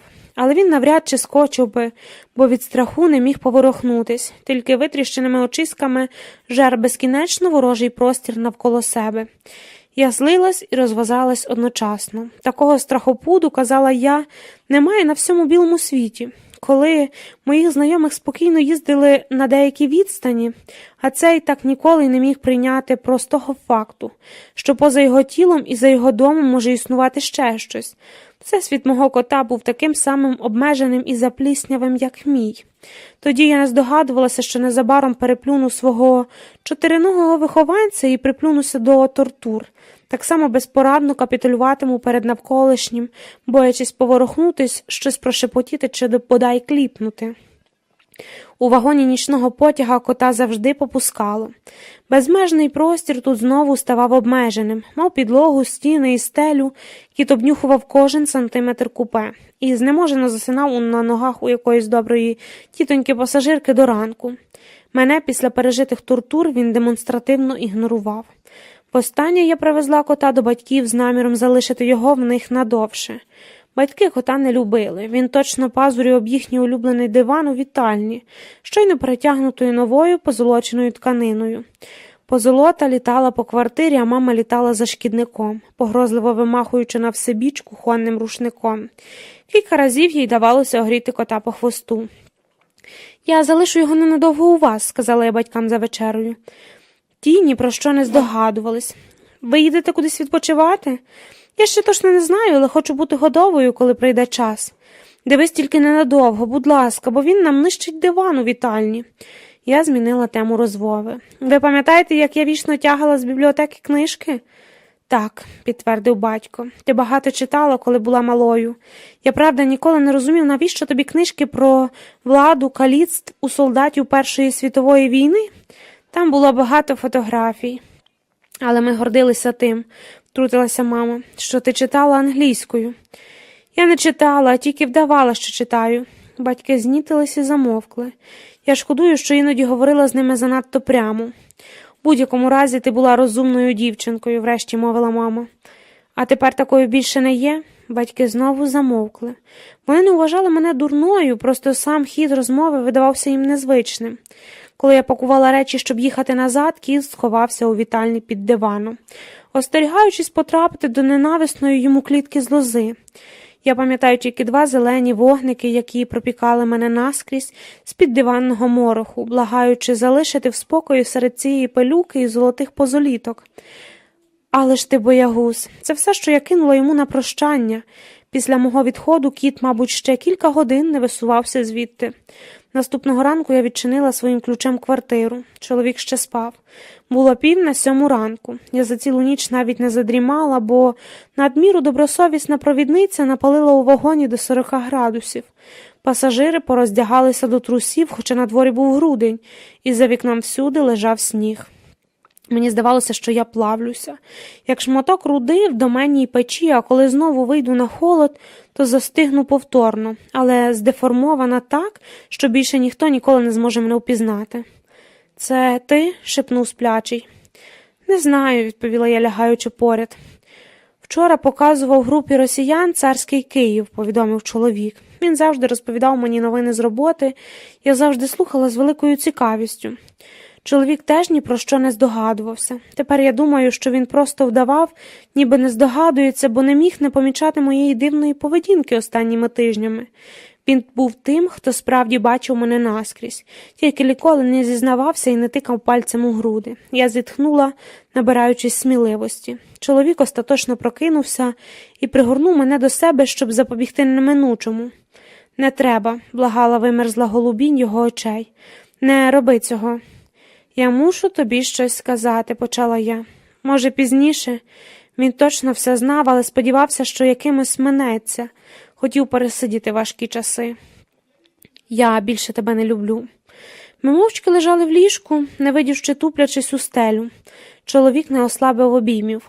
«Це неправда», – нарешті вичавив із себе, коли я вже почала сумніватись, чи взагалі не сплю.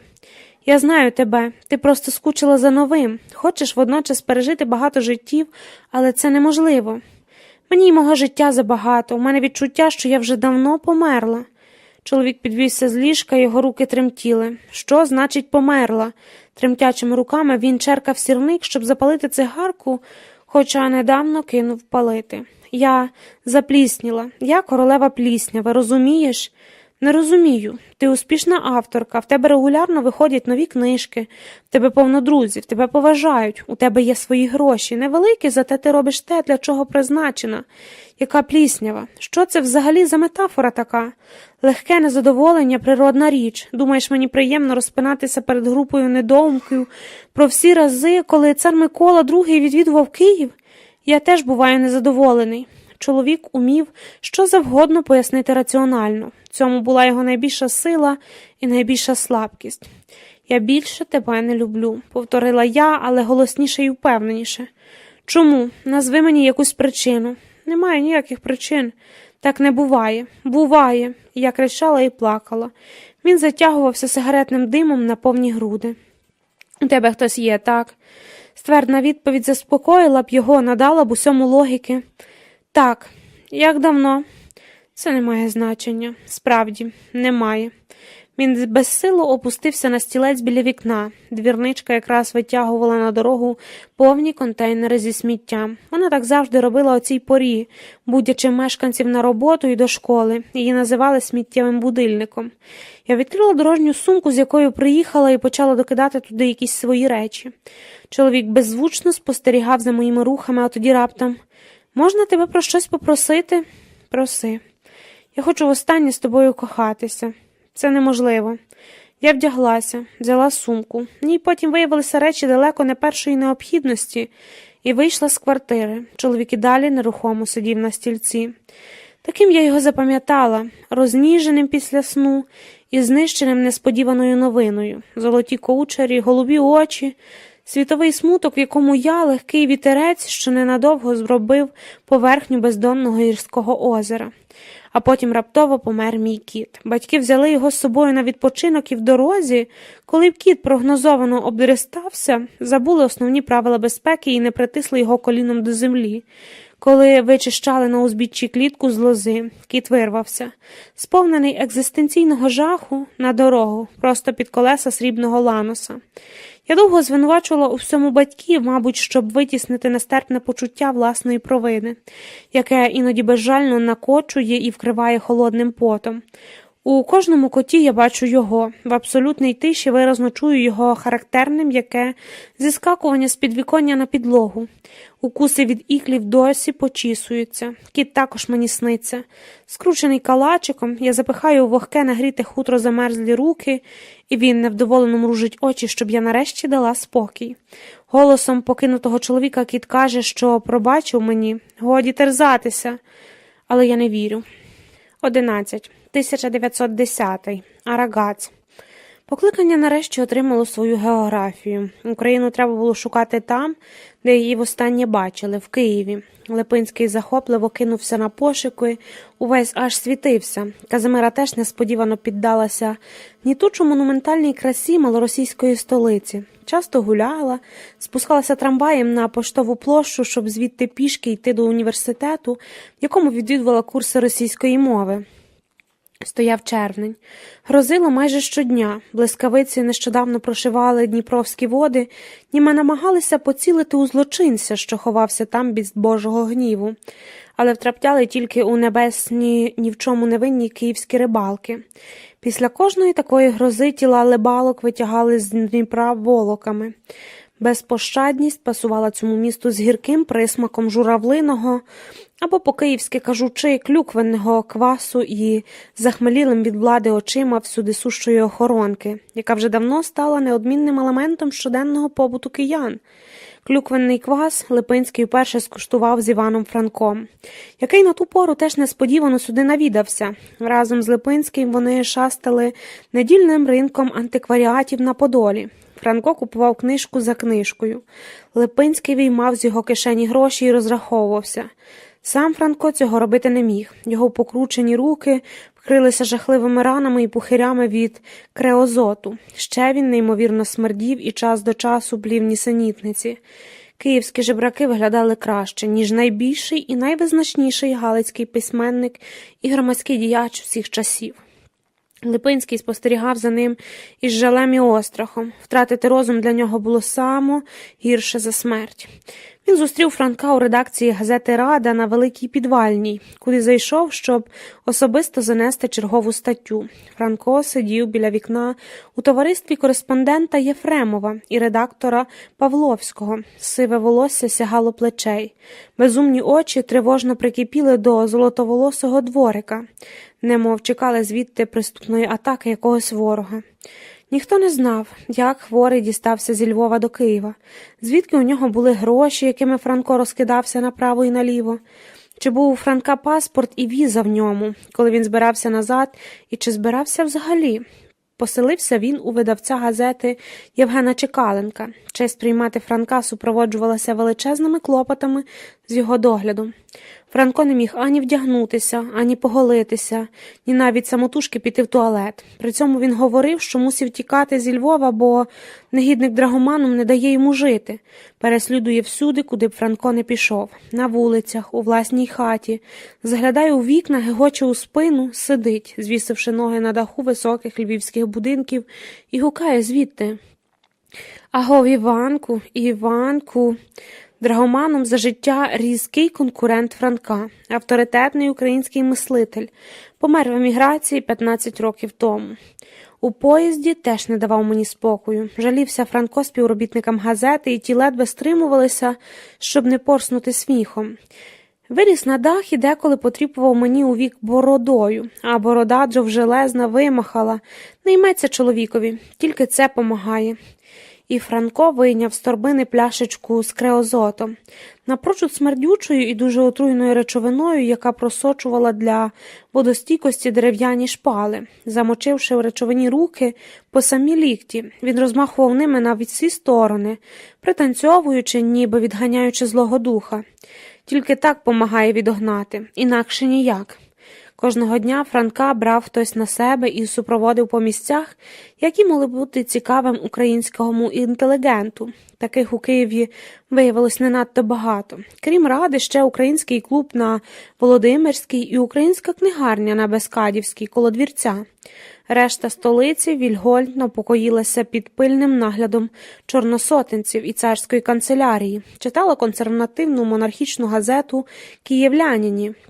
«Этот край русский, русский», говорила російською і взагалі здавалося осередком російського націоналізму.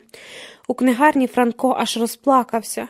Коли управитель Степаненко звернувся до нього українською із запитанням, чи може допомогти, книгар відразу не зметикував, хто перед ним стоїть, а упізнавши, неймовірно зрадів і кілька годин приймав високого гостя з усякими почестями. Розум Франка не завжди був потьмарений.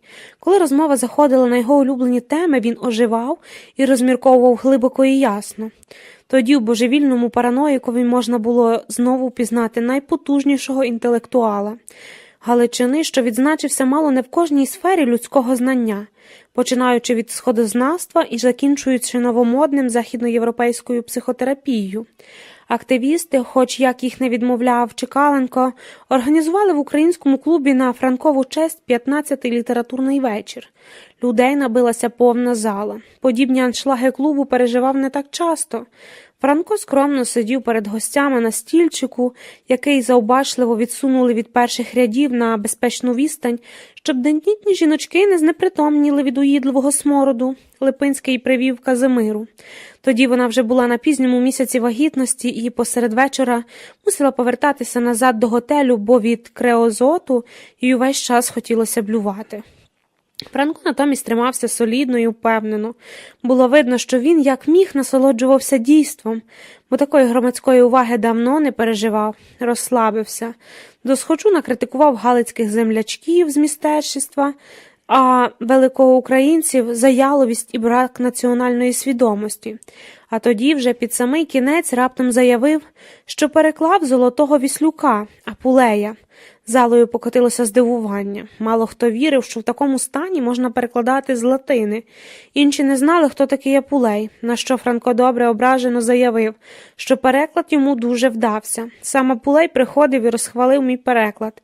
Так сказав: «Дастись фантастиш». Зала розреготалася, а Липинський заплющив очі від сорому й жалю. Одну з новел Золотого Віслюка Іван Франко справді переклав «Амор і психе». Можна знайти в його 50-томнику. Безсумство почувалося в Києві, як удома. Чи були Чекаленкові слова? Розум втрачають від безнадійної боротьби, дорогий друже.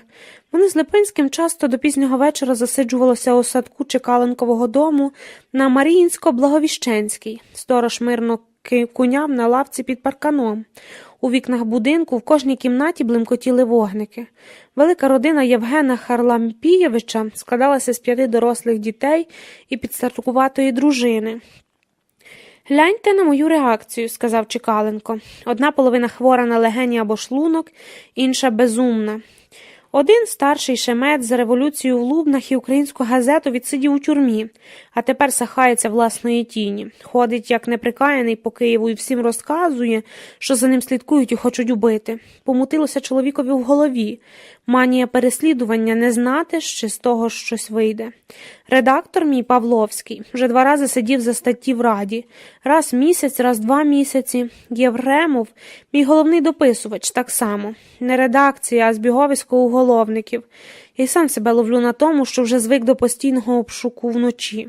До опитів механічно перераховую важливу конспіраційну по зйомних. У щоденниках не пишу прізвищ, щоб нікого не наражати на небезпеку. А коли чую серед ночі, чомусь завжди гади приходять ночі. Як хтось гримає в двері, то перша думка – не забути чайник і мішечок арагацо. Ось як я можу вам сказати. Кожна порядна людина в Києві мусить мати чайник і порошок від блощиць про запас. Я маю, я спокійний. Чи це нормально? Це ненормально. Всі ми поставили безумцями. Нещасний Франко у своєму безумстві менш божевільний, ніж ми. У поліційних участках худи українську інтелігенцію в ряди годи закривали на кілька днів для профілактики, кишіло блощицями і вошами. Коли старший син видавця повернувся із закордонного навчання, відразу загримів до в'язниці. Чекаленко підняв усі свої зв'язки серед високого київського начальства, щоб могти передати всередину рятівний порошок. Коли юнак виходив на короткі побачення, у його чоботах хрустіло від паразитів. Арешт був приурочений до 200-річчя перемоги Російської імперії у битві під Полтавою. До Києва приїжджав сам цар Микола II, і столична охранка з метою, якби чого не вийшло, загребла всіх, хто міг мати зв'язки з революціонерами. Першими попали під роздачу особи, що бували за кордоном. Чекаленко відчував вину за те, що сталося. Бо якби не сімейний скандал, син не повернувся би зі Швейцарії у такий неблагополучний час і не мусив би пересиджувати святкування у товаристві київських злодіїв і повій. Про Чекаленків скандал Липинський дізнався одним із останніх, бо ніколи не звертав увагу на чутки і плітки. Крім того, він був дуже зайнятий місіонерською працею, видавав інформаційний тижневик і працював над польськомовним із тактичних міркувань історичним альманахом, який на 200 сторінках мав умістити всю багатовікову еволюцію українського питання. Через брак однодумців Липинський більшість роботи виконував самотужки. Писав окремі розвідки, які потім розросталися в цілі монографії, шукав відповідні тексти українських авторів і перекладав їх польською, нишпорив по архівах, копіював старовинні портрети для ілюстрацій. 200 сторінок явно не вистачило. Липинський коротив, креслив, потім раптом знову багато дописував. Потім вихід альманаху постійно відкладався. Паралельно він їздив центрально-науковськими містами з лекціями для поляків, яких там мешкало доволі багато, доводячи на історичних прикладах їхню потребу самовизначитись і стати громадянинами України. У подорожах Липинського всіляко підтримував його дядько, поляк-українофіл з-під Умані. Він власноруч розсилав запрошення знайомій польській знаті, і та приходила на лекції часто тільки з поваги до Рокицького, а саму лекцію слухали, зціпивши зуби. Щоб бути українцями, поляки не мусять перекреслювати бути поляками. Із запалом переконував їх Липинський за імпровізованою трибуною. Так він, намагаючись розв'язати особистий конфлікт між походженням і покликанням, потроху доводив до територіалізму, ідеальної політичної концепції усього свого життя. Ця концепція включала будь-яку класову і національну ворожнечу, бо, згідно з нею, будуючим елементом майбутньої держави мали стати не спільна кров, як у націоналістів, чи приналежність до спільної соціальної верстви, як у соціалістів, а спільна земля, заради інтересів якої об'єднуються всі її мешканці, незалежно від походження, мови, віри чи роду діяльності. Така проста і чітка схема подолання ворожнечі на різноетичних українських територіях, як не дивно, самопровокувала ще більшу ворожнечу. Свої лекції Липинський видавав окремою книжкою, яку наробив серед поляків великого шуму. Книжку скуповували по книгарнях і знищували, а її автора називали як не дурним, то дегенератом і німецьким агентом. 2 варшавські газети «Курджак Варшавський» і «Гонієць» надрукували зізнання фальшивого шпигуна, який стверджував, що український національний рух, а особливо такий собі Вацлав Ліпінський, прізвище було навмисне змінено, але всі розуміли, про кого йдеться, відпрацьовують проруські марки. Журналістка підлість неймовірно вразила Липинського. Лицарям брехні він відповідав у Раді гнівною заявою, в якій обіцяв потягти обидві газети до суду за наклеп. «Ви мені допоможете?» – попросив він Чекаленка. «Я не знаю на пересовому праві, не знайомий ні з одним адвокатом». «Оближте», – відповів той, – «тільки зайві витрати нервів і грошей. Скільки таких брехонь було надруковано про мене, чиїм тільки агентом я не був». Але Липинський не вважав для себе можливості поступитися. Звинувачення в хапчивості не годиться залишати без відповіді. Це незмивна пляма на репутації, як ви не розумієте? Чекаленко розумів. Він допоміг Липинському з пошуками адвокатів і кілька раз за кошт редакції посилав до Варшави кореспондентів, які б висвітлювали хід судового процесу. Однак сам у справу вникав мало. «Нещасним у приватному житті, – сказав він якось Липинському, – громадські справи більше не видаються такими важливими». Цей кремезний, з мудрою цапаною борідкою чоловік-ураган, завжди енергійний і готовий сперечатися до останньої краплі крові, тепер увесь змарнів і зчах, замовк, постарів. Його повні 50 пропустили на обличчі важкою чорну тінню. «Якщо я можу щось вам порадити, Єгрем Харламовичу?» «Ніхто не може мені порадити, але зізнаюся вам чесно, любий В'ячеславе, що за останні кілька років я тричі був на самому волоску від самогубства». Липинський тоді не на жарт перелякався. Від видавця Ради можна було чекати чого завгодно – вибуху, скандалу, шквалу протестантів, але аж ніяк не скорб вкоротити собі віку. Чекаленкові просто не пасувало страждати мовчки. Увесь світ мусив дізнатися про його біду і страждати разом із ним. І невдовзі світ таки про все дізнався. Вже через місяць, власне, перед візитом царя, Київ із смаком абсолював подробиці подружньої трагедії хрещеного батька України. З'ясувалося, що Євген Харлампійович уже віддавна був закоханий у дівчину молодшу за себе на 25 років, але приховував почуття аж до моменту, коли дізнався, що дівчина теж до нього не байдужа. Тоді вже ніщо не могло його спинити, мов розбитений бик. Чекаленко з головою кинувся у вир нових почуттів, але ситуацію у 100 крат погіршували родинні зв'язки з обраницею. Вона доводилася його дружині небогою, на полюбовне розлучення сподіватися було годі. Ображена жінка провела Чекаленка всіма колами пекельного громадського осудження. Перше, що вона зробила, дізнавшись про зраду, викликала з-за кордону старшого сина і влаштувала принизливе сімейне судилище. Всі 5 молодих Чекаленків стали на бік матері і розірвали з батьком будь-які зносини. Найближчі друзі теж не були в захваті від того, що сталося, і вниховними бесідами пробували повернути бунтівника в сім'ю.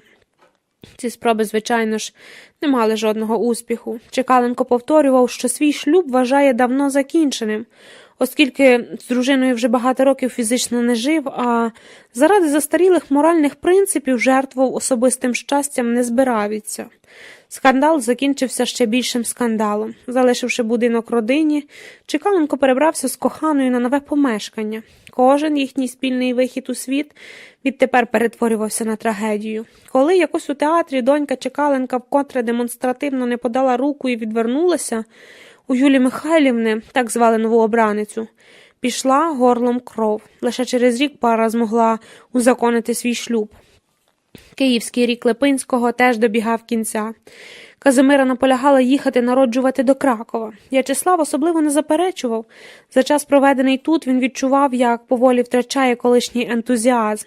Тепер він так само ходив просторими київськими алеями, постійно озираючись, переховував важливу кореспонденцію знайомих, а в нагрудній книжці старався не згадувати жодних прізвищ. Страх і безумство потрохи захоплювали його світлини, раціональний розум. І втеча була одним із способів порятунку. Перед від'їздом Липинський зайшов до редакції попрощатись.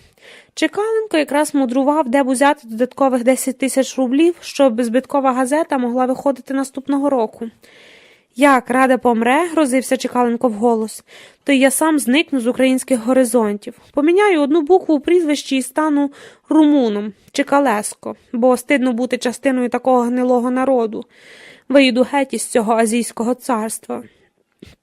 Раніше від повного банкрутству газету завжди рятувало чисте провидіння і чиясь несподівана щедрість. Сам Чекаленко вже втратив на національне відродження близько 100 тисяч власних рублів. Він любив повторювати, що мало бути патріотом до глибини душі, треба бути патріотом до глибини кишені.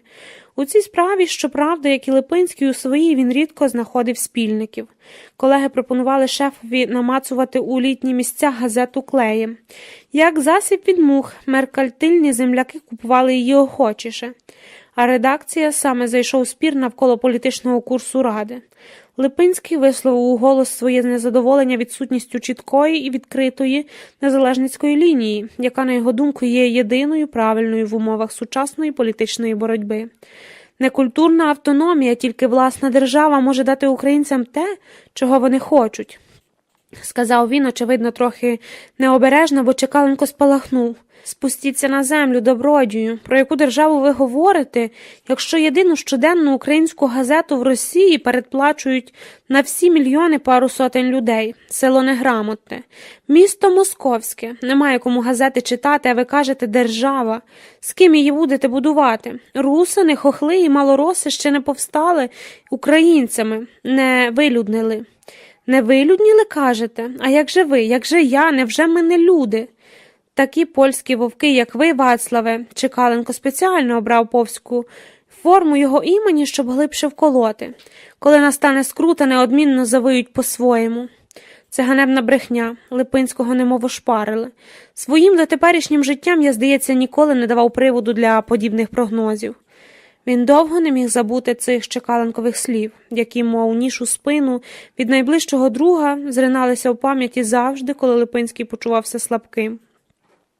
На додачу фінансові труднощі остаточно зіпсували стосунки з батьком, який не хотів платити за синові численні викраданні проекти. Єдину надію Клара і Казімір Ліпінський покладали на народження дитини. Зазвичай така вагома подія приводить до тями найзапекліших дурисвітів. Стаючи батьками, вони покидають порожні мрії і беруться до чого, що забезпечить життя їхнім нащадкам безбідне зростання. Казимира народжувала у краківській клініці для породіль. Вважаючи домашні пологи злісним пережитком минулого, вона твердо наполягала на лікарському супроводі. Модерні переконування врешті врятували їй життя, бо пологи несподівано пройшли з ускладненням, і лікарі опівночі мусили поспіхом робити операцію. Липинський увесь час сидів у темному коридорі і молився. Йому першому вручили замазурене кров'ю немовля. Казимира ще майже добу потому пролежала без свідомості. Дівчинка на руках Липинського трималася тихо, немов пташеня, яке з огляду на власну безпеку мусило добре все зважати, перш ніж цвікнути.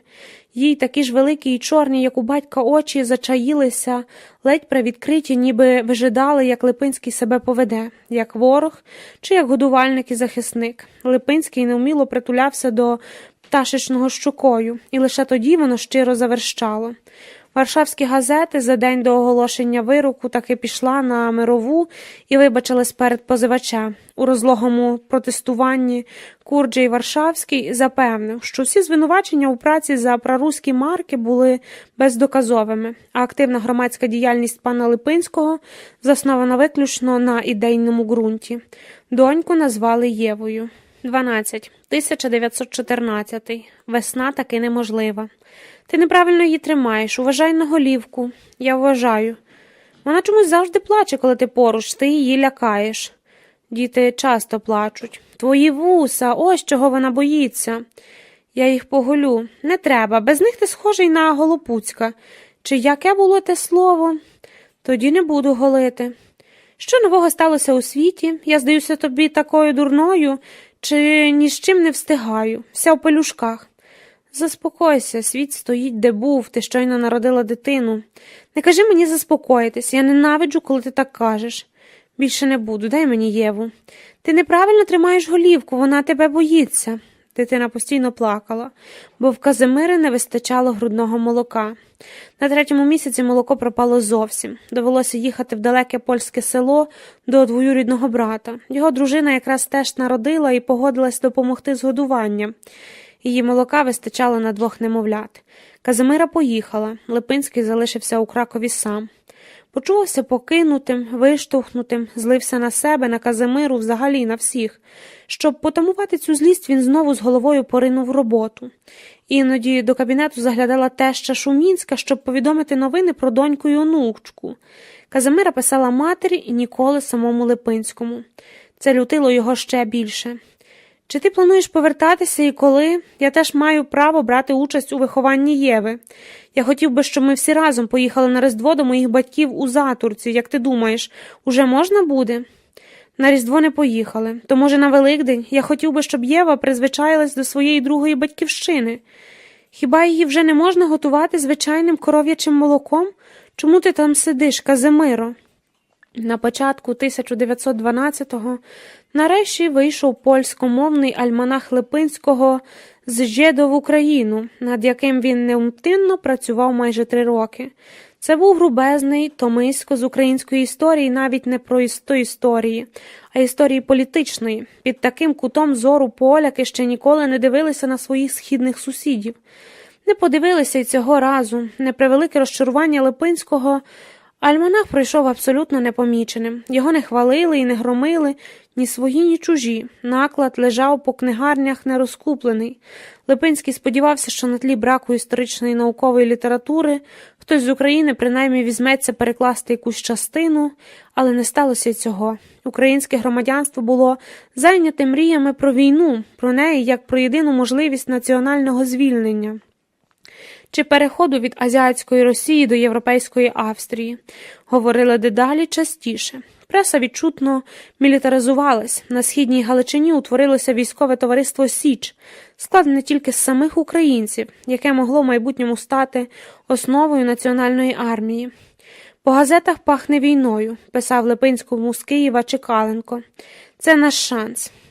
Проте Липинський не поділяв загального ентузіазму. Він погоджувався, що війні може зіграти на руку пригніченим народам, але жертви, які вона принесе, значно перевищуватимуть вигоду.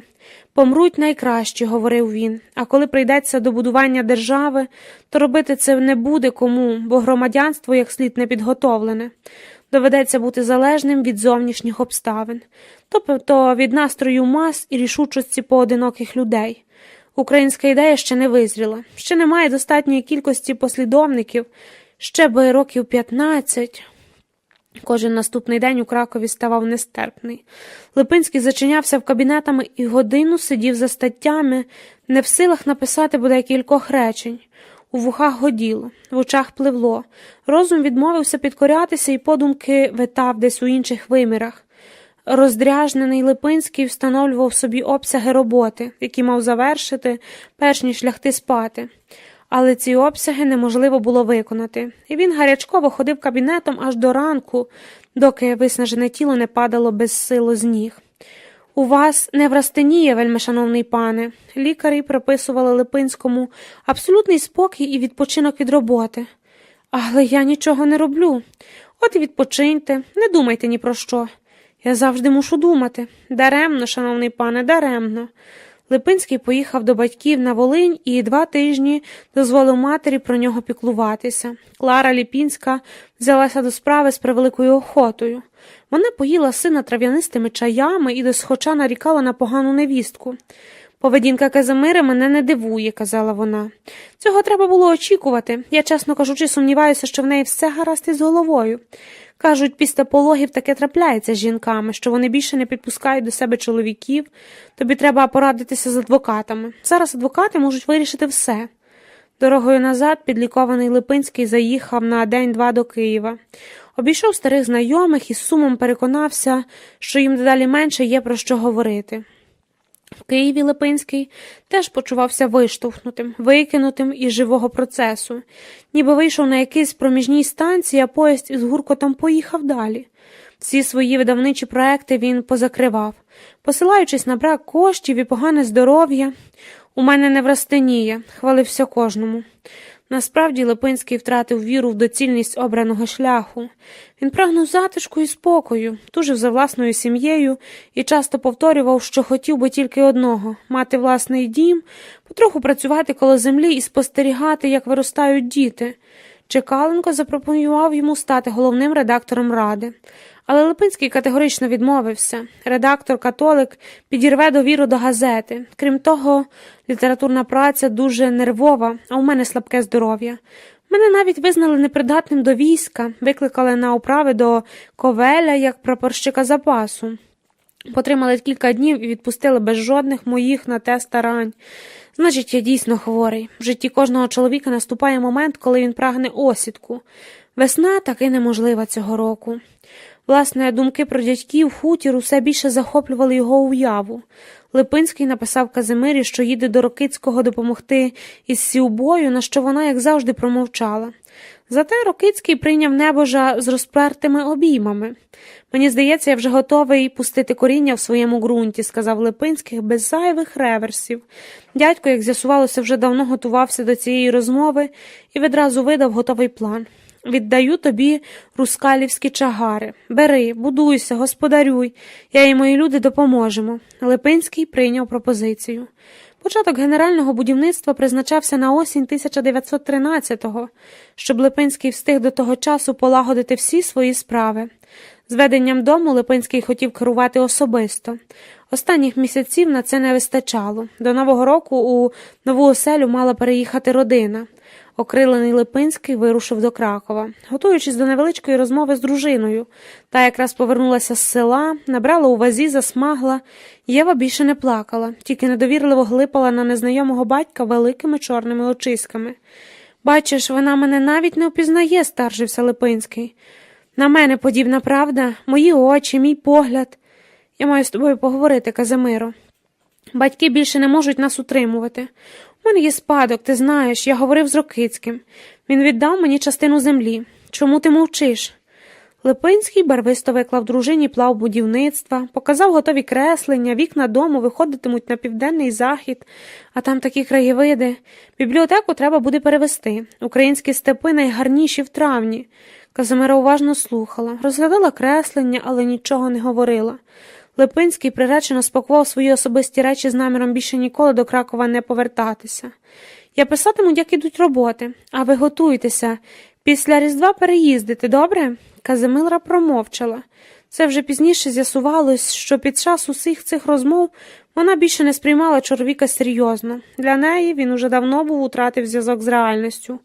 Божевільні можуть говорити дуже переконливо, але її не проведеш. Казимила пройшлася з Липинським на двірець і стояла на пероні, доки потяг не рушив. Дивилася чоловікові просто у вічі, і той не витримав. Розклав посеред собою книжки, які мав намір прочитати в довгій дорозі, і втупився в їхні палітурки. Його розум займали мрії про нове щасливе життя на своїй землі, але, обпікаючи аж до нутрощів, Казимирин погляд прорікав, що ніякого щасливого життя не буде, ніякої своєї землі, тільки самотність, збільшиться в розмірах і заступить усі ці переживання. Казимирин погляд був твердим, як камінь. Це був докір Липинському. Його останній вирок. «Ти зрадив свою сім'ю», – говорив він. «Пожертвував нею заради нездійсненних мрій. Політичні переконання ти поставив вище за любов до жінки і доньки. Чи ти взагалі колись любив щось інше, крім моторошного виплуту своєї уяви, країни, якої немає? Їдь у свої дикі степи, нещаснику, будуй на простогоні свій дім, в ньому ніколи не пролунає дитячий сміх». У відчаї Липинський вийняв із внутрішньої кишені жакета годинник, але йому не вдавалося підрахувати, як довго ще триватимуть ці тортури. Одинока постать Казимири пульсувала на пероні. Нарешті потяг важко зрушив з місця. Одинока постать почала плавно віддалятись разом зі світом, який вона перетягнула на себе, наче ковдру.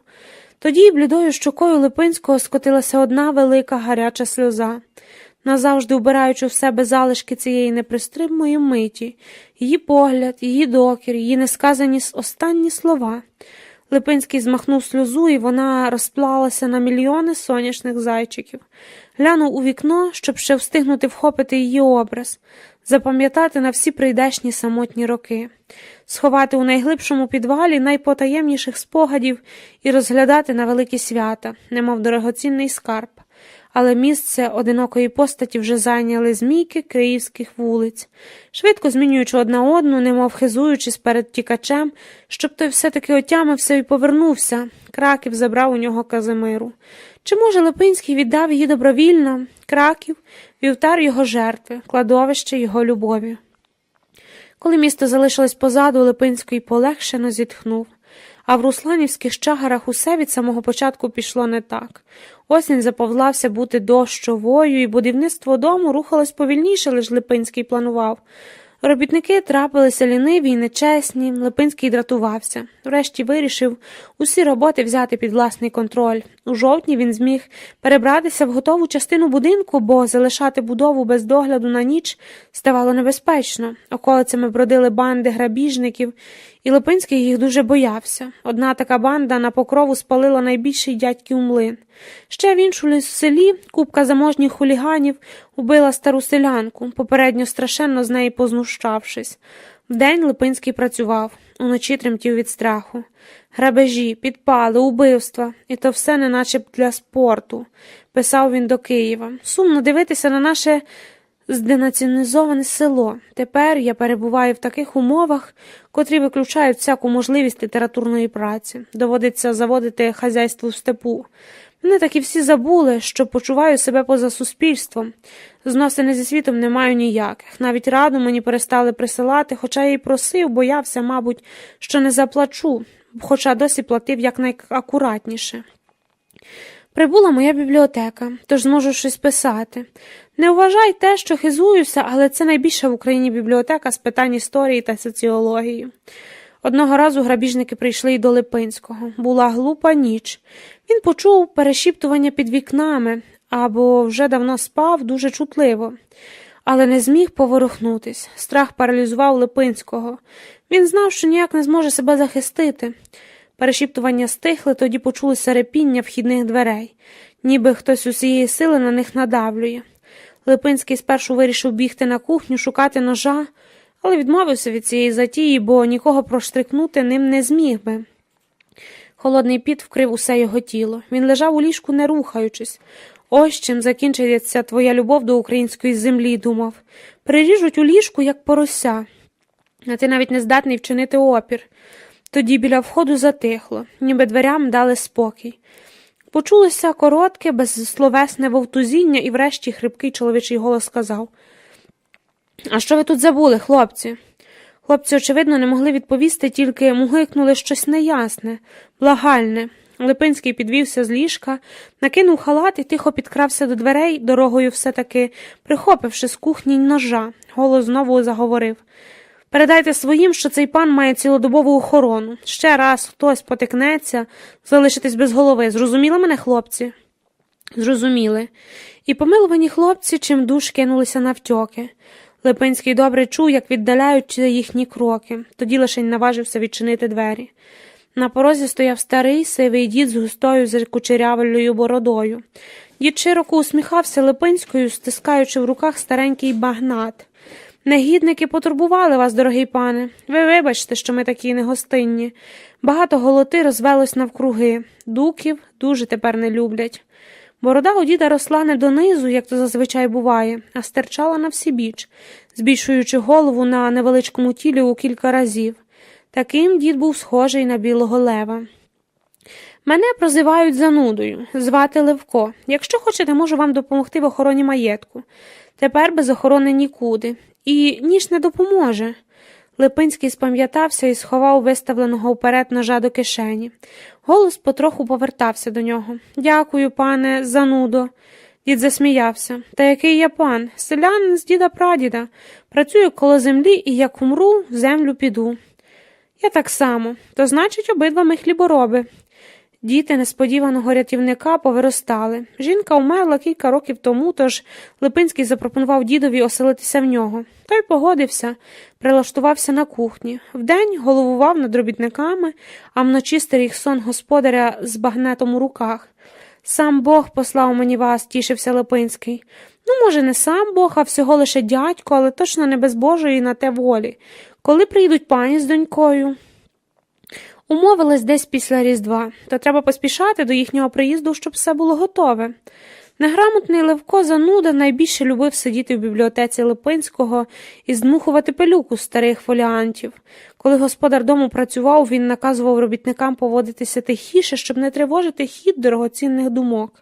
То людина вчена, казав, таких треба шанувати. Якраз пише статтю про 6-річну боротьбу українського народу за свою свободу. Статтю замовив Липинському його давній товариш Андрій Жук. Разом вони планували видавати у Львові часопис «Вільна Україна», але так і не змогли дійти згоди щодо ідеологічної стратегії. Жук був соціалістом, Липинський – переконаним самостійником.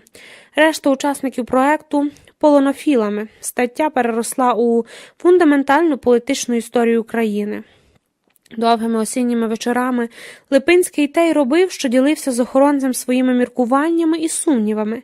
Читав уголос написане за день, зануда уважно слухав і навіть висловлював зауваження. Носив Липинському листи з поштової станції, жоден з них не був від Казимири. Минуло католицьке Різдво, минув Сильвестр, минуло Водохреща, а вістей від дружини все не надходило. «Затримується пані у Кракові», – зауважив дід, коли прийшла весна. Здоров'я Липинського знову зіпсувалось. Дім добудували, а пані не приїхала. «Вона вже не приїде», – відповів Липинський тієї миті сам, чи не вперше ясно це усвідомивши. Він лежав з гарячкою у постелі, і раз на день дружина Рокицького Генриха заявляла, щоб нагодувати хворого. «Вона не приїде», – казав їй Липинський.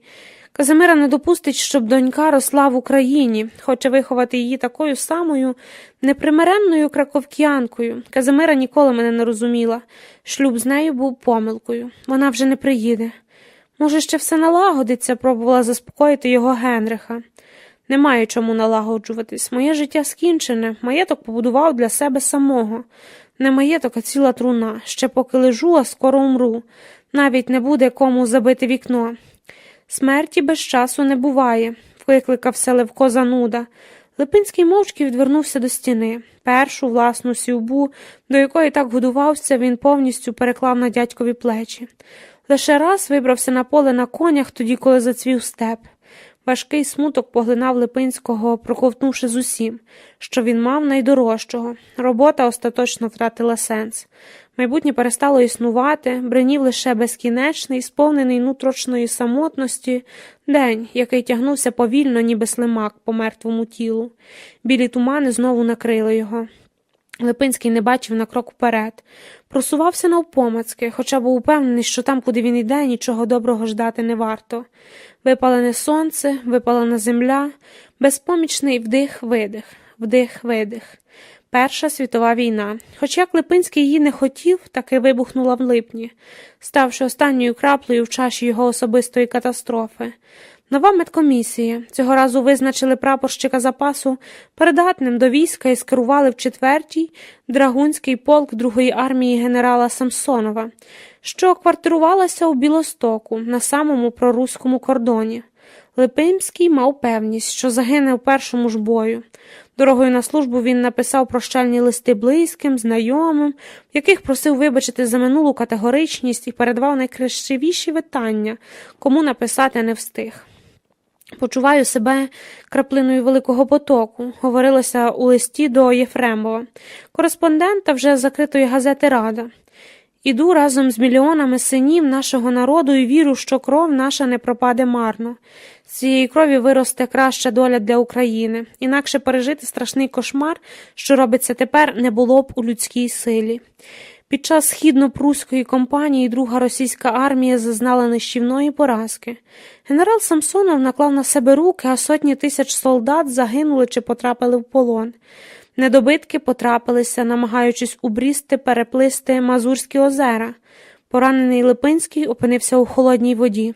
Схопився за гриву чийогось коня і таким чином зміг дістатися до протилежного берега. Кінь натомість так і не доплив.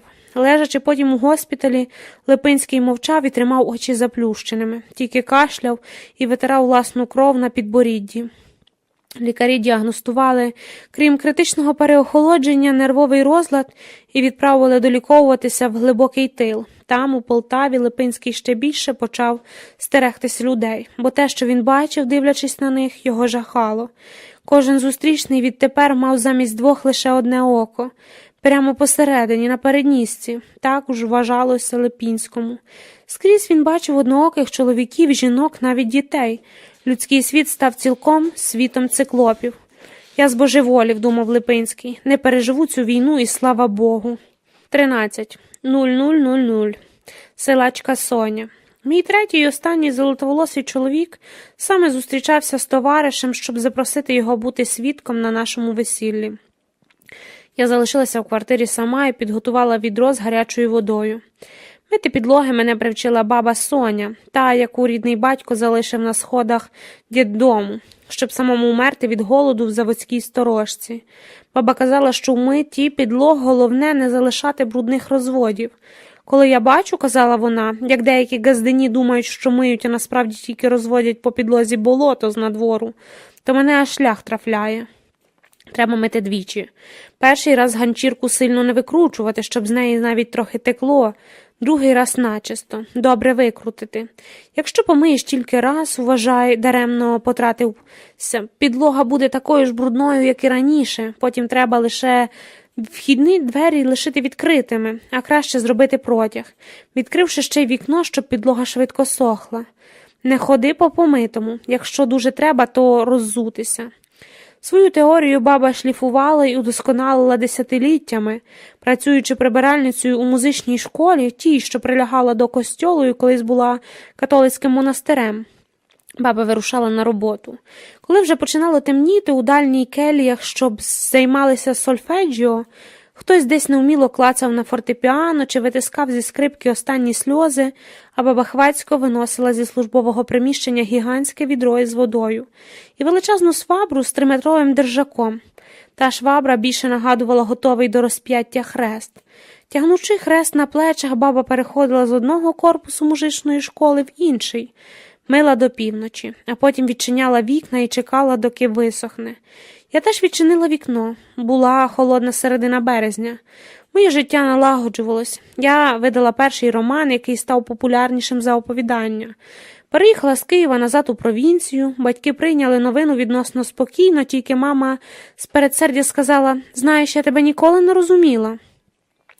Баба Соня була її мамою. Вони обидві відрізнялися лише кількістю зморшок на обличчі і поставою. Мама висока і струнка.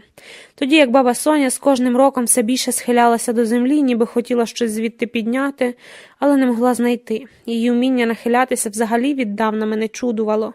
Коли, наприклад, настав час вибирати цибулю на крихітному приміському городику, який мама отримала в останній рік існування Радянського Союзу і втратила на першому році незалежності, баба Соня зголосилася добровольцем і взяла мене з собою, щоб привчати до роботи з юних літ. На тому городику ще росли огірки, кабачки і один великий гарбуз, який потім хтось украв. Баба Соня посадила мене поруч, а сама вправно схилилася над цибулею з невеличкою сапкою в руках. Коліна при цьому не згинала, тільки розставила ноги трохи більше, ніж на ширину плечей. Схожа поза в йозі називається прасаріта, пада уттансана. Пізніше, маючи потребу схилятися, я завжди бачила перед собою свою бабу і цибулю в її великих шорстких долонях. Іноді картина в уяві розмивалася, і я більше не була упевнена, чи бачу бабу, чи маму. Я третя в роду, така ж висока і струнка, як друга, і якою колись була перша. Ця подібність тривожила. Навряд чи я почувалася в ній щасливою. Коли я спекла свої перші пампушки зі сливовим повидлом і принесла батькам на пробу, баба Соня, яка тоді вже жила з них, мовчки проковтнула один. А мама протягнула в руках, натисла пальцем, перевіряючи пишність, і відклала назад на тарілку зі словами, що скуштує пізніше, бо тепер не голодна. Вона ніколи б не зізналася, що моїм пампушки, хоча ніколи спеціально не вчилася їх смажити, вийшли точнісінько такими ж, як її чи баби Соні. У всіх нас був один спільний пампушковий ген. Я також один спільний предок, який залишив доньку на сходах дитдому. Я часто чула цю історію, в яку, може, і не варто було вірити до кінця, бо баба Соня, за моїми підрахунками, мала 3-4 роки, коли це сталося. А зі своїх 3 я не пам'ятаю майже нічого. Отже, батько підвів маленьку Соню до сходів інтернату і звелів чекати тут. А він збігає за пампушками з повидлом. Соня чекала кілька годин. Не ворушилася, сиділа тихо, як мишка, так, що суворі працівники закладу не відразу її помітили. «Іди всередину», – нарешті гукнула одна, але баба Соня закривала головою. Мовляв, чекає на тата, вони мають принести пампушки з повидлом. Працівниці не витримали і почали затягати Соню в інтернат, бо вже смеркало. А та пручалася і щосили верщала: «Пустіть мене, тато от-от прийдуть з пампушками». Кожного разу, малою слухаючи бабину розповідь, я розплакувалась на цьому місці. Баба ж Соня, розповідаючи, ніколи не забувала згадати про пампушки, ніби вони були головним героєм цієї історії. Вони, а не дівчинка з першої години сирітства. Саме тоді в цієї дівчинки автоматично в усіх її нащадків утворився захисний пампушковий ген. Він перетягувався і перетягує на себе усю увагу в ту мить, коли відбувається щось настільки страшне, що можна вмерти від надміру емоцій. Про свою матір баба завжди говорила одне й те ж речення, ніколи його не доповнюючи. Вона мала файний голос і померла, як мені було 8 місяців. І все. Більше жодного слова. Що дивно, баба говорила західноукраїнським діалектом, згадувала батька у третій особі множини, хоча сама приїхала сюди вже після війни у дорослому віці. Її батьківщиною була найцентральніша Україна, діалект якої став літературною мовою для решти території. Іноді дуже рідко він пробивався в її розмові, і тоді я вловлювала невідомі слова і вирази голими руками, як золотих рибок із ставка, намагалася їх запам'ятати, деякі навіть записувала.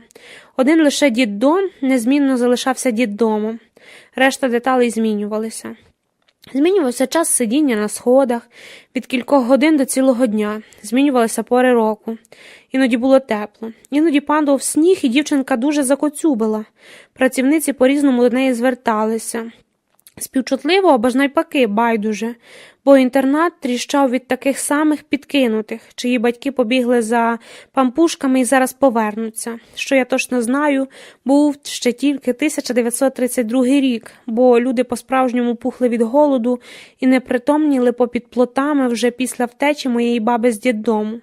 Вона і ще один хлопчик у деяких варіантах історії, він був її братом. Вирішили тікати, коли на добу сиротам почали видавати тарілку води з 3 квасолинами. Інстинкт виживання підказував, що на волі серед людей шансів вижити більше. Тікали вночі, через вікно.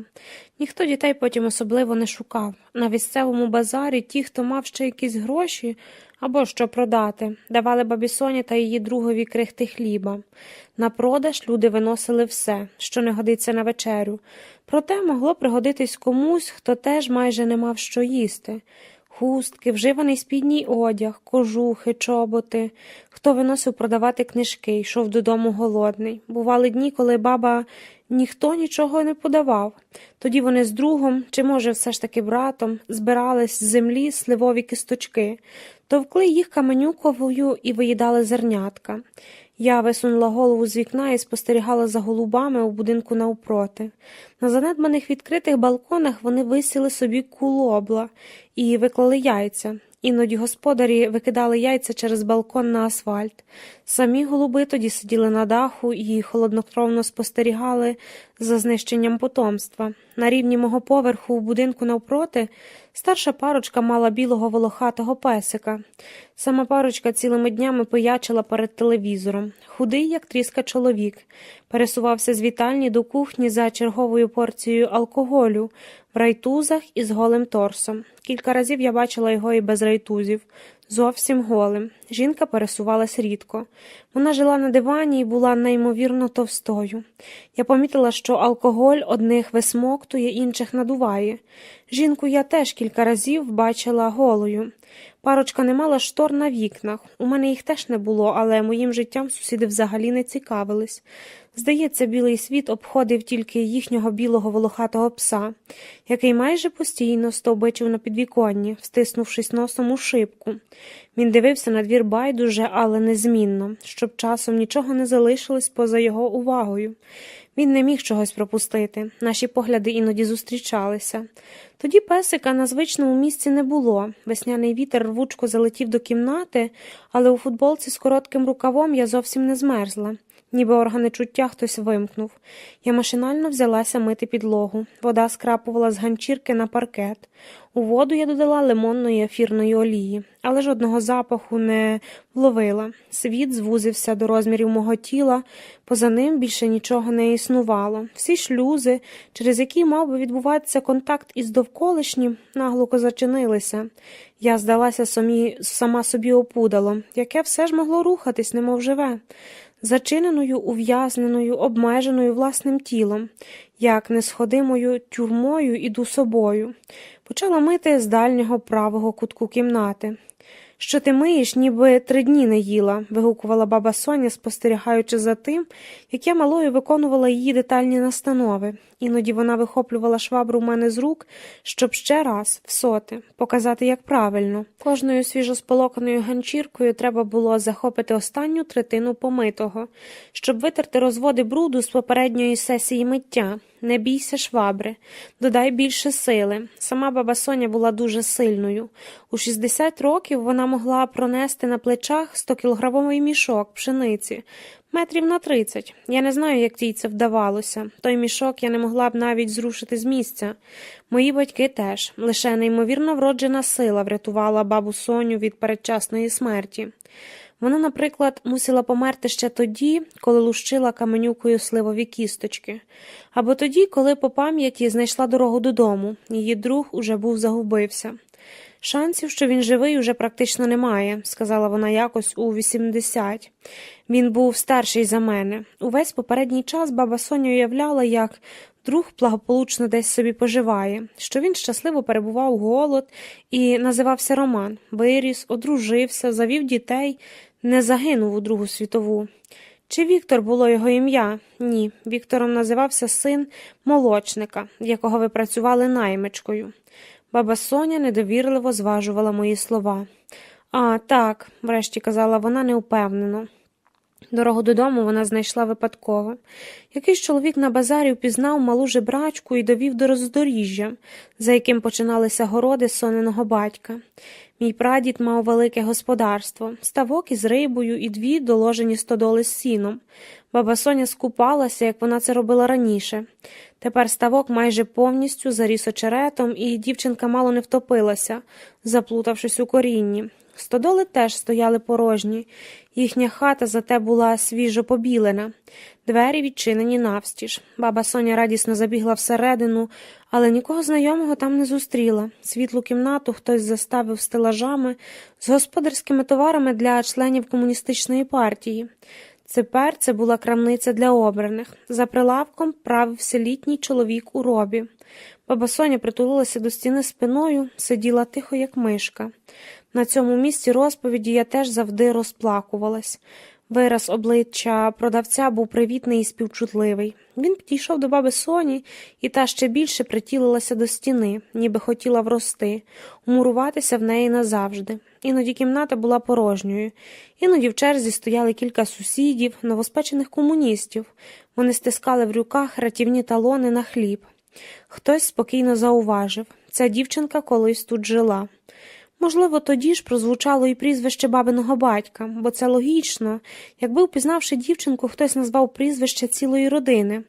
Наприклад, це донька такого-то, вони тут колись жили. Але баба Соня ніколи не могла пригадати більше, ніж я її описую. Її батько завжди залишався безіменним, і вона сама завжди була безіменна. Просто тамта, звідтамта. Силачка Соня, викинуте з гнізда голубине яйце, яке чудом не розбилось. Чоловік у робі відрізав їй півбуханки білачого батона і випровадив на двір. Здається, навіть погладив по голівці. Здається, йому справді було її шкода. Силачка разок відкусила, а решта скарбу заховала в пазуху. Йшла кудись, не знала куди, але опинилася на цвинтарі, де була могила її матері, тої, яка дуже добре співала і померла, коли бабі Соні виповнилося 8 місяців. За одними розповідями могилу викривала могильна плита. За іншими нічого, просто насип голої землі і залізний хрест. Неподалік санітарна служба копала велику яму, в яку скидали зібраних по околицях померлих від голоду. Баба Соня лягла на плиту чи голу землю, до лілиць, і, здається, дуже сильно кричала. Її не чіпали, бо той, хто ще мав силу кричати, санітарів не цікавив. Баба Соня так кричала, що назавжди зірвала собі голос, який мусив бути таким самим гарним, як і материн. Відтоді вона говорила тихо, майже нечутно. Швидше хрипіла, як старі дерев'яні двері. Малою я боялася її голосу. Якби тоді так не кричала, могла би так само. Любила повторювати баба на повну котушку, відкручуючи радіо з піснями своїх кумирів Анни Герман, Анатолія Солов'яненка чи Ніни Матвієнко. Ехо любві почали підніматися з глибин мого тіла, пробуючи вирватись назовні. Щоб відволіктися, я затято шурувала шваброю паркет, не забуваючи захоплювати третину з попередньої сесії. Ми «Долгое ехо друг друга» співали в імені Анна Герман, і серце калатало в такт її витонченому голосу. Все дужче і дужче. Власне, баба Соня тільки один раз проговорилася, що, можливо, не кричала тоді, лежачи на могилі, а співала. Вона звідки знала кілька пісень і хотіла заспівати нам себе до смерті, щоб нарешті з'єднатися з ніколи незнаною матір'ю. Ввечері прибігла зграя голодних псів і роздерла бабі Соні пазуху з хлібом. Половинка білого батона миттєво зникла в пащі голодної суки. Чому вони не роздерли з хлібом дівчинку? Невже пожаліли? Минув цілий день, потім другий, потім третій. Сонце вставало і сідало за тополі, а баба нікуди з могили не йшла, бо не мала куди. Вона так завжди й казала, намагаючись раціонально пояснити поведінку кількарічної дитини. Не мала куди. Коли я питала, чи вночі було холодно і страшно, баба відповідала, що не знає. Пам'ятаю, що ще дужче кричала, вкотре нагадувала вона, і що сонце сідало за тополі, і так тривало багато днів. Я нічого не їла, тільки спала і кричала. А потім звідки з'явилася незнайома дівчинка і забрала її з того цвинтаря.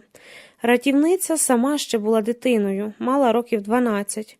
Вони йшли, взявшись за руки. Геть, і баба Соня раз по раз оглядалася, немов шкодувала, що залишає таку затишну обжиту місцину.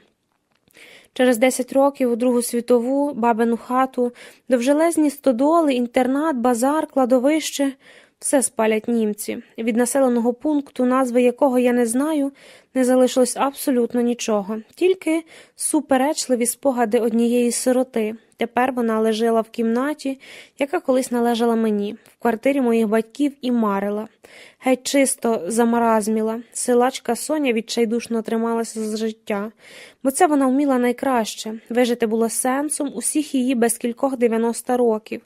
Мати що їсти, мати дах над головою, зробити все, що тебе не викинуло до ями і не закопали разом з усіма. Відмиваючи підлогу, даремно все життя відмиватися від трагедії. Розводи все одно поступали. «Уявляєш, вона вже нічого не пам'ятає», – сказала мені мама із здивуванням, бо бабу Соню взагалі важко було уявити без її спогадів.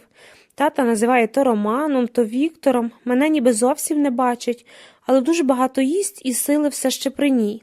Коли мене надовго залишили Соню одну, вона пробила палицею діру у вхідних дверях. Ми мусимо вдягати їй памперси. Тоді я спитала маму: «А як ти пережила те, що з нею сталося?» Мама насторожилась. «Що ти маєш на увазі?» «Пампушки і дєддом». Мама знизила плечима. «А що тут переживати? Так було і все. Не з нею однією, такі були часи. Страшні, але вона вижила». «Але вона стала калікою». «Чого це калікою? Як ти можеш так говорити?» Мама аж почервоніла. «Б'юся об заклад. Вона ніколи не говорила тобі, що любить». «Говорила», мама відвернулася. «Просто хто тоді думав про любов? А ти ніколи не говорила, що любиш мене?» Мама ще більше розчервонілася.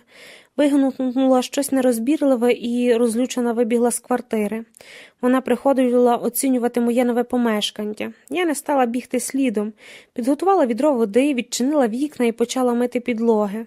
Вода, митися, змивати завжди було моєю найбільшою потребою.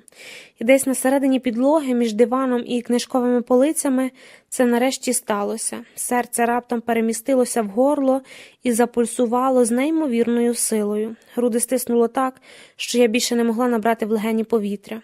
Страх небаченої досі сили охопив мене і паралізував. Швабра з тріском упала на підлогу. Я вслід за нею. Нічого не бачила, нічого не чула, тільки пульсування серця в горлі. Час зупинився. Кінець настав і почав тривати вічно. Я не могла дихати, не могла кричати. Баба Соня все викричала до мене. Її трагедія трималася за живих і не хотіла завершуватись. Не хотіла нас, її бранців, звільнити. Нехай вона нарешті помре, приголомшливо у голові, але я не розуміла, чи є саме смерті бажала. Її чи своєї власної, і чи принесла би ця смерть якесь полегшення. Мій третій золотоволосий чоловік повернувся від товариша і радісно повідомив з порога, що до весілля все готово. Ми скромно розпишемося в колі найближчих друзів. Тільки ми і двоє свідків, як планувалося.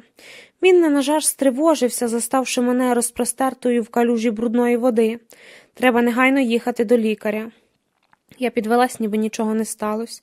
Тільки неймовірна слабкість у всьому тілі підтверджувала, що напад не був витвором моєї уяви. Та все вже добре. Нічого подібного, ми поїдемо в лікарню. Чоловік узяв із нашої схованки у книжці гроші на хабарі медика. Накинь якийсь светр. Я незворушно дивилась у вікно. Білий волохатий песик з дому навпроти так і не з'явився. Де він? Чому його немає, коли так треба? Я чекаю, чоловік втрачав терпіння. Треба обов'язково показатися фахівцеві. Він вхопив мене за руку і не сильно, але наполегливо потяг до дверей. Я пручалася, хотіла кричати, вони от-от прийдуть і принесуть пампушки. Чоловік не зрозумів би. Я ніколи не розповідала йому бабину історію. Ближче до дверей серце знову почало підступати до горла. Ну в чому справа? Невже тобі зовсім начхати на власне здоров'я? Я вирвала руку і повернулася у вітальню до відра і швабри.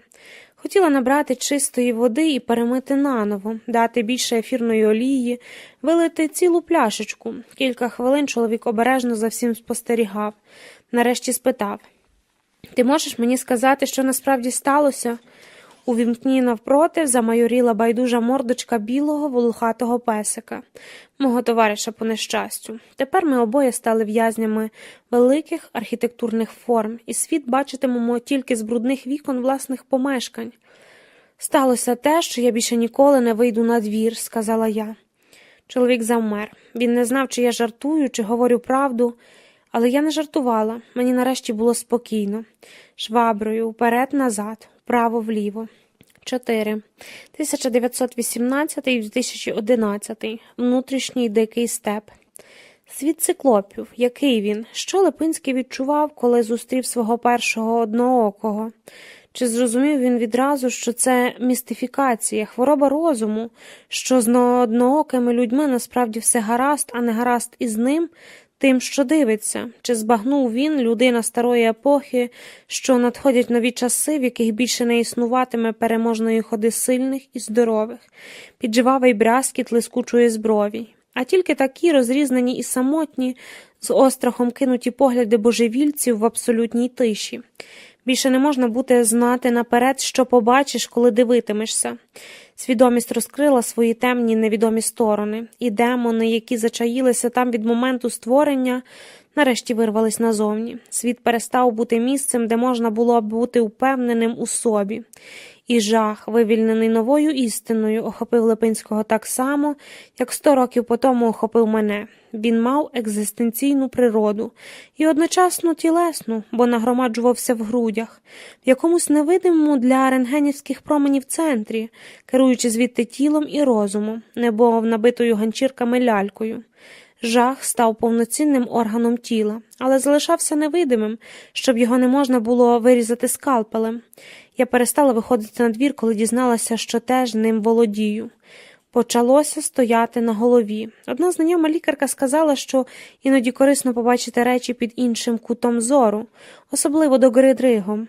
Коли я ставала на голову, увесь тягар тіла переходив на плечі, шию і череп. Я напружувалася так, що нічого навколо не встигала роздивитись.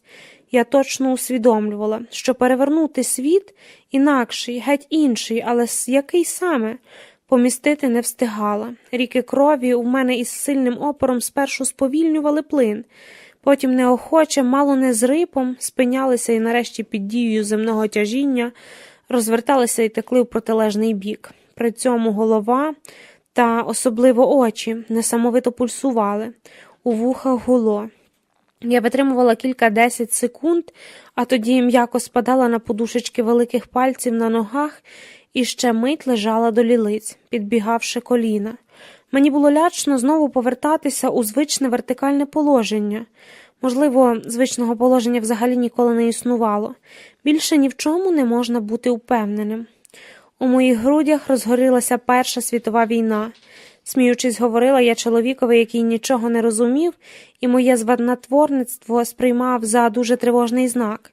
Він усіляко умовляв мене вийти погуляти, подихати свіжим повітрям, на що я відповіла, що чудово можу подихати і через вікно. Насправді чудово подихати не вдавалося, бо саме дихання перетворювалося на справжню каторгу.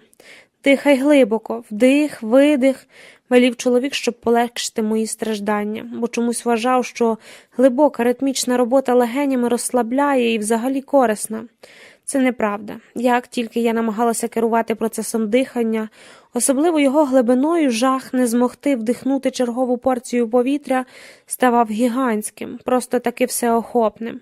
Здавалося, що я забула, як дихати, розучилася, втратила здатність і, видихаючи, прирікаю себе на повільну судомну смерть від браку кисню. Тоді нас навідала одна терапевтка, знайома чоловікових знайомих, адже я сама в лікарню їхати відмовлялась. Вона неуважно вислухала мої скарги і поміряла тиск. Хотіла взяти кров на аналізи, але попри довгі старання так і не втрапила у вену. Врешті, без особливого ентузіазму повідомила: якихось фізичних відхилень не бачу. Я ледь усміхнулася, бо після всього пережитого такий діагноз звучав як знущання. У мене очевидні проблеми з серцем. Заперечила я, а чоловік жваво закивав головою, що так із серцем він тому свідок. Серце вже віддавна поколювало мене в лівому боці, і я показала, де саме поколювало під лівою груддю. Це нервове серце болить не тут. Лікар взяла мою руку, яка ще трималася за лівий бік, і пересунула до центру грудей трохи нижче горла. Ось де болить серце. Я розгубилася, навіть розчарувалася. Тут серце ніколи не боліло, а я чомусь була впевнена, що мої напади мають серцеву природу. Варто зробити кардіограму, але я думаю, що ти абсолютно здорова. Зміни спосіб життя, більше бувай на повітрі. Мій чоловік знову жваво закивав головою. Кинь курити, якщо куриш, не вживай кави і алкоголю. Твої напади від нервів. Мені захотілося плюнути лікарці в обличчя. Я відвернулася. Але вона не виходить на двір, втрутився чоловік. Як я не прошу, не виходить уже місяць. Навіть до дверей не може наблизитись. Лікарка нічого не відповіла, тільки показала щось коротким жестом і пішла в коридор одягатися. Мабуть, покрутила пальцем біля скроні. Така, як я, вводять таких, як вона, з себе, бо тільки вдають хворих і думають, що весь світ їм щось винен. Не можуть узяти себе в руки, ліниві, слабкі істоти, іпохондрики й симулянти. Фу. Чоловік заплатив терапевтці 100 гривень, і вона пішла. Вже з порога додала. Від нападів паніки допомагає стояння на голові. Взагалі корисно іноді подивитися на проблему в несподіваному ракурсі. Того ж вечора стався наступний напад, у 100 крат сильніший. Чоловік поволі водив мене за руку квартирою, як водять немічних старців, і пробував заспокоювати, наказував дихати глибше. Якщо не полегшає, викличемо швидку. Я знаю, що не полегшає, викликаю вже. Шепотіла я, але чоловік чомусь швидку так і не викликав. Тоді, очевидно, він теж перестав вірити у фізичні причини моєї недуги. Я заповзялася читати старі газети. Все, що я робила цілими днями, тільки мила підлогу і читала. Спершу вивчила все, що могла знайти в інтернеті. Потім зав'ялася з бібліотекаркою обласного відділу. Вона пам'ятала мене ще, коли я була студенткою. Посилаючись мало не на смертельну хворобу, я умовила добру жіночку давати мені давні газети, підшивки на вихідні додому. Чоловік заходив у бібліотеку в п'ятницю за 5 хвилин до закриття. Брав газети і повертав їх у понеділок зранку. За таку авантюру бібліотекарку могло звільнити з роботи. Я запевнила, що досліджую надзвичайно важливу тему, і книжку, яку я тепер пишу, буде моєю останньою. Можливо, я навіть так думала. «Навіщо тобі цей старий мотлох?» – іноді запитував чоловік, на що я відповідала: «Хочу зрозуміти, що таке час». Він знизував плечима і почав стрімко від мене віддалятися. Так мій страх став між мною і всім. Хто був коли-небудь для мене важливим. Я більше нічого іншого не могла відчувати. Тільки боялася і ще деколи цікавилася. Бажання дізнатися причину, пізнати сенс того, що на перший погляд не мало жодного сенсу, було єдиним, що, крім приступів паніки, ще іноді мене займало.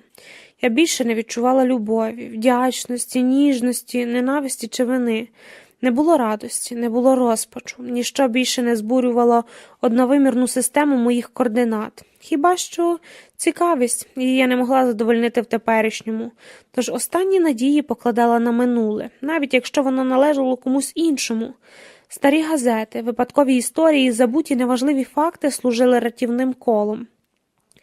Відділ казенної продажі горілки сповіщає, що в 1905 році в царській Росії з людністю 132-240-00 було продано 75-037-144 відра горілки. Минулого року був Марс в такому положенні, що астрономи могли добре його роздивитись. Астроном Скіапереллі ствердив за допомогою далековида, що на Марсі є дуже штучні і дуже прямі канали, широчезні і довжелезні, які можуть бути результатом роботи розумних створінь. У Коломиї почала виходити перша українська часопис мовою есперанто «Ukrainian Stelo». Організація минулого була потрібна мені для важливого досліду. Так я змогла з безмежної кількості розрізнених деталей вивести хоч якусь спільну закономірність, відбудувати історію історії, зрозуміти або хоча б наблизитися до розуміння таємниці, яка ще не давала з кінцями втонути у мороці підсвідомого часу. Що це? Може, обвисла скеля? А людське життя – кволе деревце, що намагається вчепитися в неї корінням? Мерехкий вогник, що пронизує безкінечну темінь, одиночний скрик у байдужому безголосі. Навіщо я взагалі є? Питання без відповідей поверталися туди, звідки прийшли. у цілковите ніщо мого існування. Я уявляла, як ще донедавна перспективний історик і публіцист, добропорядний сім'янин і люблячий батько, в найгарячіші роки війни всіма покинутий і забутий, безцільно блукав полтавськими околицями. У Полтаві офіцер запасу В'ячеслав Липинський опікувався кінним резервом. Білі тумани, які він, здавалося б, давно переміг, знову накрили його з головою. На Прототопівському бульварі він сотні разів перечіпався поглядом об погруддя Іванові Котляревському. Те, що у 1903-му наробило серед українського громадянства стільки шуму. Тепер прогруддя видавалося звичайним німим шматком металу, встановленим невідомо де, невідомо ким і невідомо навіщо. Навіщо він, Липинський, взагалі був? Температура тіла місцями трималася підвищеною. Хвороба почала висушувати Липинського зсередини. «День біжу, 3 лежу», – писав він у вірній нагрудній книжечці, сторінки якої весь час залишалися порожніми, щоб остаточно врегулювати сімейне життя. Липинський передав дружині до Кракова листа, в якому звільняв її від будь-яких подружніх обов'язків перед собою і по закінченні війні, якщо доживе, пропонував офіційно розлучитися. В листі він наголошував, що від доньки в жодному разі не відмовляється, і обіцяв зробити все належне батькові, щоб Єва ні в чому не терпіла нужди. Казимира, як завжди, не відповіла. Можливо, її відповідь просто загубилася у вихорі військових подій. Один такий лист шукав адресата більше року і надійшов, коли вже було занадто пізно. «Де ти, сину?» – запитала Клара Ліпінська, одночасно повідомляючи, що їм із батьком довелося евакуюватись із Затурцівського родинного маєтку до Житомира, а вже наступного дня після втечі будинок під знаменитим білим колонами лежав зруйнованим. Казімєш Ліпінський, шляхтич з герба Бродзіч, не зміг цього пережити і помер у віці 71 року від раптової зупинки серця. Липинський, як тільки отримав листа, попросився у відпустку і поспіхом вирушив на Волинь. Знайшов Клару в крихітному житомирському квартирі, змарнілу, подібну до сивоволосого привида. Вона довго плакала, бо вже не сподівалася побачити сина живим. «Я не знаю, чи радію з того, що вижив», – чесно зізнався Липинський за скромним обідом. «Не полишаю відчуття, що моє життя теж уже закінчено». «Ти не маєш права на подібні слова», – вигукнула Клара. «Бажати собі смерті – непрощенний гріх». Липинський мовчав. «У тебе є донька, врешті-решт, подумай про неї». «Що є, що нема. Я не беру участі в її вихованні, ніколи не бачу, навіть не пам'ятаю, як вона виглядає». Тут Липинський лукавив, бо забув значне пташине личко у себе на руках, він ніколи не зміг би забути. «А що твоя Україна? Американський президент Вілсон обіцяє право невільних народів на самовизначення. Незабаром може випасти добрий шанс». «Відколи тебе цікавить Україна?» Клара подала синові його улюблений липовий чай і зауважила, що рум'янець на його щоках дуже нездоровий. Туберкульозники часто такі рум'яні. «Перемерз на папераві», – відповів Липинський. «Ніяк не можу оговтатись». Молодший брат Станіслав снував плани відбудови зруйнованої садиби, щоб по закінченні війни займатися в Затурцях селекцією картоплі та пшениці. Так, відбудовуй, я вже маю свій маєток. У ньому, щоправда, Липинський не був з липня 1914-го, тільки іноді отримував короткі, написані кимось іншим цидульки від неграмотного сторожа Левка Зануди. Той лаконічно сповіщав, що на Уманщині спокійно, поля засіяли, пшениця колоситься, урожай зібрали, будинок чекає свого господаря, однак їхати туди господар не поспішав. «Ми з батьком завжди гордилися тобою», – сказала Клара Ліпінська синові на прощання. «Ви називали мене дуресвітом». «Дуресвітами теж гордяться, часами навіть більше». Це була їхня остання зустріч. На службі Липинський повертався у переповненому вагоні. Всюди, у проходах і навіть на даху потягу сиділи військові, переважно дезертири, які зі зброєю в руках залишали фронт і тікали додому. Коли поїзд занадто розганявся чи робив крутий поворот, хтось на даху неодмінно втрачав рівновагу і беззвучно падав на колії, нікого своєю смертю не дивуючи. «Ви чули?» – збуджено вигукували пасажири, що зуміли втиснутися до потягу на Миргородській станції. У Петрограді революція. Цар зрікся престолу. Знійнявся немислимий гвалт. Кінець війни, дехто у вагоні не міг стримати сліз. Свобода, свобода. Був лютий 1917-го. Ейфорія розносилась повітрям, наче якась небезпечна запаморочила бацила. У Києві теж колобродило. Зусиллями переважно лінивих автономістих кіл там було створено Центральну Раду, що стала своєрідним першим українським парламентом. Головою заочно обрали заарештованого ще на початку війни професора історії Михайла Грушевського. Тепер він поспішав до Києва із заслання, щоб приступати до виконання обов'язків. Настав час діяти. Липинський не сумнівався. На двірці у Полтаві на нього чекає Сергій Шемет, суконний фабрикант, симпатичний патріот із дворянського роду. Шемет Кашгайлів, герба Лебідь.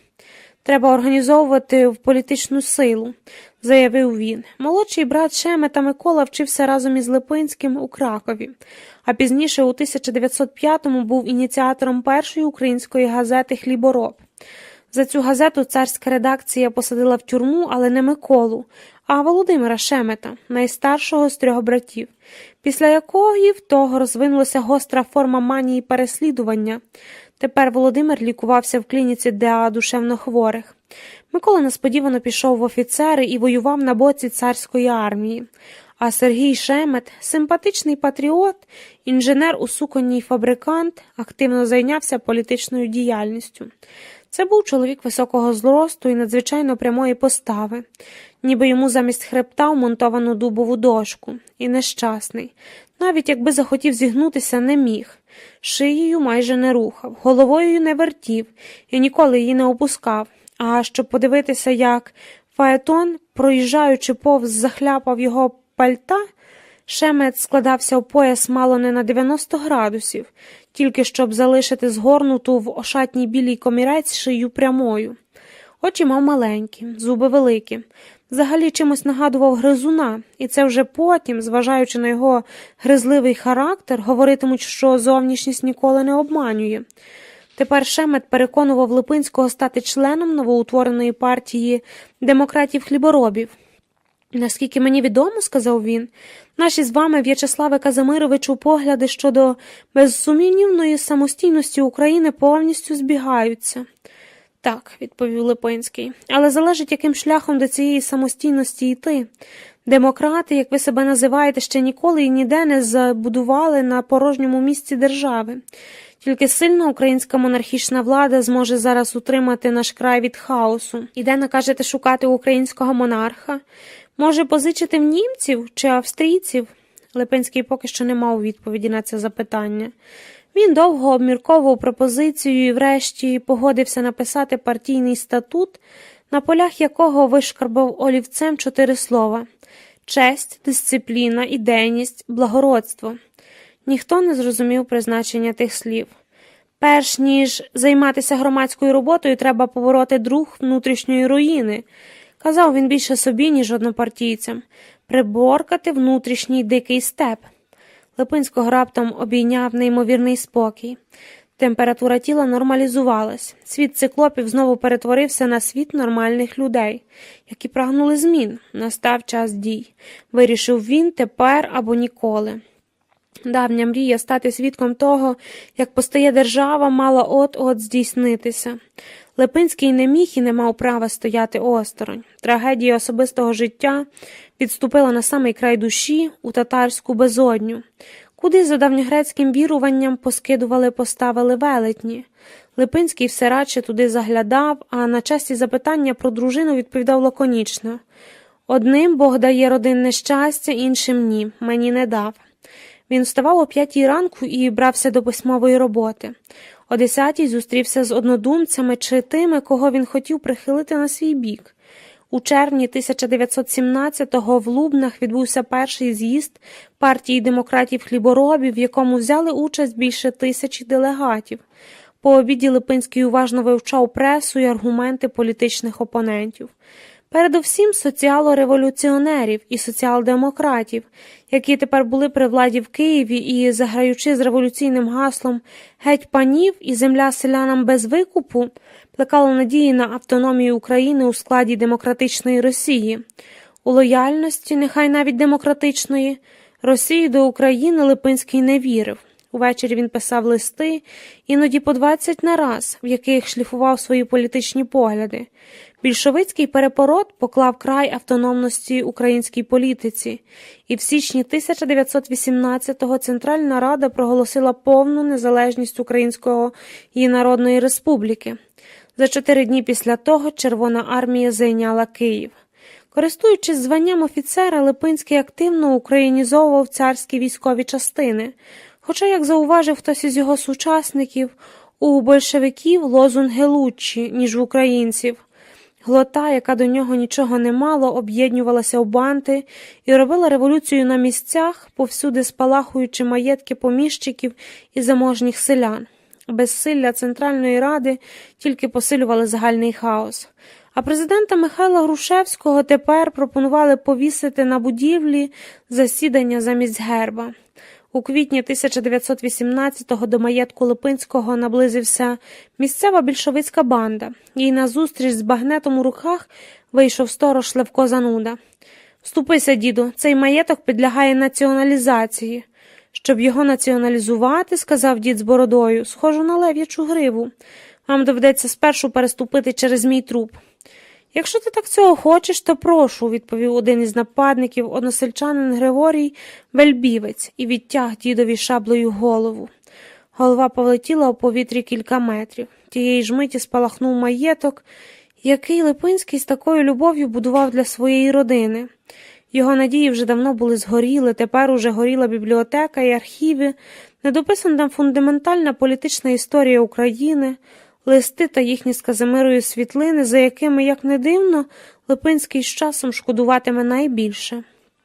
Свою наступну книжку він присвятить вірному другу і доброму сусідові, Левкову Зануді, що був убитий злими і темними людьми. Часто Липинський уявляв волохату голову, і як вона летить у повітрі, іноді голова йому снилася.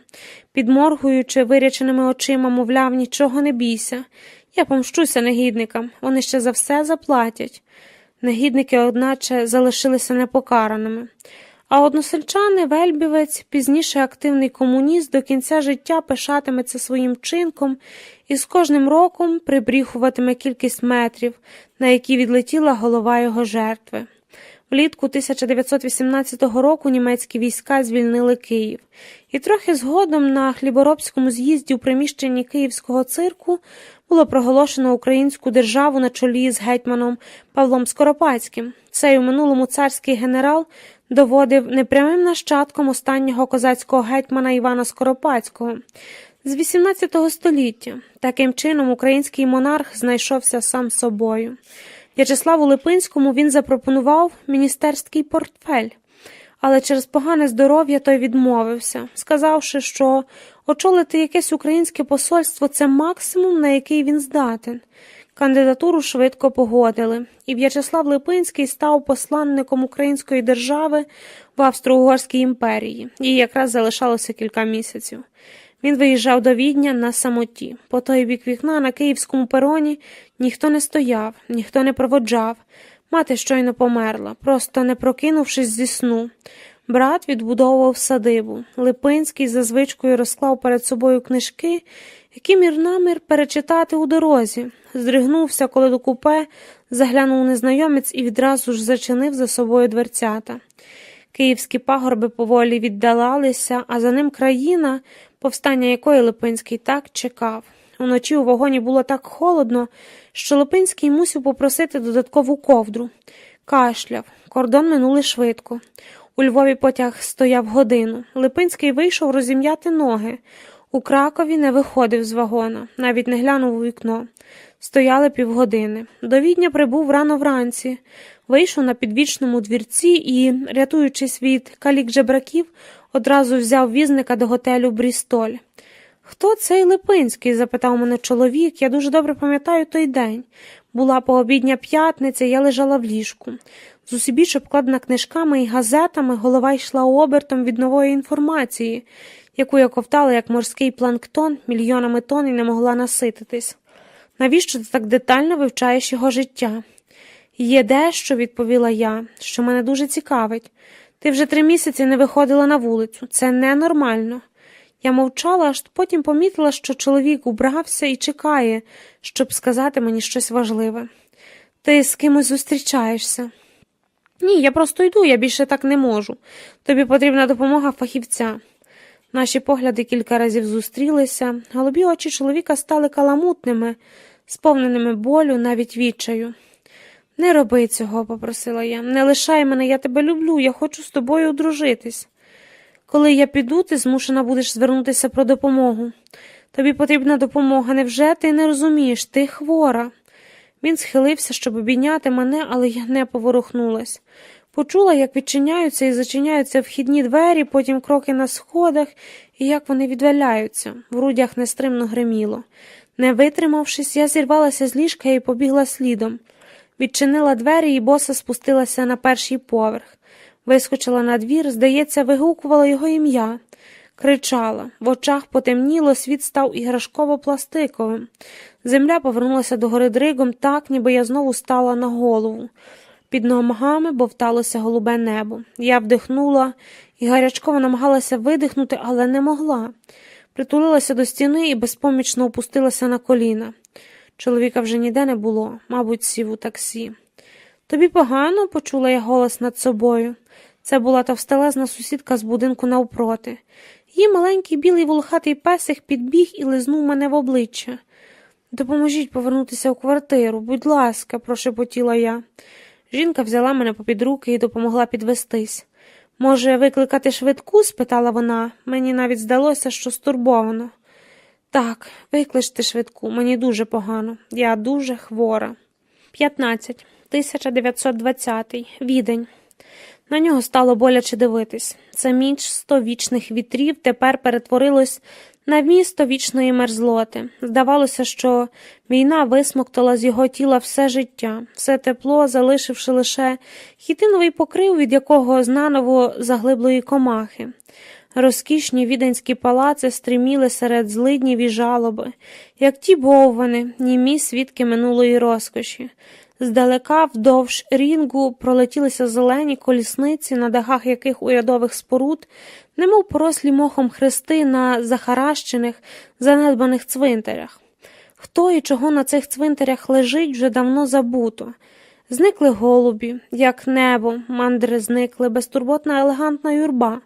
Перехожі, бідно вдягнені із заклопотаним виглядом, швидко минали повз. У місті мерзли і голодували всі, навіть тварини з цісарського зоопарку, вино і вода. 2-8 доступні продукти. Вугілля і хліб перетворилися на золото. За них віденські газдині були готові продати тіло і душу. Їхні чоловіки або загинули, або скалічили і без рук. Без ніг же бракували під костьолами. Якщо вулицею йшов здоровий, значить його гоштаплєр, пройдисвіт, і шахрай, або ж якийсь емігрант. Останніх назбиралося тепер у Відні, як стічних вод у Дунаї. А ще кілька років тому у місцевих кав'ярнях писали, пили, дискутували і лениво чекали наближення нових часів письменники і філософи, художники і архітектори, психологи і композитори, увесь цвіт величної цісарської епохи. А тут сиділи Георг Тракль і Оскар Кокошка, Енок Шіле і Артур Шнілцлер, Густав Клімт і Отто Венгер, Йозеф Рот і Гуго фон Гофманс, Зигмунд Фройд викурював у кав'ярні «Централ» свої 20 щоденних сигар. Лев Торицький грав тут шахи. Каварні вказували на свою зворотню поштову адресу. Тут жили і творили, а коли часи, яких всі так чекали, нарешті настали, то ті, що чекали найбільше, були першими, хто їх не пережив. Поет і наркоман Тракль, не змігши забути нелюдську бійню під українським містечком Городок, у листопаді 1914-го прийняв смертельну дозу кокаїну. Художник Оскар Кокошка отримав під Луцьком кулю в голову, вижив, але до Відня більше не повернувся. У 1918-му з різницею в кілька місяців померли художники Клімт і Шіле, другий ще зовсім молодий, від нищівної епідемії іспанки. Віденські каварні раптово спорожніли. Тут з'явилися вільні столики, і за них безцеремонно повсідалися зайди й чужинці. Всі ті, кого вигребло потужною хвилею війни з дна Великої імперії на поверхні її руїни. Українці, наприклад, хто про них ще кілька років тому взагалі щось знав. Начальник віденської поліції Йоган Шобер сумлінно рапортував графові Буріану, міністрові закордонних справ Австро-Угорщини, про прибуття української дипломатичної місії та її осадку в готелі «Брістоль». Граф Буріан не вірив в Україну, але пополудні 5 липня 1918 року зустрівся з посланником новоствореної української держави В'ячеславом Липинським і прийняв з його рук вірчу грамоту. «Яка ситуація на Східному фронті?» – запитав він хирлявого гостя, хоча сам чудово знав останні новини від свого посла в Києві, графа Форгача. Війна закінчувалась, і кожна держава, ратифікуючи мирні угоди, намагалася виторгувати у світової спільноти якнайбільше. Українська місія на переговорах у Брест-Литовську наполягла на поділі Галичини і приєднанні східної її частини з переважними українськими населеннями до складу України. Був підписаний відповідний договір, але граф Буріан не поспішав його виконувати, бо вже пообіцяв східну Галичину полякам. Невдовзі оригінал договору буде таємно спалений у Берліні, а посланник Липинський даремно, куди тільки зможе, надсилатиме офіційні ноти протесту. «Чекаємо, вельможний пане міністре, на ратифікацію мирного договору», – твердо заговорив Липинський. «У питанні поділу Галичини стоїмо на принциповій позиції. Її східна частина повинна відійти до України». Така прямота роздратувала графа Буріана. «А ми чекаємо на українське збіжжя». «Колоситься, вельможний пане, незабаром жнива. Українські пшениці вистачить на всіх, у цьому я вас запевняю». Коли гість відкланявся, граф Буріан викликав до себе начальство поліції Шобера. «Наглядайте за ним особливо. З ким зустрічається і про що веде розмови. По можливості перевіряйте пошту, особливо шифровані телеграми. І розтлумачте мені в окремому рапорті, хто взагалі такі ці українці. Ні сном, ні духом аж тут раптом вискочили». «Граф Липинський поляк, пане міністре», – поштиво зауважив Шобер. «Про нього я звітував вам минулого тижня. Граф поляк? Чого ж йому так пече українська Галичина? Я спробую дізнатись». «Прошу, дізнайтесь, але пишіть коротше, Шобер, я не маю часу читати ваші романи». Шобер і граф Буріан зовні були схожі, як дві каплі води. Різнилися хіба тим, що один пихатий і зверхній аристократ завершував свою кар'єру, ще про це не здогадуючись.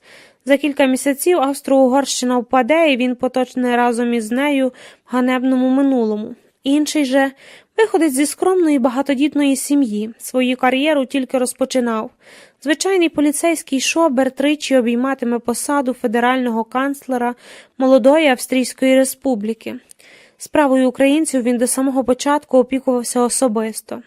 На весь закордон це була, мабуть, єдина людина, яка досконало розумілася на українській політиці і надавала їй хоч якогось значення. Між рядками сухих діалектилізованих доповідей Шобера у міністерство читалися неясні прихильності до об'єкта спостереження. Можливо, просто через те, що безнадійна затія завжди красиво виглядає. Утворення української держави виглядало красиво. Шкода тільки, що мало хто оцінив її тонку естетику. У доповідях уже новому республіканському начальству Шобер писав, що відхідні німецькі війська із Києва залишив гетьман Скоропадського наодинці із революційними силами. І вже через кілька днів після нападіння Австро-Угорщини війська, отримані Симоном Петлюри, журналіст, освіти військової не мав, особисті характеристики нейтрально-негативні, захопили Київ і проголосили відновлення Української Народної Республіки.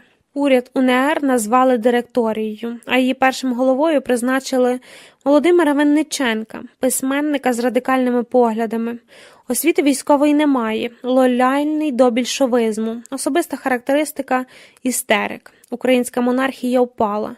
Не протривавши й року, її місце заступила українська анархія. Спостерігаючи за посланником Липинським, Шобер бачив, як той усе більше зіщулюється і гнеться, ніби дерево, в якого через надмірну спеку розм'як і сплавився стовбур. Він звістки про зміну влади в Україні Липинському на шиї зробився боляк, який почав наривати, і під час невеличкої операції лікарі встановили гангрену. Довелося різати аж до самого горла. Місяць після того пацієнт просидів забинтований в готелі і нікуди не виходив, а оклигавши, знову зайнявся дипломатичною роботою. Хоча держави, дипломатом якої він був, більше не існувало. Він приймав гостей, шукав гроші, паспорти і візи для різних делегацій, місій та політичних діячів, що їх із кожним днем прибувало до Відня все більше. У Львові після швидкого перевороту утворилася Західноукраїнська Народна Республіка. Але наступ польських військ незабаром змусив її уряд здавати місто за містом, щоби врешті теж опинитися в екзилі у Відні. Амбасада Зунер орендувала кімнати в Зітахоф і на Марія Гільфештерса, а доктор Петрушкевич, приватна адреса 8-й Бецірк, Лаунгос, 28-8, ще довго плекав наївні мрії і вів переговори з можновладцями сусідніх країн, сподіваючись виторгувати у них допомогу в боротьбі з поляками. Галицька армія, що раніше виступала єдиним фронтом з УНР, несподівано зайшла по зрозуміння з денекінцями, а директорія УНР натомість, можливо, з помсти, спробувала виторгувати підтримку поляків ціною Галичини. Жертвуючи західними територіями, Петлюра сподівався врятувати хоч якісь. Між галицькими та надріпляськими елітами розігрівся неймовірний скандал, який поклав край єднанню українських земель. Пізно ввечері заможений Липинський повертався у свій готельний апартамент, і портьє запопадливо домагався йому з верхнім одягом, шепочучи на вухо, що у приватних покоях на нього чекають якісь незнайомці, мабуть, теж щось проситимуть. «Будьте обережні, пане посланнику, ці люди не назвались. Можливо, то більшовики приїхали сюди, щоб вас убити. У них такі смішні шапки, як у монголо-татар». «Хіба ви колись бачили монголо-татар, мій друже?» – півжартома запитував Липинський. «Ні, не бачив, але десь так їх собі завжди уявляв». Гості голосно реготали. З одягу мали на собі деколи по дві норкові шуби. У торбах дзенькотіли прихоплені з України столове срібло, на жіночих шиях та пишних грудях важніли по кілька золотих ланцюжків з величними золотими хрестами. Тривало велике переселення народів, масовий ісход української демократії за кордон. Прибульці проводили у голодному Відні як великі сеньори, тринькаючи по готелях і рестораціях державні гроші і забавляючись так, що українці почали вважатись за якусь багату націю. Десь таку багату, як американці, але значно менш культурну. За ними закріпилася настільки погана слава, що віденські готельярні якийсь час взагалі відмовлялися приймати у себе осіб з українським паспортом. Нова революційна влада вважала Липинського проклятим дідичем і польським мерзавцем, але не чіпала. Чи то визнаючи професійні якості, чи то просто не маючи часу перебирати кадрами, по горло зайнята безперервними війнами з більшовиками, денікінцями, поляками і внутрішньоукраїнськими отаманами. Київ, як та жінка легкої поведінки, переходив з рук в руки загалом більше десятка разів, і кожне нове захоплення закінчувалося кривавими зачистками попередників. Бували дні, коли кияни не знали, за ким місто – своїми, білими чи червоними, і завжди знаходилися ті, що вітали прихід чи перших, чи других, чи третіх. Врешті уряд УНР був змушений у січні 1919 року повним складом евакуюватися з Києва і більше туди ніколи не повертатися. Останній потяг із рештками української інтелігенції, так чи інакше, задіяною у змаганнях за незалежність, залишив столицю трохи більше, ніж через рік, у червні 1920-го. Цей потяг їхав довго і повільно, кожен кілометр долав з неймовірними труднощами, перечікуючи обстріли на знищених вокзалах і де-не-де відбудовуючи руками самих пасажирів поруйноване залізничне полотно. У вагонах іноді бракувало підлоги, не кажучи вже про вікна чи постіль. Секретарі, видавці і письменники з жінками і дітьми, страждаючи від голоду і спраги, на вимушених зупинках носили з навколишніх сіл мисочками воду і випрошували у недовірливого населення шматок хліба. Селяни, виснажені нескінченними бойовими діями, вже нікому не довіряли, а слово «петлюрівці», яке раніше збуджувало в них найщиріші патріотичні почуття, тепер викликало страх і осуд, бо петлюрівці завжди відступали, а за ними приходили більшовики, які завжди розстрілювали. У Відні з'явився ще один посланник зі словом «український» в титульній назві – посланник Української Соціалістичної Радянської Республіки Юрко Коцюбинський, син уже покійного знаменитого українського письменника Михайла Коцюбинського. У комісарській шкірянці нишпорив австрійською столицею і переконував розгублених українських емігрантів повертатися додому, допомагати розбудовувати проголошену в Харкові Українську Радянську Республіку. На тепер, як він казав, єдину легітимну в Україні, націонал-комунізм багатьом дійсно почав здаватися не такою вже й страшною альтернативою. Тим паче, що колишні українські керманичі давно повтікали до Австрії і мешкали або у Відні, як голова Центральної Ради Михайло Грушевський, приватна адреса 6-й Бецірк, костьол Граце 10, або ж на Зигмуніру, колишню цісарському курорті, як письменник Винниченко. Вони вважали російський більшовизм найбільш союзником навіть тоді, коли цей союзник виїхав до Києва на панцирнику з надписом «Смерть українцям» і їх самих витурив до екзилю. Тепер українські керманичі пахкотіли сигарами у віденських кав'ярнях, продовжуючи розвивати соціалістичні ідеї перед гуртом недосвідчених студентів, младенців, які іронізували місцеві журнали. Про Винниченка журналісти писали, що не буде жаль, як більшовики повішають його як політика, бо як політик він багато шкоди наробив Україні, але буде жаль його як письменника, бо письменників в Україні мало. Шановному професорові відгукувалась преса про колишнього метра української інстографії Грушевського. Практичніше просвіщати буржуазну Європу з геронф, а соціалізм, аніж зносити його на власній шкурі. Геренон – карня у Відні, на Герзенстасе. Тут опід ній збиралося ліве крило української еміграції. Їхні опоненти, демократи-самостійники або ж особи без чіткої ідеологічної позиції, засідали годиною пізніше через дорогу в каварні «Централ». В одній із лож «Централки» Віктор Піснячевський, лікар-бактеріолог, журналіст, поганий зір, особиста характеристика, харизматичний холерик і скандаліст, приватна адреса 6-й Бецірк, будинок з малолійкою на Лінкел-Вінслав, 4038, збирав редакцію щойно заснованого ним тижневика «Воля». У ці години українська мова повністю заглушувала на Геренштрасе німецьку. Піснячицей керував у централіці, немов якийсь урядуючий прем'єр. Усі, що хотіли з ним аудієнції, дожидалися своєї черги, попивали за сусідніми столиками гидку на смак каву з червоним мокрим цукром. У першому номері тижневика Піснячевський, високий, худющий, з тонкими випусклими і впенсе гострим підборіддям, і на язик, писав до своїх читачів такий самий емігрант, як він сам. Далеко на чужині, в дні печали і скорби, в дні розсіяння починаємо ми свою нелегку роботу. Багато української інтелігенції розвіялось по цілому культурному світу. Одні по добрій волі, другі по неволі живуть тут і там, копаються в роботі і, як бджоли з квіток, збирають людський досвід до власного вулика. Але пройде час визволення, здіймуться бджоли і великими роями полетять у рідну пасіку. У Відні тоді почали виходити більше десятка подібних періодичних видань. Їх можна було разом з українськими книжками-новинками придбати у книгарні Гольдшмідта на Волцале, 12, у першому Бецірку. Кожна політична сила, кожна амбасада на захоплені під час відходу з України гроші видавала якусь газетку, в якій вела полум'яні інформаційні війни з опонентами. На сторінках цих газет народжувалися, розвивалися і умирали ідеї, яким ніколи не було суджено здійснитися чи стати хоч трошки кориснішими. Самі бджоли рідної пасіки більше ніколи не побачать.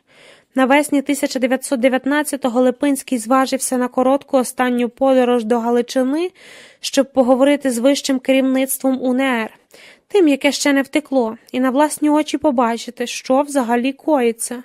Станіслав залишився фактично єдиним містом під українською владою. Тут, в готелі «Уніон», Липинський зустрівся з полковником Болбочаном, якого отримав Петлюра вже багато місяців, тримав під домашнім арештом через підозру у підготовці заколоту проти себе. Липинський натомість вважав Болбочана одним із найкращих і найбільших фахових українських військових, яких у молодій українській армії на старті було обмаль. Арештант на знак протесту написав відкритого листа, в якому звернувся до керівництва УНР зі словами: «Ми боремося з большевізмом, увесь культурний світ підіймається на боротьбу з ним, а український навпоростраждалий уряд йде йому назустріч. Ви не можете розібратися в найпростіших життєвих питаннях, а лізете в міністри, отамани і керівники великої держави». Військовий польовий суд на початку червня виніс Болбочану смертний вирок, і за згодою отамана Петлюри вирок виконали вдома пострілами з негана в голову. Липинський на той час уже повертався до Відня. Звістку про вбивство полковника він отримав телеграмою у вестибюлі готелю «Брістоль».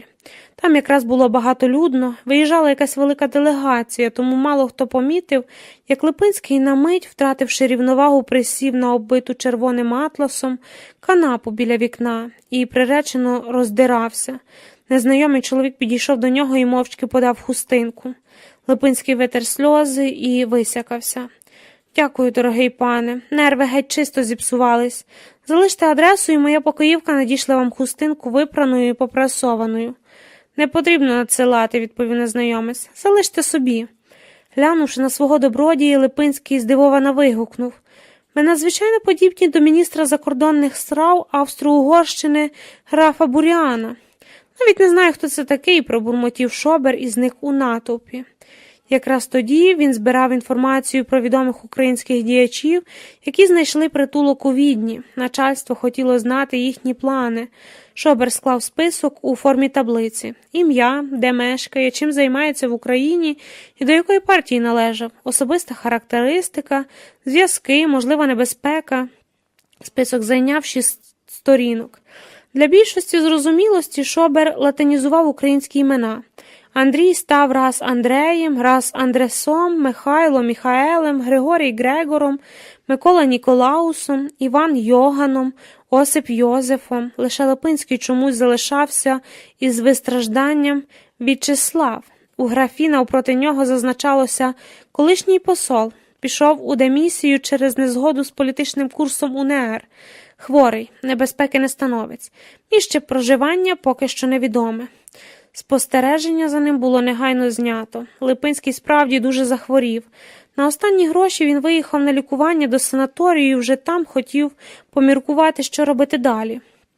Повернутися в Україну він не міг, бо був відразу розстріляний за роботу в уряді гетьмана Скоропадського. Залишатися за кордоном не мав за що. Дружина звалася з Кракова і попросила грошей. Вони з донькою мало не голодували. Липинський пообіцяв щось придумати. Тим часом у залах Штадепарку у Відні відбувся раут української преси на честь нового посланника УНР при австрійському уряді, який висловив надію на близьку перемогу української справи. «Люди всі, без виїмки, здаються мені божевільними», написав Липинський колишньому видавцеві «Ради» Євгенові Чекаленку, який саме втратив усіх своїх грошей і маєтки, і незабаром теж переїхав до Відня. «Але, може, я помиляюся? І це я божевільний, а не вони? На що ще можна сподіватись? України більше не існує. Наддержавних свиней не перебороти у державних орлів», написав він. «Нація четвероногів, хамів і руйнівників». Слово «четвероноги» Липинський вигадав сам, і як слово «безвласнодержавність» своїм неонологізмом він хизувався у розмовах з покоївкою Фін Юлі. Тотальне відчуття поразки засипало все навколо. Вулиці, людей, яких Липинських зустрічав. Його самого. На смак поразка була, як дрібний пісочок. Липинський набрав її повен рот і ночами скриготав зубами, намагаючись виплюнути. Натомість прокушував собі до крові зсередини щоки. Часом над ним брали гору напади неконтрольованого ридання, і в такій миті Липинський видавався собі нікчемним хробаком, невдахою, який програв усе, що мав. Ось що було в руках. Його мрія. Не рай на землі, та все ж своя. Незалежна держава, але її вихопили з рук і розтоптали ті, хто ніколи не розумів її цінності. Університетський товариш Липинського Микола Шемет, офіцер армії УНР, отримавши наказ стріляти у повсталих земляків біля Лубен, застрелився сам. Липинський шкодував, що, плекаючи відразу до зброї, як і до парасольок, не притримав у своєму розпорядженні якогось пістолета. Куля в скроні допомогла б йому і також, нарешті, вгамувати цей нестерпний внутрішній біль, який повертався кожного ранку. Щойно Липинський розплющував очі і тримав у тісних обіймах, аж доки свідомість знову поринала у важкий камінний сон. «Хотів стати каменем, а стану піском», – казав він собі. «Безславно розсиплюся, щезну в найдрібніших шпарках часу, і ніхто про мене не згадає, бо про невдах забувають найпершими. Ніхто не розкаже, як сильно я рвався до перемоги і чим заради неї пожертвував, але обов'язково знайдуться ті, що напишуть, як голосно я плакав і якою короткою буде тиша по моїй смерті». «Пане посланнику», – окликнув Липинського незнайомий голос, коли той саме вбирався до санаторію на лікування. «Пане Липинський», невисокий, скулений чоловік, майже зовсім без волосся на голові, але з густими рудими вусами стояв біля виходу. Розлючений портьє даремно намагався його позбутися. «Я вже казав, що тут немає на що чекати, що пан уже не посланник». «Хто ви?» – звернувся Липинський до рудоволосого. «Михайло Петрович Савур Ципріянович», – безнадійно відрекомендувався той. «Секретар. Працював у канцелярії Міністерства освіти при уряді директорії. Нас евакуювали з Києва повним складом». «Які мови ви знаєте?» «Знаю німецьку, французьку і російську. А українську знаєте? Це моя рідна мова. Навідайте мене в санаторії Гутенбрун у Бадені через місяць. Програв у політиці, то, може, напишу щось путнє. Якщо дійдемо згоди, будете моїм секретарем. Я якраз шукаю. Багато платити не зможу, але все ж ліпше, ніж нічого». Ципріянович подякував. На очі навернулися собачі сльози відданості, але він змахнув їх рукавом, потираючи сюртучини. Двері готелю розчахнулись від сильного пориву вітру, і Липинський вийшов на двір, прикривши обличчя руками. Там на нього вже чекав екіпаж. Станція Відень залишалася позаду. Попереду вже проглядала безглюдна вигоріла пустеля.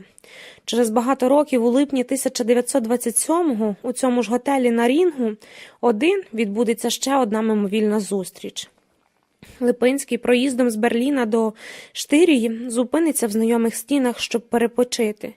Він якраз носитиме свої речі, коли вулицею у напрямку будівлі парламенту замарширують озброєні до зубів поліцейські частини. Статечний чоловік спостерігатиме за процесією через вікно вестибулю. «Неспокійно, дуже неспокійно», – скаже Липинському стурбований портьє. «Невідомо, що буде». Врешті з надвору почнуть доноситися панічні крики й гучна стрілянина, чорний густий дим повалить з боку площі Марії Терези. Статетний чоловік, який Липинському когось страшенно нагадуватиме, і далі незворушно впиватиметься поглядом у події за вікном. «Палац юстиції горить», – кричатимуть звідти, – «стріляють, багато вбитих». Якийсь спритний гонець забіжить до готелю і передасть статечному чоловікові записку. Той її швидко прочитає і сховає в кишеню добре скроєного дорогого піджака. Ще хвильку постоїть, ніби паралізований, а тоді безсило опуститься на оббиту червоним атласом канапу і приречено розридається. Липинський подасть йому свою хустинку. «Дякую», – скаже чоловік. Нерви підводять. На бездоганній кар'єрі триразового канцлера і багатолітнього начальника військової поліції Шобера тоді поступить незмивна пляма крові. Попри численні застереження, він дасть дозвіл на застосування зброї під час масової демонстрації, незгодних з несправедливим вироком суду. Загине 89 невинних людей. «Ви надовго у Відні, пане Липинський?» – несподівано поцікавився Шобер, висякшись і витерши сльози. Липинський енергійно закиває головою. «У жодному разі, дорогий пане, проїздом на одну ніч. З моїми легенями жити у Відні – чисте самогубство. Тут такі вітри», – закашляється. «А ви, добродію, звідки мене знаєте?» Але Шоберт вже ніде не буде. Виперену і парасовану хустинку зі своїми ініціалами Липинський знайде в номері того ж вечора після вечері. 16. 2011. Бомчик сміється і їсть. Двері зачинилися за мною і настала повна тиша. Хто я і що роблю в цьому світі? Чим мій світ обмежується моїм тілом? Відстанню, яку я присягаю, це мій зір?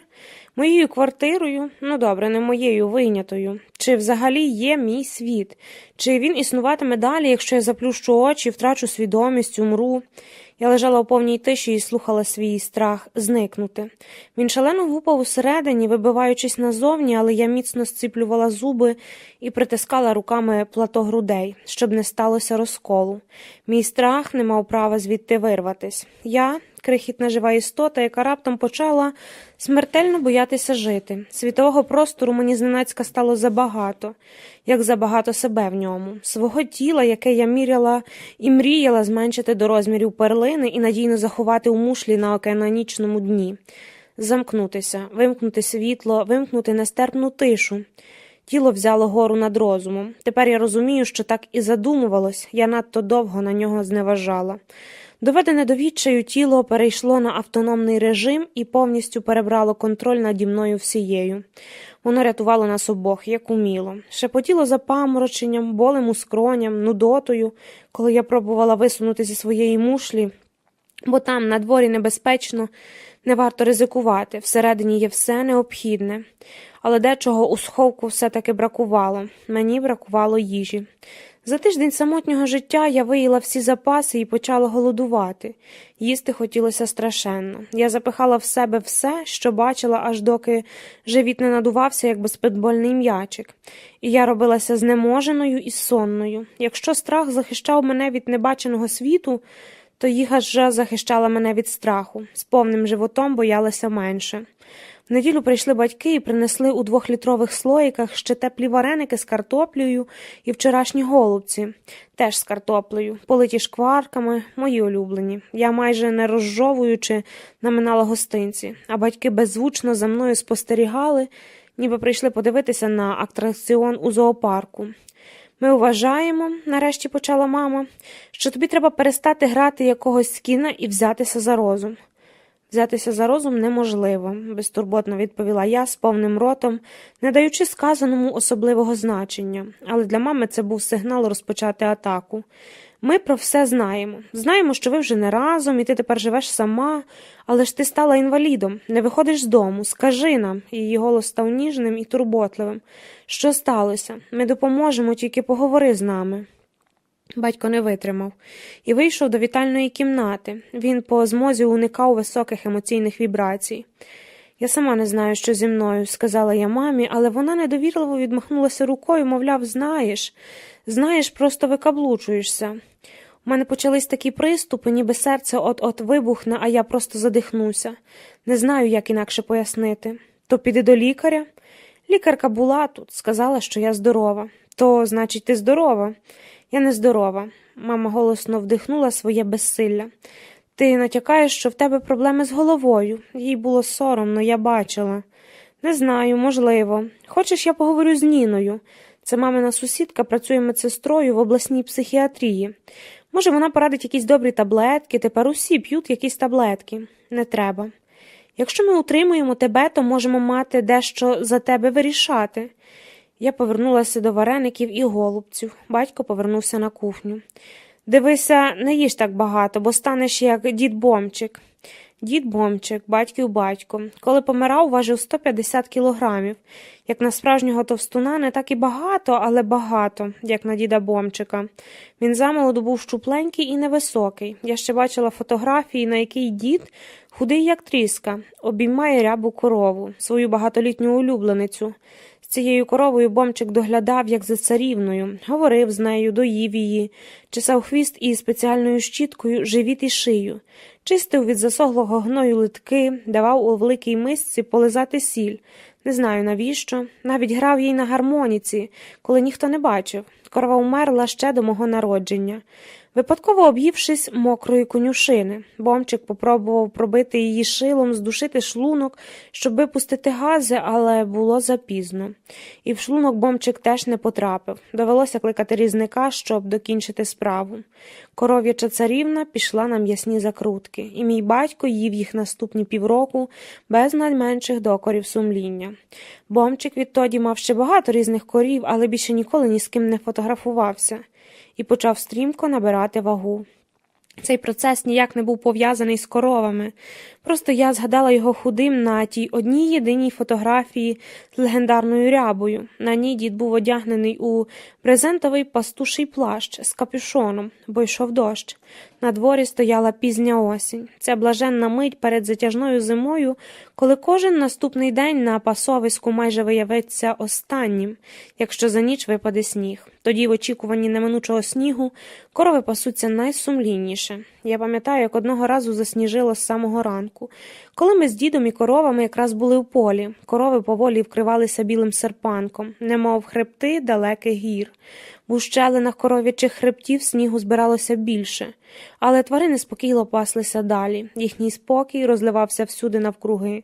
Ми з Бомчиком сиділи на розкладних кріселках неподалік, навкрившись однією спільною цератою з ромашками, якою ще донедавна був обгорнутий стіл у літній кухні і насолоджувався ідилією. «А чого дід Бомчик став такий грубий?» – несподівано спитала мама. Вона ніколи особливо Бомчика не любила, бо вважала його несерйозним. Дід справді часто кепкував з усіх і з неї також, кажучи, що невістка – то є чужа кістка. Цієї фрази мама так ніколи свекрові й не вибачила. «Бо він почав багато їсти», – сказав батько. Але це було лише півправди. Перед тим, як почати їсти, Бомчик багато сміявся. Він сміявся так голосно, що іноді аж дзеленчали шибки в домі, який він збудував своїми руками у 50-х. Того ж року в селі заснували колгоспи. Коли Бомчик сміявся на дворі, йому підливали всі сусідські пси і гучніше, ніж зазвичай, квокали кури. Він не соромився широко розмовляти і розтуляти беззубий рот. Коли сміявся, його пластмасові зуби тоді грілися у гортянку на півколонній літній кухні. Кухня з глиняною долівкою. Її він теж збудував сам. На пофарбованому в голубий кольор підвіконні ще цокав чудернацький червоний годинник, який показував чудернацький тутешній час. У різні пори року час відрізнявся від загальноприйнятого по-різному. Взимку я знала, що 11:45 насправді означає 1:45. У літній період по обіді, тобто насправді о 5:00, дід Бомчик, сміючись, виганяв худобу. Деколи в нього були й кози, і навіть одна вівця. Мені ж залишав на підвіконні кілька гривень на морозиво, собі й на ватру, йому. Чи тоді ще ходили купони, а ватру вже вилучили з обігу, і розпочалася ера прими, без фільтра. Одне літо й одну зиму ми мешкали з ним удвох. І це були найвеселіші часи мого життя. Я сміялася разом із Бомчиком. Місцеві називали мене Бомчиковою. Своє прізвисько дід отримав саме через смішки і небилиці, які він бомкав усюди, де міг. Здавалося, він ніколи не говорив правди.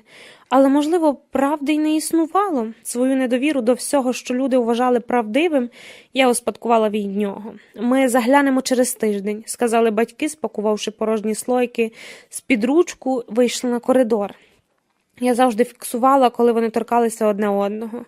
Для мене ці доторки були ознакою ніжного почуття і радісної довіри, а також безпеки, бо їхню любов я трактувала як запоруку любові до себе. Були роки, втім, коли батьки зовсім перестали практикувати доторки. Уникали навіть дивитись одне на одного. Вже на сходах мама по-злодійському докинула. «Я таки подзвоню Ніні», медсестра в обласній психіатрії. Двері зачинились, і всередині знову настала тиша. Я залишилась сам на сам із собою. Щоб якось забавитись, я згадала, що колись давно хотіла вивчити китайський, внутрішній стиль кунг-фу, тайці-дзюань, і познаходила в інтернеті відеоуроки. Комп'ютер ставила на стіл, а сама посеред кімнати неокивенно повторювала за учителем найпростіші форми. Якщо чесно, то це не я хотіла вивчати танцзюань, а батько хотів, щоб я хотіла. Він вважав себе майстром кунг-фу, хоча насправді був із тих самоучок, які в кінці 80-х випасували радянські журнали «Техніка молодіжі» чи «Бойове іскусство планети», і збиралися із друзями у наскрізних, просмерділих чоловічих потом районних спортзалах, щоб проспарингуватися. Я кажу чоловічим потом, бо жінок я там ніколи не бачила. Мама працювала в другу зміну, тому батько тягав мене малу з собою. Ми кодували 2 кунфуїсти – майстер кунг-фу і дочка майстра кунг-фу. Міцно взявшись за руки вечірніми вулицями, один високий, другий зовсім мала, високий йшов швидко. Мала мусила підбігати. Ці спогади тепер надзвичайно приємні. Відтоді ми більше ніколи так не ходили. Спортзал складався з багатьох кімнат. Найбільша була повністю встелена матами. В інших стояли тренажери і звисали зі стелі канати.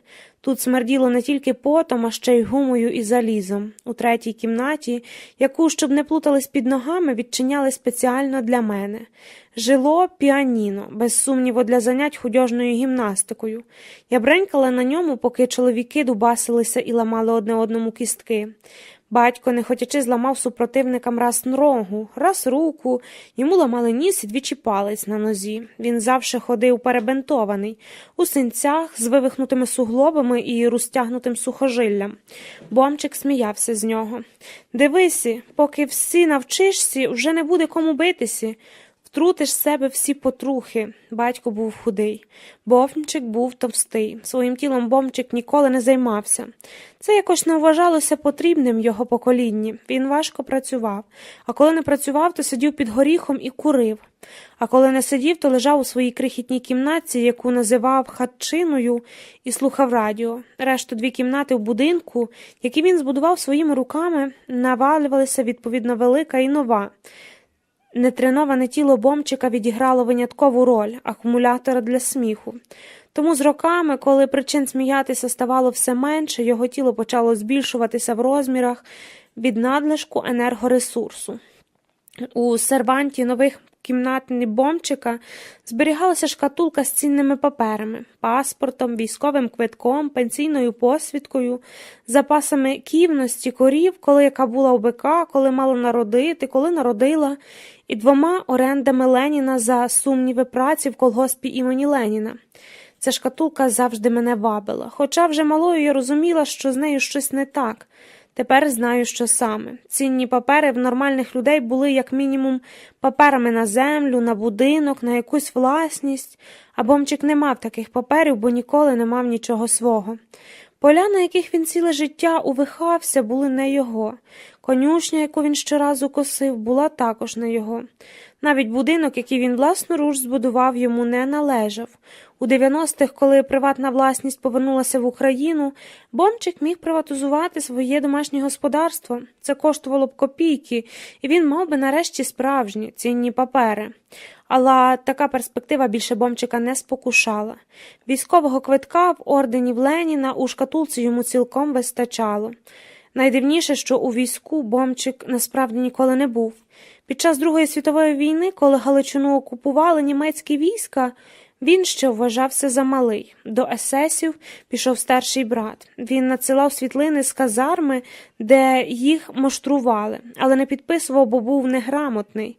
Одну з таких світлин Бомчик теж беріг у своїй шкатулці. На ній якийсь із підрозділів дивізії вишикувався на тлі гарно убраної новорічної ялинки. Солдати всі усміхнені, хоча декотрим видана шанель і шолом були явно завеликими, вони потопали у своїх мундирах. Новий 1944 рік, який галицькі юнаки так радісно зустрічали на світлині, не був для них щасливим. Уже за кілька місяців усі вони, разом із дідовим старшим братом, загинули під Бродами. А з приходом радянської влади Бомчик якраз виповнилося 18. На комісії, яка мала визначити його фізичну підготовку і направити до війська, він склеїв дурня. Трусив перед носом у лікарів рукою, промовляючи «Рука, ведете руку, рука, де рука?» Обман вдався, і дурноватого до війська не взяли, але відправили на 6 років у Челябинськ працювати на ливанному заводі. Тут Бомчик переплавляв на зброю завезені з усього Союзу церковні дзвони. Його побратими натомість повтікали в українську повстанці і тягнулися по навколишніх лісах аж до останнього, групу не викрили і не перестріляли. В селі заснували колгосп, повідбирали у людей землю й худобу, примусили задурно працювати і здавати державі з власного господарства м'яса, яйця і молоко. Життя надовго заспокоїлось. У Челябинську, розповідав колись Бомчик колгоспним фірманам, я 3 рази денно купався в діжці із золотом. А тут 3 рази денно в діжці із гноєм, сміялися фірмани, і Бомчик також сміявся. Він вичищав колгоспні стайні, перш ніж і собі доробитися до фірмана. Живучи в нього, я найбільше любила прокидатися. Те, до чого за вікном охота, навпаки, пропадає. Мене будильник найрізноманітніші звуки, які завжди символізували буйство світу живого. Ще не розплющивши очі, я відрізняла дзижчання мух під люстрою. Вони чомусь завжди, ніби загіпнотизовані, кружляли колами навколо люстри, і раз на рік до Великодня мама витрушувала із плафонів, тюльпанів цілі жмені засохлих мужиних тілець. Оси і бджоли, випадково залетівши до кімнати, гуділи зовсім інакше, погрозливо. Сон під таке гудіння став неспокійним. Кури в очіканні знесення яйця сідалися на бетонні просто під вікном і ліниво попіювали, поки таки одна, котра щойно знеслася, куткудакала, як навіжена. Джмелі безтурботно вовтузилися в хащах винограду під сусідським парканом. Горлиці несамовито кували з вершечків електричних стовпів, і всі називали їх зозулями. Ще я чула, як дерев'яна корба порипувала, і алюмінієве відро дзвінко вдарялося об прохолодне плесо, коли Бомчик набирав з криниці воду. Поривчастий вітер з простогону вдарявся об стареньку, так-сяк збиту з дощок і позеленілу від старості хвіртку, якої йшлося на город і в туалет. Коли ж під'їжджали батьки, я прокидалася від зеленчання посудин в літній кухні і постукування 5-літрових бутлів, які мама вже вимила содою з кропивою. Заклала хроном, часником, кропом, листям смородини і вишні і зібралася напихати огірками, щоб наквасити. Огірки якраз відмокали у великій балії, щоб вийшла гіркота. Батько тим часом уже пройшовся босий по ранковій росі і займався на подвір'ї тайзіцюнь, або ж крутив у руках величезну бойову палицю, постукуючи нею мені у вікно, щоб дочка майстра кунг-фу нарешті встала. «Весь день проспиш», – вигукував він при цьому, а Бомчик, попоївши печених коржиків на кислому молоці, сидів під горіхом, курив і підсміювався. «Йой, не вимахуй тою палицею, бо мені в голову сікрути, огій». Батько не мав надзвичайну потребу вміти себе захистити. Бомчик такої потреби не мав. Хоча саме йому випала нагода взятися за зброю, проте справжній бій він програв, навіть його не розпочавши. Коли Бомчик повернувся з Челябинська в ліску, де ми пізніше пасли корови, в імпровізованій Криївці ще ховалися кілька його побратимів-повстанців. Одночасно, заснувавши колгосп, у людей забирали землю й худобу, навіть дерев'яні столи. Мене завжди цікавило, як можна забрати в людини стодолу і перетягнути з одного місця на інше неушкодженою, адже це не сірникова коробка. Через багато років люди ходили колгоспними маєтками і показували пальцем. Це була моя стодола, а це моя. Багатших вивозили вагонами в Сибір, а інших просто зникали. І ніхто не питався, що з ними сталося. Бомчик покірно віддав усе, що з нього вимагали. Вдень вичищав колгоспні стайні, а вечорами і на вихідні будував навпроти старої батьківської хати власний дім для майбутньої родини. Однієї ночі побратими прийшли просити їсти і щось убратися.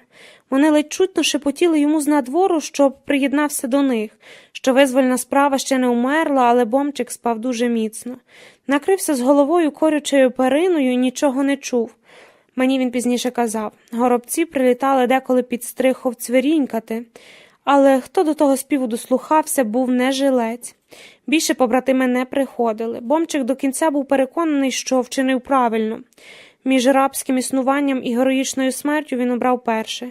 І тільки завдяки цьому вибору стала можливою я.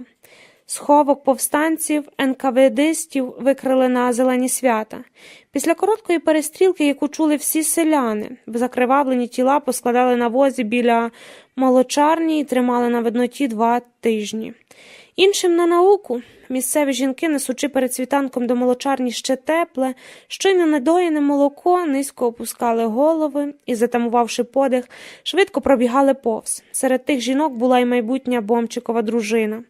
Якби вона мала більше сміливості, якби зізналася, що на возі лежить її дядько, якби підійшла витерти йому кров з чола і заплющити очі, мене б не було. Я – нащадок покори і страху смерті. І на мене лягла ціна, якою було заплачено, щоб вижити. Набігли чималі відсотки за простроченими квитанціями. Я мусила потроху починати віддавати борги. Їсти хотілося страшенно. Я вираховувала відстань до найближчого продуктового магазину – 500 метрів. Її можна подолати було б за лічені хвилини. Треба було вийти з квартири і з будинку, пройти під будинком по тротуару, тоді перетнути невеличку дорогу і скверик з плодовими деревами. Хто і навіщо садить у місті яблуні і вишні, а там уже й супермаркет. Пірнути у прохолодну штучну іспанських томатів і заморожених курячих стегенець, купити хліба і вівсяного печива, купити макаронів і всього-всього, і тією ж дорогою повернутись додому. «Давай, ти зможеш», – казала я собі. Вдяглася і вибігла з квартири. Потім з будинку навіть зробила кілька сміливих кроків по тротуару, аж доки серце не почало вистрибувати з гнізда і в голові не запаморочилось. Під ногами забовталось голубе небо. Я притулилась спиною до бетонної стіни і присіла на тротуар, прикрила руками лице, щоб не бачити, як перехожі витріщаються у мій бік. Вдих-видих. Я голосно засміялася. Що я відчувала? Це були сором і безсилля. Те, що ховалося і за Бомчиковим сміхом. Від чого втікав мій батько, роками практикуючи кунг-фу. Бій було програно у момент прийняття рішення, у нього не вступати. Тому це навіть не поразка, це щось принизливіше за неї. Це безчестя. Я вставала. Проходила 2 кроки і знову присідала, тулячись до стіни, щоб перечекати напад нездоланного страху. Перший візит до магазину. 500 метрів зайняв цілий день. У самому магазині я теж мусила кілька разів присідати, зате накупила всього. Була середина серпня. Коли я нарешті повернулася додому, смеркало. Я їла і сміялась, їла і сміялась. 17. 1922. Дні, як сльози. На гоїнищах Європи ми, як черви, в'ємось, написав поет Олесь, приватна адреса І. Бецірк, Зінгерштрасе, 1, якого українське громадянство знало тільки як поета Олеся, хоча він і називався по-інакшому. Поет Олесь прибув днями до Відня. Урочисто повідомляли українські газети, ніби йшлося про якогось міністра чи генерала. Поет Олесь – зірка української літератури. І те, що він усе своє попереднє життя працював над Дарницькій скотобійні, зовсім не псувало його репутації. Вдень серед м'яса і крові. Надвечір в елегантному білому костюмчику між друзями на прогулянці. Віршував переважно в імпресіоністичному стилі на любовно-патріотичні теми.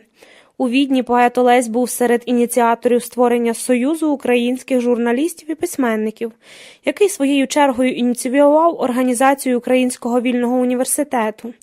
На перший зимовий семестр до університету записалося більше 700 слухачів, з них 42 жінки. Крім того, поет Олесь видавав літературний часопис «На переломі», найчастіше сидів у парламентській каварні. «Ви чули?» – сказав він Андрієві Жукові, чия дружина із Союзом жінок України заснувала у Відні на Йожефстрасе 79 українську школу. «Чули що?» Андрій Жук – невисокий, жвавий чоловік, переконаний соціаліст і близький товариш Липинського, якого останньому так і ніколи не вдалося розпереконати в лівих ідеях. Зараз так багато інформації, що чоловік почувається як рак на леду, не знає, кому вірити. Англійська преса пише, що Совдеп однієї з центральних губерній Росії ухвалив поставити пам'ятник Іуді Іскаріотському на знак, що більшовикам є чужі всякі передразсудки. Промовчали. «А я чув», – озвався Жук, – «що більшовики протримуються в Україні ще максимум якийсь рік-два. Селяни їх страшенно ненавидять і масово бунтують. Через рік-два буде нова спроба встановити українську державу. Тут сумнівів ні в кого немає». І під яким соусом до компанії підсів Осип Назарук, хмитрий і кмітливий галицький адвокат, який називав себе бруталом з Черні. Заробляв писанням і найбільше боявся померти від голоду, тому завжди їв багато і з таким апетитом, ніби востаннє. Хто зараз здатний очолити нову українську державу? Петлюра остаточно дискредитував себе союзом з Польщею. Галичина ніколи йому це не пробачить. І називають не інакше, як варшавським сміттям. Самих галичан теж можна назвати гряззю Москви. Бо вони не побачили нічого ганебного в тім, щоб перейти на сторону добровольчої армії, відновлювати тюрму народів. Колишній видавець Ради, кремезний і воловий Євген Чекаленко приїхав на день із Бадена в Нижній Австрії, де вони з молодою дружиною віднедавна перебивалися на 1000 крон денно. Усі його маєтки і гроші у вплаву залишилися в Києві. Липинський збуджено ділився новинами Чекаленко.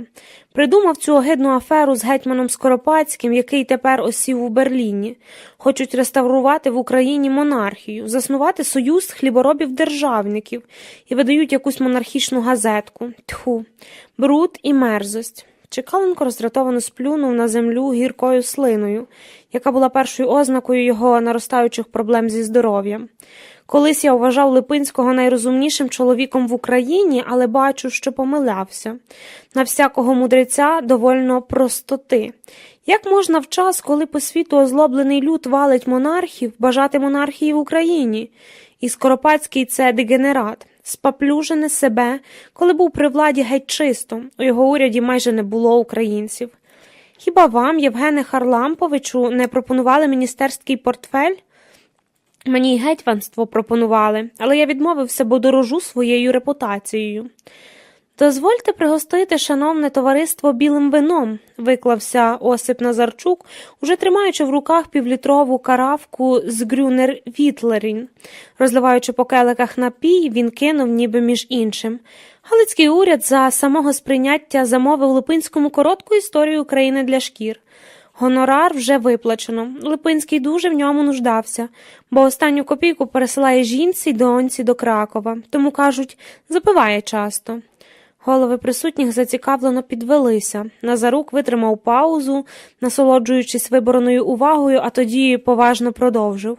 Вже й анекдот такий ходить, як Липинський п'є, то спершу тримається українцем, а потім виставляє себе російським офіцером. А коли доходить до найвищого градусу, голосно вигукує «Джестем злачні гонорові». За столом прокотився несміливий смішок. Назарук ефектно закінчив. «Я вам це кажу, і це є правдою, але коли ви на мене покличетесь, то я дам слово чести, що ніколи такого не говорив». Євген Чекаленко форкнув і відвернувся. Насправді він терпіти не міг цього безпринципового жевжика, який встиг попрацювати на всі уряди і тепер вибрався до Америки видурювати в тамтешніх українців гроші на визволення Галичини. «Поляки в Галичині лютують», – зауважив Жук, щоб змінити тему розмови. «У Станіславові б'ють на вулицях усіх, хто вийшов з дому без польської корадри. Вагітній жінці за це в Жовнірі прострелили ногу. Бідну привезли до шпиталю, де лікарі їй ту ногу відтяли, причим жінка серед страшного крику породила дитину». «Якесь жахіття ви розказуєте», – відмахнувся поет Олесь. На криваві сцени в нього була особлива реакція. «Як вам у Бадені, Євгене Харламповичу?» «Живемо в готелі, без опалення, іншого помешкання знайти не можемо. Ось так, та й сіркою там смердить, бо курорт. Харчі дуже тяжко добути, молоко продають тільки за приписом лікаря. Шукаємо, куди переїхати. Кажуть, зараз найвигідніше у Чехії». «Хто так каже? Я лиш звідти, Австрія найдешевша. Дешевша за Прагу чи Берлін?» Промовчали. «Прошу не говорити Піснячевському чи комусь з його людей, що я тут був», знову заговорив Чекаленко, але притишеним голосом. «А то знову напише у своєму тижневику. До нас приїжджав старий український громадянський діяч Чекаленко, мій учитель життя. Афішує всюди свою близькість до мене, хоч я його за часів Ради ніколи близьким не вважав, і навіть називав опасним і непевним чоловіком. Піснячевський колись у російських газетах погрожував довести нікчемність українського національного руху як Зачікаво-Галушкового. Так і зараз у Волі попливає всіх пиями направо і наліво. Всі в нього злодії, хабарники, справедливо і несправедливо. Видно, що з Піснячевським за фахом лікар, засміявся поет Олесь. Розтинає пером гнійники нашого громадянства ніби скальпелем, а як гнійник розітнути, то завжди воняє. Хіба не так? Всі наші посольства і місії накрилися державних грошей, скільки могли, без жодної користі для української держави. Чекаленко зітхнув. Дав Бог велику хвилю, але не дав великих людей. Наша інтелігенція проявила багато всякого паскудства і анальфабетизму, що свідчить про її політичне дитинство. Мусить вирости нове покоління. Піснячевський назвався Назарук дещо із запізненням, бо якраз самотужки поглинав паніровані сухарями кабачки. Не раз нападав у тижневику на уповномочений уряд УНР. За кордоном пана Василька, мовляв, той, як ділець, фінансує українські закордонні інституції зі своїх фондів у кредит, з чого в майбутньому надається мати вигоду. Василько це розмістив у трибуні гострий комунікант, в якому написав, що Піснячевський не раз клопотався, аби й самому отримати таке фінансування, але йому нічого не вдалося, от і біснується тепер. То Піснячевський, коли це почитав, так розлютився, що прийшов у посольство і побив пана Василька палицею. Оце дожились, вигукнув один час Жук і Чекаленко. Досі редакторів били, а тепер уже редактор б'є. Назарук про всяке повторював своє застереження. «Якщо ви на мене покличетесь, то я дам слово чести». Тарілка з кабачками спорожніла, і він оглядався на кельнера, вирішуючи, чи не замовити ще одну порцію. Тут, в Австрії, вони що завгодно запанірують і засмажать. Хоч кабачки, хоч руки їм відріж, раз і в сухар. І смачно ж. Чекаленко підвівся з-за столу, бо його останній потяг відходив за годину. Потягся за гаманцем, але поет Олесь його зупинив. «Оближте, ми за все заплатимо, Євгене Харламповичу. Ви достатньо наплатились у своєму житті». Чекаленко подякував і вийшов з парламентської каварні на вулицю. Було холодно. Застебнув піджак, щоб ніхто не бачив, що під ним іще один піджак, тонший. Так, у двох піджаках Чекаленко перебував уже другу емігрантську зиму. Добре, що зими тут м'якші, і можна було продати батькові норковий кожух з бобровим коміром. За нього дали 250 тисяч. На ці гроші Чекаленко сподівався прожити увесь наступний рік. «Російський більшовизм», – писав він у щоденниках, – «надприродний, тому не зможе поприсобитись до життя і провалиться. Але на зміну йому прийде якась інша московська влада. А вони всі для нас однакові. Рабська нація ніколи не визволиться. Хіба хтось чужий її примусить це зробити? Якийсь німецький чи англійський принц зі своїм військом. А коли мусив лягати на операцію, боляка мене чомусь не вирізали зі стравника, а тільки зробили новий вихід. Боюся, що дурно мучили мене на операційному столі 4 години, бо я все чув, все відчував, хоч був приглушений і все благав, щоб мене заморозили, бо не в силі витримати. Аж під кінець наклали мені маску з хлороформом». Щоденники Чекаленко сумлінно вів, відколи навчився писати. Тікаючи з Києва, він залишив кілька товстих зошитків у сховку і тепер дуже шкодував, бо новини з дому не було. Таке враження, що з тої сторони крові, смерті, гвалту і жаху швидко і птиця не зможе перелетіти. А сам озивався, боявся, щоб не наражати на небезпеку синів, які відмовилися мігрувати. Невідомо, чи ті житки ще не згоріли, чи дім на Маріїнсько-Благовіщенській не сплюндрований, чи сини ще живі. Зараз шитки пригодились Чекаленку, бо американсько-українська газета «Свобода» замовила в нього спогади і пообіцяла великий гонорар. «Якщо не обдурять і заплатять, то вистачить на кілька років», – похвалився Чекаленко 2 чоловікам, які прийшли провідати його до Рудольфспіталі на Брюгавессе 8 у Відні, не замовляючись в один і той же час. Був грудень 22-го. Один чоловік – Липинський, другий – Піснячевський, редактор «Волі». Липинський ще більше схуд. Очі запалися і набули якогось чужого виразу. Якби зустрів його на вулиці, то не впізнав би, тим паче, що обріз бородою. «Де ви ховалися, дорогий В'ячеславе?» – ледь прошепотів, розпростертий на ліжку Чекаленко. З його тіла на всі боки стирчали різноманітні трубки, а одна з особливо принизливого місця. Всі тільки питають, куди зник Липинський. Усунувся, Євгене Харламповичу, бо кардинально не погоджуюся з тим, що відбувається. Живу в Рейхенау, з Відня 1,5 години поспішним поїздом. Гірська місцевість. Коли оклегаєте, неодмінно приїздіть у гості. Бачите, порізали мене як свиню. Спершу у старовинку знайшли виразку, тепер мусили репарувати мочовий апарат. Наріз затуляв вихід мочі. Довелося різати, щоб його вискрепти. І гірше всього, що по операції треба буде місяць так лежати з трубкою у пузирі, доки не зростеться всередині. Біда.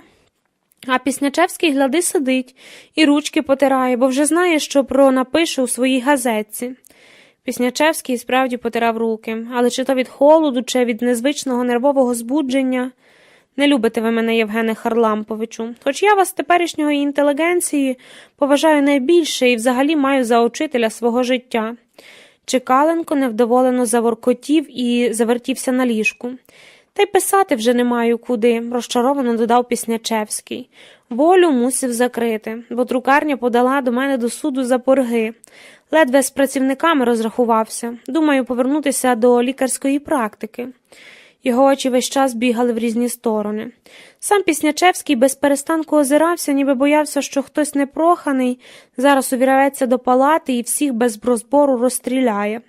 Голову тримав низько, готовий за потреби стрибати під ліжко, ховатися.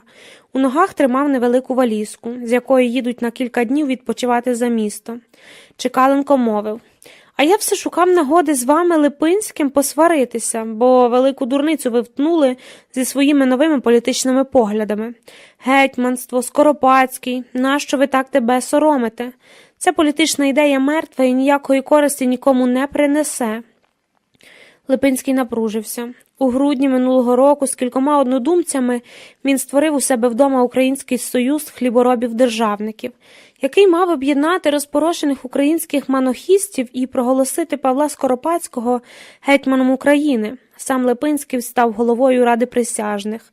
Свою монархічну теорію він почав друкувати у гетьманському зібраннику «Хліборобська Україна» під сентиментальною назвою «Лист до братів-хліборобів», де окреслив головні причини поразки, визвольних змагань і стратегію майбутньої боротьби. Програли українці, бо не мали ідеї, віри, легенди про одну всіх українців об'єднуючу вільну і незалежну Україну. Здатні на революційні пориви, вони завжди боролися проти чогось.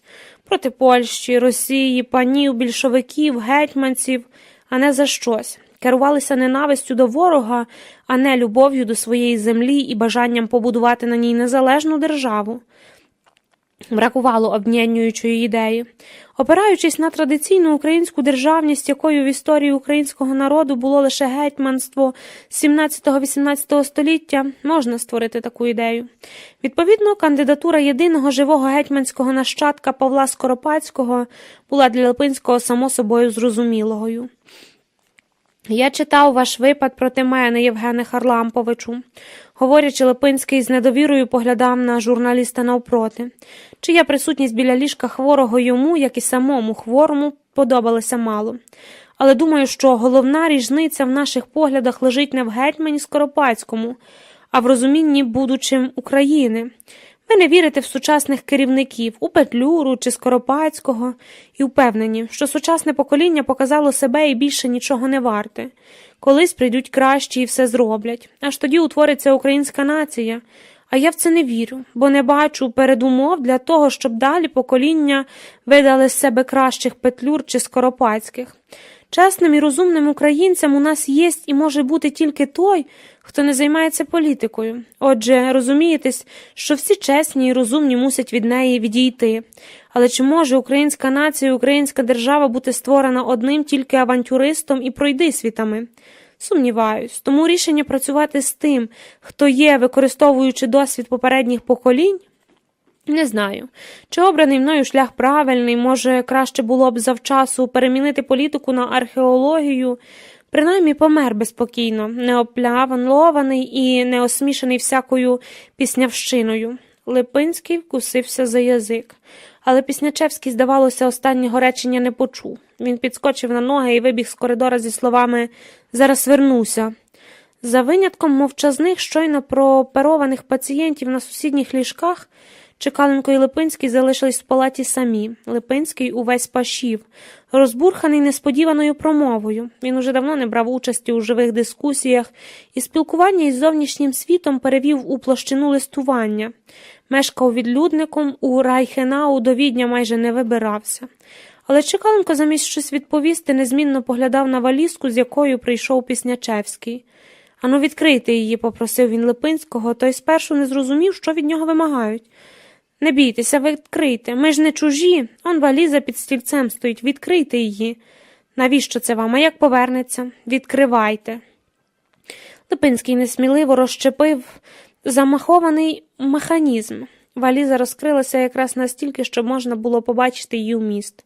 Паспорт і якісь офіційні папери, перев'язані стрічкою, кілька випусків волі, випрана чоловіча білизна, зубний порошок, запасні черевики. «Я так і знав», – простогнав Чекленко. І цей здурів, готується тікати, бо думає, що більшовики його відстежують і хочуть убити. Ми говорили, але я не вірив, що такий гострий розум може потьмаритись страхом переслідування. Липинський закрив чемодан. Помовчали. «Ви, мабуть, шкодуєте за своїм добром, Євгене Харламповичу. Скільки втратили? Мій хутір теж спалили, і деколи, як по правді, мене бере велика обида на людей, які дали так легко себе обдурити. Повірили, що більшовики відберуть землю і нас, і дадуть їм. А от як віддали, кажуть, у південних губерніях страшенний голод. Я, дорогий В'ячеславе, прожив у Росії до старості і за 60 років так її пізнав і зненавидів, що волію ліпше не мати ніяких маєтків. У тій проклятій державі я жив, як у тюрмі, і більше не хочу. Пишу спогади і рубаю дрова, нікого з близьких не втратив. Розум мій поки при мені, цього досить мені». Розум і справді залишався з Чекаленком до кінця його емігрантських днів у 29-му. А от молоду дружину і улюбленого сина він ще встигне втратити одне за одним і зізнається Липинському, що досі не було щасливішого чоловіка від нього.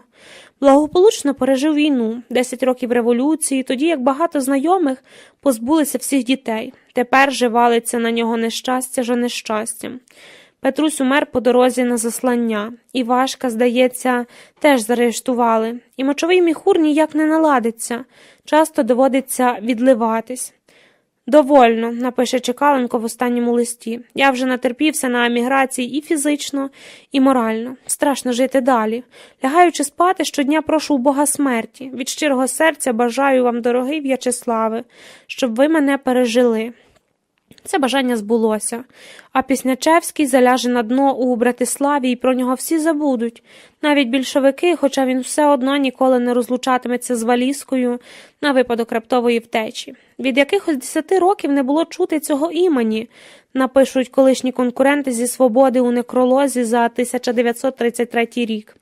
Вже й старші його почали забувати, а молодші взагалі не знали.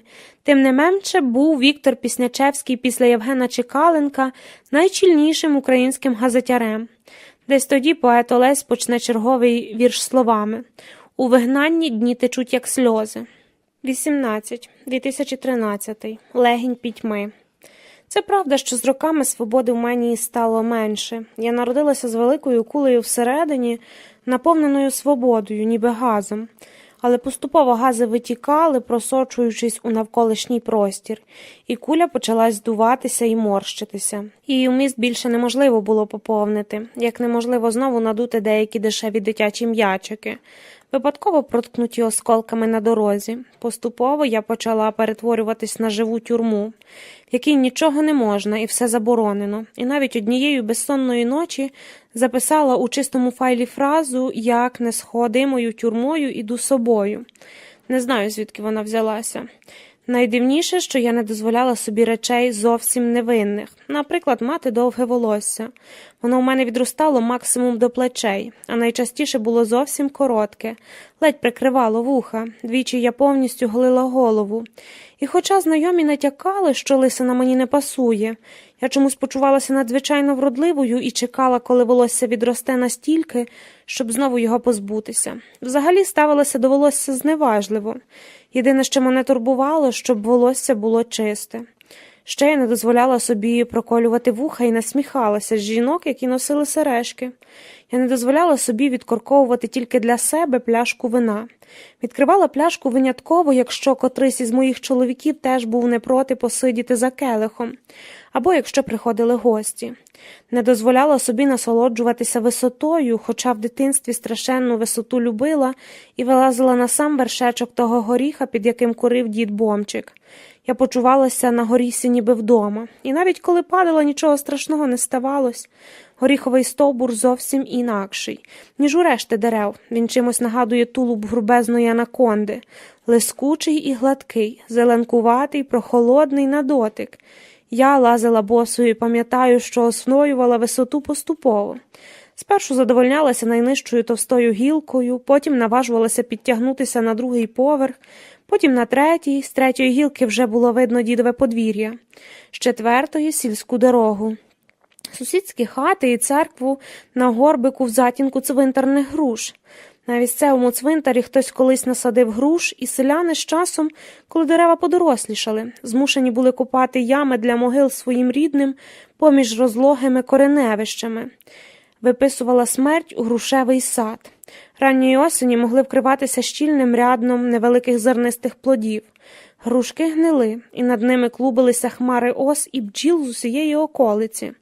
Там було небезпечно ходити. Найгірші дерева, щоб по них лазити, це груші.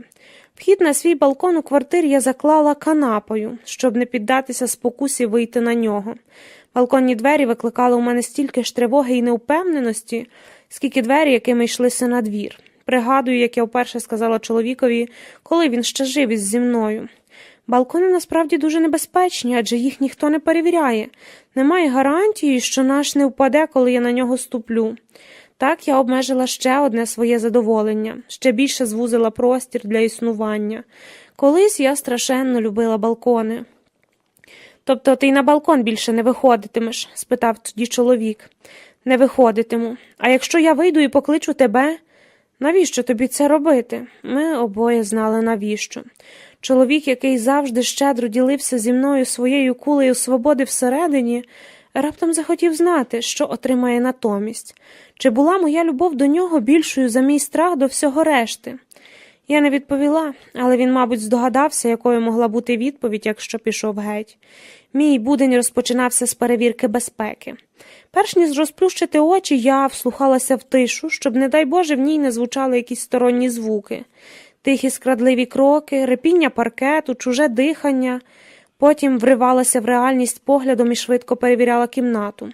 Щільність зачинених вікон, тіні за дверима, непомітно переставлені речі. Потому я обережно обходила свої володіння, зазираючи в місця, де міг сховатися невідомий.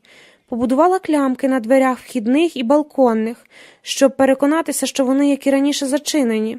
Тільки тоді я могла дещо розслабитися. Хоча розслабитися я тоді не могла взагалі. У мене з'явилися нові звички. Наприклад, щоразу, торкаючись чогось, мити руки з милом. Спершу я опиралася, бо розуміла, що так поводяться повні психи, але пушки пальців після доторку до книжки чи якоїсь іншої поверхні горіли пекельним вогнем, доки я їх не споліскувала водою. Вода взагалі стала моїм фетишем. Щовечора я залізала у ванну, хоча довго насолоджуватись нею не вдавалося, бо з квартири починали долинати підозрілі звуки, і треба було йти перевіряти безпеку. Я поговорила з Ніною, якось повідомила по телефону мама. І Ніна вважає, що якщо ти ще можеш спати, то з таблетками варто почекати. Ніна – медсестра в обласній психотерапії. Мамина сусідка. Ніна порадила звернутися до психотерапевта. Дала телефон своєї знайомої, каже, що дуже добре, звати Оля. Я записала телефон, але дзвонити не збиралась. Я не довіряла жінкам з іменами Оля. Думала сама собі стати психотерапевтом. Так, одного вечора у пориві туги за чоловіком я переконала себе відсунути канапу і відчинити двері на балкон. При цьому я уявляла, як відразу передаю благу вістку втраченому коханому. Я ступила на балкон. Я це зробила. Тепер ти можеш повернутись. Нога боязко перетнула кордон порога і затремтіла у повітрі. Балконна підлога була вкрита голубиним послідом, сміттям і товщею пилюки. Треба буде після того помити підошви з милом, тільки я могла думати, стаючи босими ногами на небезпечну зону. Ні, краще покупаюся цілком, тут всюди дуже брудно. Я схопилася за поручні, щоб не впасти, бо в голові запаморочилось. Радше автоматично глипнула вниз на закладений автомобілями дворик. Раніше я так завжди робила, щоб оцінити висоту. Все тіло налилося, стало тугим і неповоротким, наче корпус заржавілого станка. 10 метрів до землі, пронеслося в голові. Летіти секунди 2. Я заскочила назад до помешкання, нажахана власною думкою чи бажанням. Зачинила балкон, підсунула назад канапу і аж тоді набрала на мобільному номер з папірчику. Оля відразу відповіла. «Мені ваш телефон дала Ніна», – сказала я. «Вона працює медсестрою в обласній психіатрії». «Так». «Ви займаєтесь терапевтичною практикою?» «Так». «Я би дуже хотіла з вами зустрітися, але стараюсь не виходити з дому». «Стараєтеся чи не можете?» «Мабуть, не можу». «Тоді давайте по скайпу». Найсмішніше, що кабінет, в якому Оля приймала своїх клієнтів, розташовувався зовсім поруч із моєю квартирою. У кількох хвилинах ходьби пішки. Але я все одно ніколи не бачила її наживо, тільки з екрану свого комп'ютера. Молоденька, симпатична блондинка, як я й уявляла. Наші зустрічі відбувалися регулярно 2 на тиждень. «А що ви робите?» – допитувалася мама. «Тести якісь тобі дає, напевно?» Минулого разу я годину проплакала. «Чого?» Мамине обличчя зробилося вороже й неприступне. Звичайне для випадків, коли вона ображалася. «Бо я така погана мама була, так? Ой, яка я ж була погана, ви всі такі добрі!» Насправді вона не була поганою мамою. В цьому і крилася найбільша проблема. Думати про неї погано – ще одне, чого я собі ніколи не дозволяла. Коли на те були причини і так подумати хотілося, миттєво нахлинали докори сумління, які знищували мене більше, ніж сам гнів. Її ж відразу починало боліти серце, і моє почуття провини ставало ще сильнішим. Його неможливо було витримати. Я плакала, а Оля казала мені, здається, так. Сльози – це гнів, який ти боїшся висловити комусь іншому і завертаєш на себе. Я витирала очі і розмахувала у повітрі руками, намагаючись виглядати агресивною. Іноді Оля розповідала мені про інших клієнтів. Я думаю, це такий загальноприйнятий трюк просторів терапевтичної церкви. Щоб підбадьорити, вони наводять приклади ще більших невдах. Імен, звичайно, не називають. Мою історію Оля могла би теж розказувати іншим приблизно так. Панічні атаки, не виходить з дому, чоловік покинув, обірвала будь-які соціальні контакти. Замість ком Оля, ймовірно, додавала б ще 1-2 співчутливих слова, бо загалом була співчутлива. Спершу її співчутливість мене дратувала, аж доки я не навчилася нею насолоджуватись. Одна Олена клієнтка Ікс мешкала в глухому карпатському селі і вже 10 років не виходила з одноповерхового дерев'яного будиночка. Вона взагалі не розуміла, що з нею. Коли пробувала вийти, ставався інфаркт. Лікарі швидкої кілька разів приїжджали, переконували, що здорова, а потім занесли номер телефону жінки в чорний список і більше не відповідали на дзвінки. Родичі і сусіди насміхалися і знущалися з неї. «Що ти придурюєшся?» – казали. Потім рідні почали соромитись і сприймати її як сімейне прокляття. Били, просили священника вплинути. Ніхто й не думав жінці допомогти, бо голова в цій частині світу потрібна винятково для того, щоб нею їсти. З цим механізмом нічого не може статися. Коли в село провели інтернет, жінка якимсь чудом вийшла на Олю. Їхні терапевтичні сеанси завдяки скайпу стали регулярними. Жінка поволі почала виходити з будинку, і з часом радіус, на який вона була здатна віддалятися від нього, збільшувався. Ніби псові метр за метром попускали ланцюг.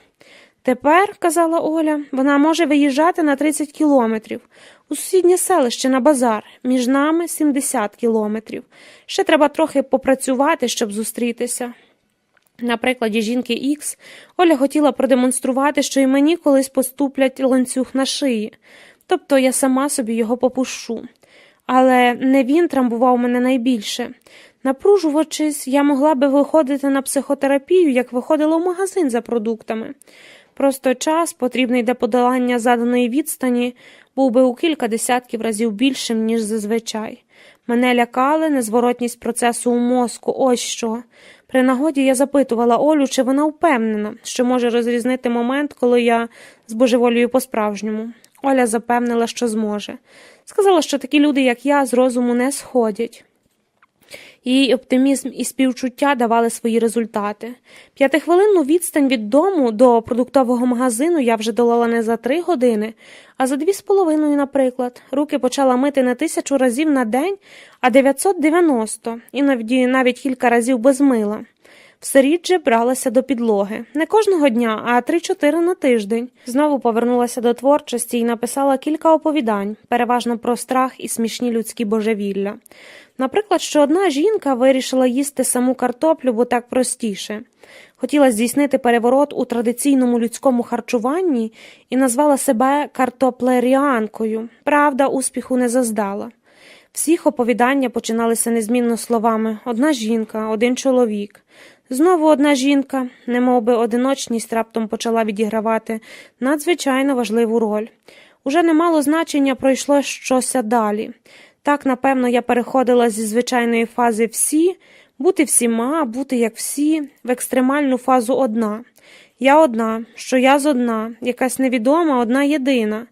Я почувалася страшенно самотньою, розповідала Олі про Липинського, але вона не хотіла слухати.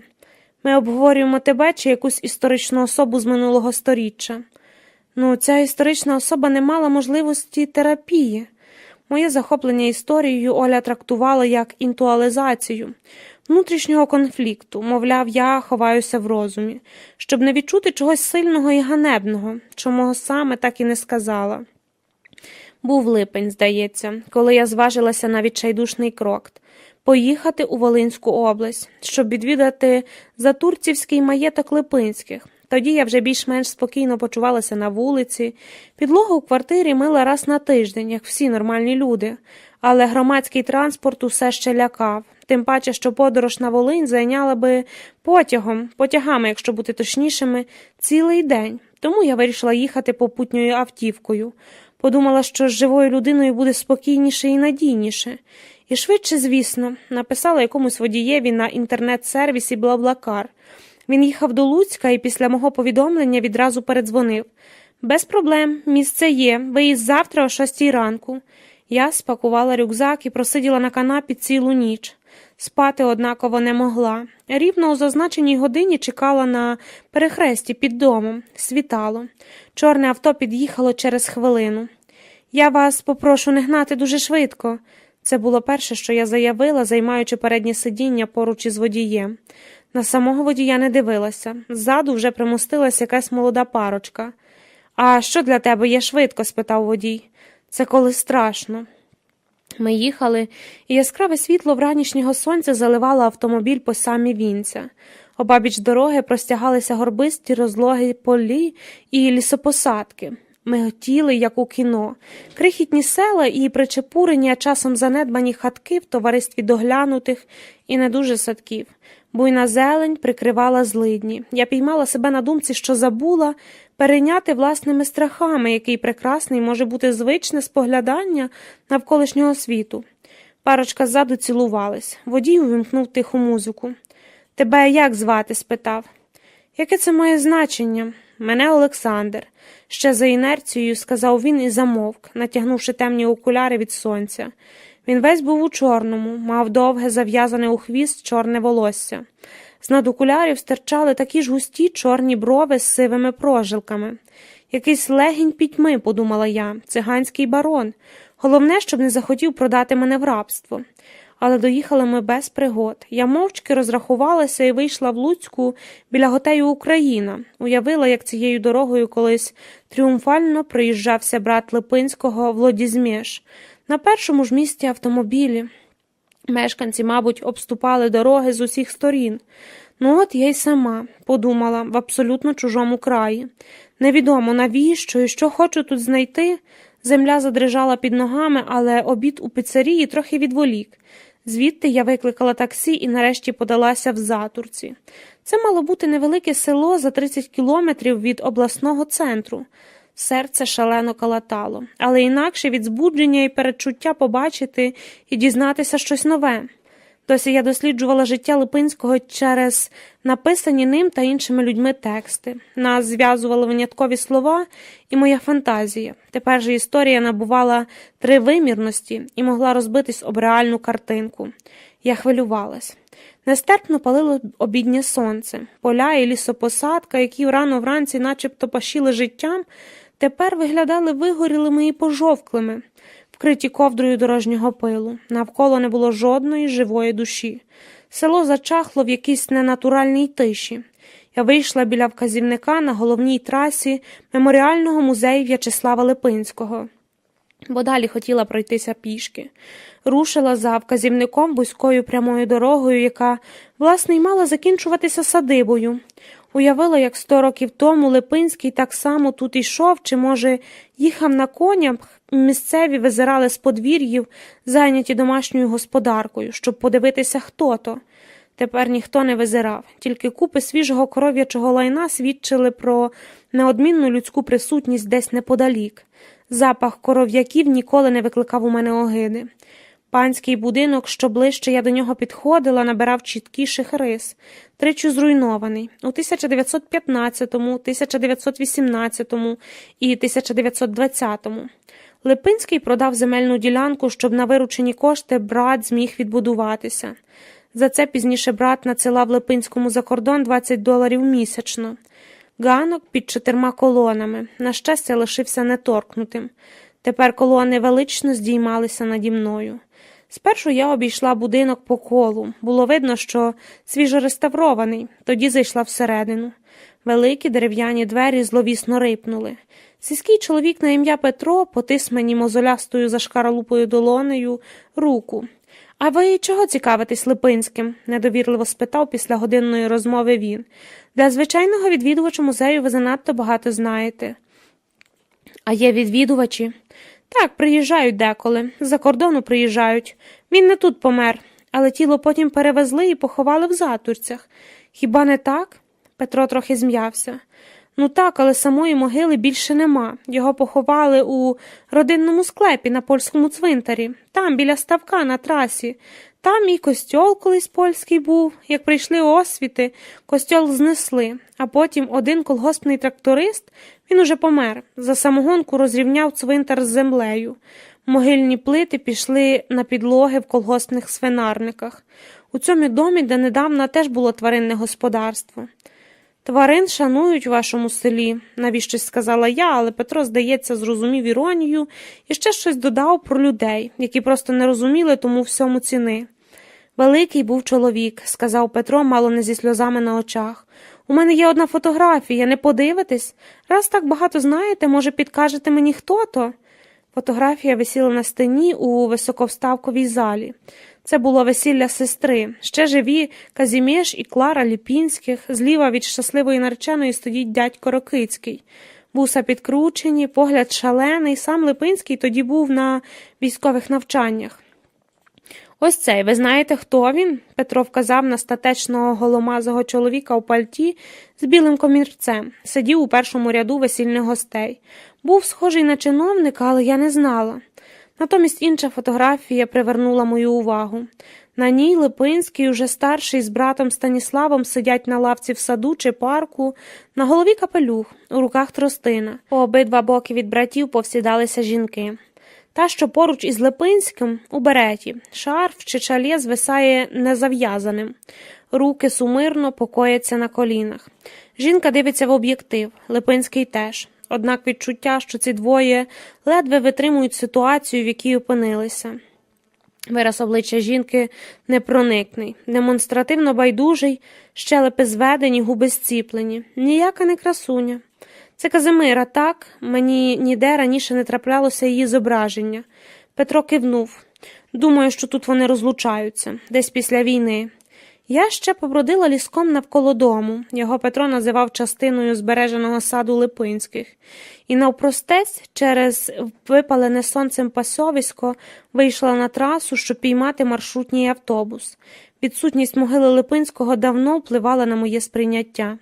Здавалося, що його смерть розлилася усюди у повітрі, і її, різку і задушну, можна відчути на запах, навіть на смак. гірку і несправедливу, сповнену жалю, докору і вини. Позбавлена могили, смерть самовільно виписалась в краєвид. Кістки, переорані трактором за пляшку самогонки, ворушилися під ногами, землею стало страшно ступати. Я почекала годину, але жоден автобус не над'їжджав. Автомобілі не зупинялися, мені страшенно хотілося звідси геть, щоб не бачити і не відчувати того, що настає після кінця історії. Раніше я думала, що кінець означає велике ніщо, царювання чорної матерії, глухоту і сліпоту, математичний нуль, але з'ясувалося, що він може пройти непомітно для тих, хто всередині. Нещасні ще довго імітуватимуть життя, не здогадуючись, що гілка зеленіє на всохлому дереві. Коріння давно відмерло і перегнило. Зневажені кістки розстралюються замість нього. Я почала плакати, постійно нагадуючи собі, що сльози – це гнів, адресований комусь іншому. Але кому? Колгоспному трактористові, який всього лише виконав наказ? Селянам, які стояли і дивилися, не розуміючи тому всьому ціни?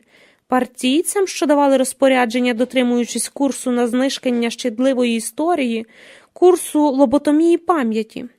Чи, може, власним дідам і бабам, прадідам і прабабам, які виявилися заслабкими, щоб протистояти цій лоботомії? Хто винен? На кого злитися? У відчаї я набрала останній номер у телефонному списку.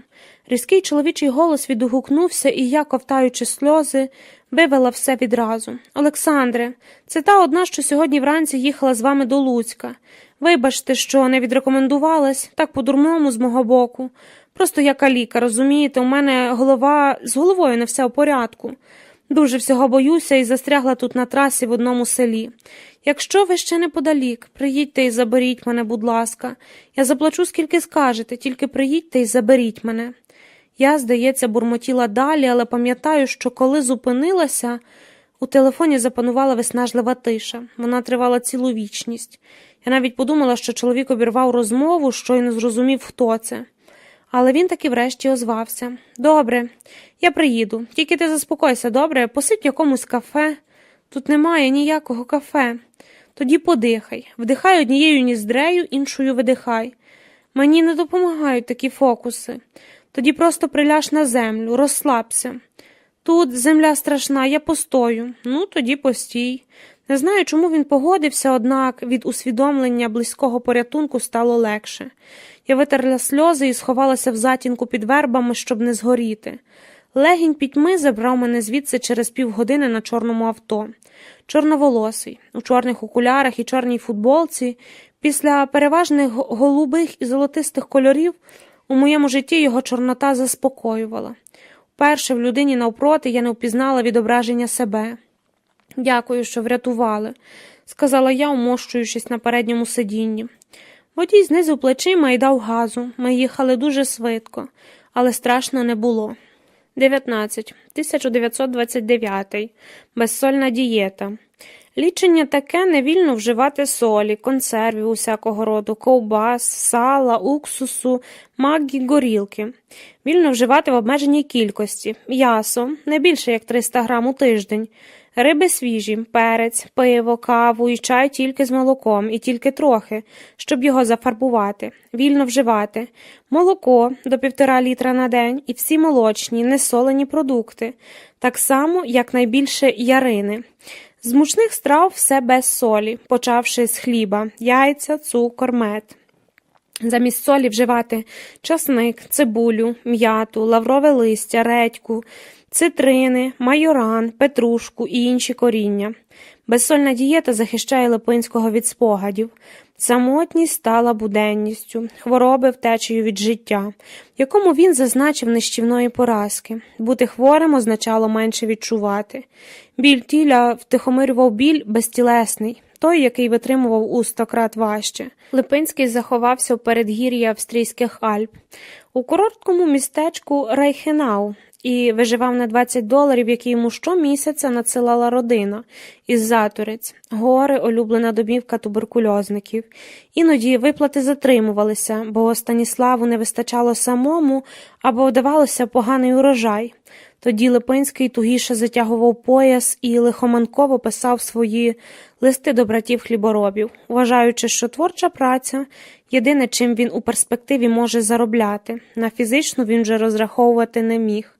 Попри загальні сподівання, більшовизм в Україні втримався і падати не збирався. Передишка затягнулася, Східна Галичина остаточно відійшла до Польщі. Ті, що колись були великими, стали ніким. Розмови стихли, плани зазнали краху, гроші скінчилися. Газети позакривалися. З віденських найдовше витримала соціалістична газета «Нова громада», яку більшовики продовжували фінансувати з пропагандистських міркувань. Втім, читати її не було кому. Натхненний видавець газети, полум'янистий комуніст Семен Вітик, за іронією долі сам загалом стане жертвою станіславських репресій. Отаман Петлюра переїхав до Парижа. Тут він винаймав у Латинському кварталі конспіративну квартиру без кухні, харчувався баклажанами й кавою. Так виходило найдешевше. 25 травня 1926 року о 14:10 він зупинився біля книгарні на розі вулиці Расіна і бульвару Сен-Мішель, щоб роздивитися вітрину, і отримав 8 куль з револьвера емігранта Шварцабата, начебто у помсту за єврейські погроми, вчинені армією УНР. Велика епоха завершувалась і замітала сліди. Організовані осередки втікачів з України розсмоктувались. Колишні міністри і військові старшини розбрідалися по європейських містах чи рушали за океан, у Північну чи у Полудневу Америку. Листування між давніми друзями оживлялося лише на Різдво чи Великдень, щоб незабаром вщухнути остаточно. Найвідважніші чи найбільш наївні на свій страх і ризик повернулися додому в УСРР і були невдовзі розстріляні за членство у фіктивних контрреволюційних організаціях. Липинський повертатись не збирався. Його маєток, успадкований від дядька Рокицького, націоналізували, а сам дядько уже у 25-му теж був змушений разом із дружиною тікати світ за очі. Дядькових скакунів більшовики конфіскували на потреби революції відразу і мали от-от приїхати конфіскувати душу. Відомо, що Рокицький перейшли у брід річку Збуч, водяний кордон між Польщею і новоутвореним Радянським Союзом. Але так ніде пізніше за кордоном і не винирнули. Просто зникли. Ще одна трагедія, з якою Липинський мусив змиритися. Його родину викорчували. І він теж із сортової квітки наче став непотрібним бур'яном. Хоч спроби думання Липинського був надзвичайно раціональним, щоб врятуватися від самовбивчої зневіри, він перевів питання власного призначення і біль поразки у площину релігійно-духовну. Писав у нагрудній книжечці, що до українства не додумався. Воно прийшло само собою, прийшло від Бога, і коли Бог призначив йому цю працю виконати, значить вона потрібна була його замислам. На розмові Липинського Божі замисли контролювати. Донька, що підростала у Кракові, думала інакше. Подібно до Казимири, вона не могла пробачити батькові його вибору і відмовлялася від будь-якого спілкування. Це Казимира її намовляє. Скаржився Липинський своїй домогосподарці Фін'юлі, аж струсячись од люті. Його листи до доньки вкотре поверталися нерозпечатаними. Температура тіла різко підвищувалась. Липинський скасовував візити чи власні валізки до Відня поштовими картами, заглядав на кілька днів, часом кілька тижнів і так, лежачи, стручив листи до когось із решти своїх 400 адресатів. Кореспонденція рейхенавського маніастрату стала грандіозних масштабів. Майже нікуди звідси не виїжджаючи, він кондирував увесь германський рух, що під впливом терористичних тестів Липинського набув чималої популярності, особливо серед українців в еміграції. Прихильники руху, члени-однодумці, бомбардували його запитаннями, і Липинський на кожне не лінувався детально відповідати, пояснюючи найдрібніші нюанси доволі складної ідеологічної системи. Його секретар Ципріянович, поки ще було можливо, розшифровував калакулі і набирав листи на друкарській машинці. Потім ці пристрасні послання переходили з рук у руки або читалися вголос на вечірніх зібраннях у канадському Гаффорді чи сусідських боєбрадах, немов справжні священні писання.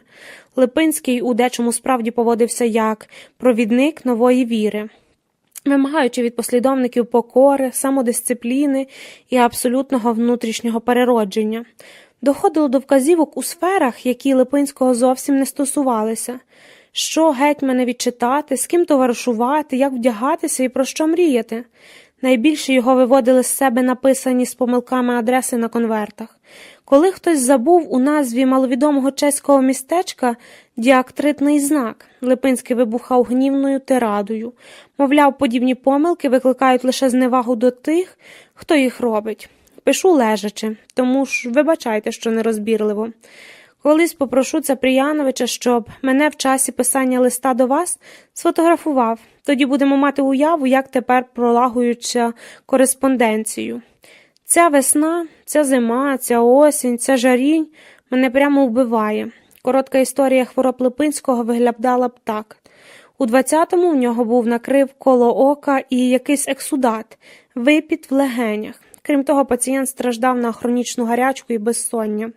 Його регулярно кидало у піт. У січні 22-го перехворів тяжким грипом. У 23-му мав напади старості і неврастенії.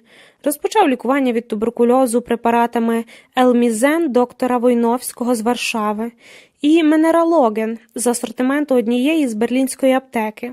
Замовляв поштою по 5 пляшечок кожного у вигляді сиропу, який сумлінно пив уранці надще. Але допомагало мало. Липинський уважно стежив за найновішими медичними відкриттями і все сподівався, що туберкульоз навчиться поборювати так само, як цукровий діабет. 2 канадських лікарів якраз отримали Нобелівську премію за винахід інсуліну, але на вихідні першого ефективного проти туберкульозу антибіотика Липинський не дочекався. Емігрант з-під Києва, американець Зельман Васкман, отримає Нобелівську премію за стрептоміцин аж у 52-му. Дехто пробував натякати пацієнтові, що його недуги мають психологічний характер.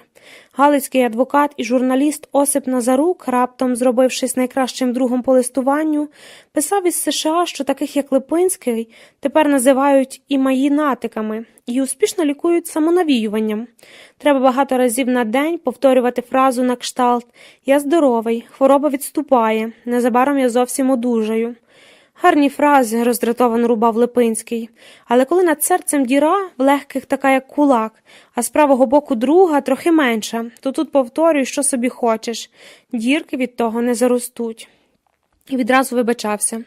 Ця хвороба зробила мене різким. Не знаю, чи розказував вам про одного нашого старого правобережного шляхтича, що по обіді все лягав на півгодини відпочити і страшенно притім стогнав.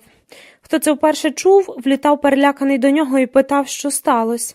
На це питання пан відповідав так. Мам такий звичай.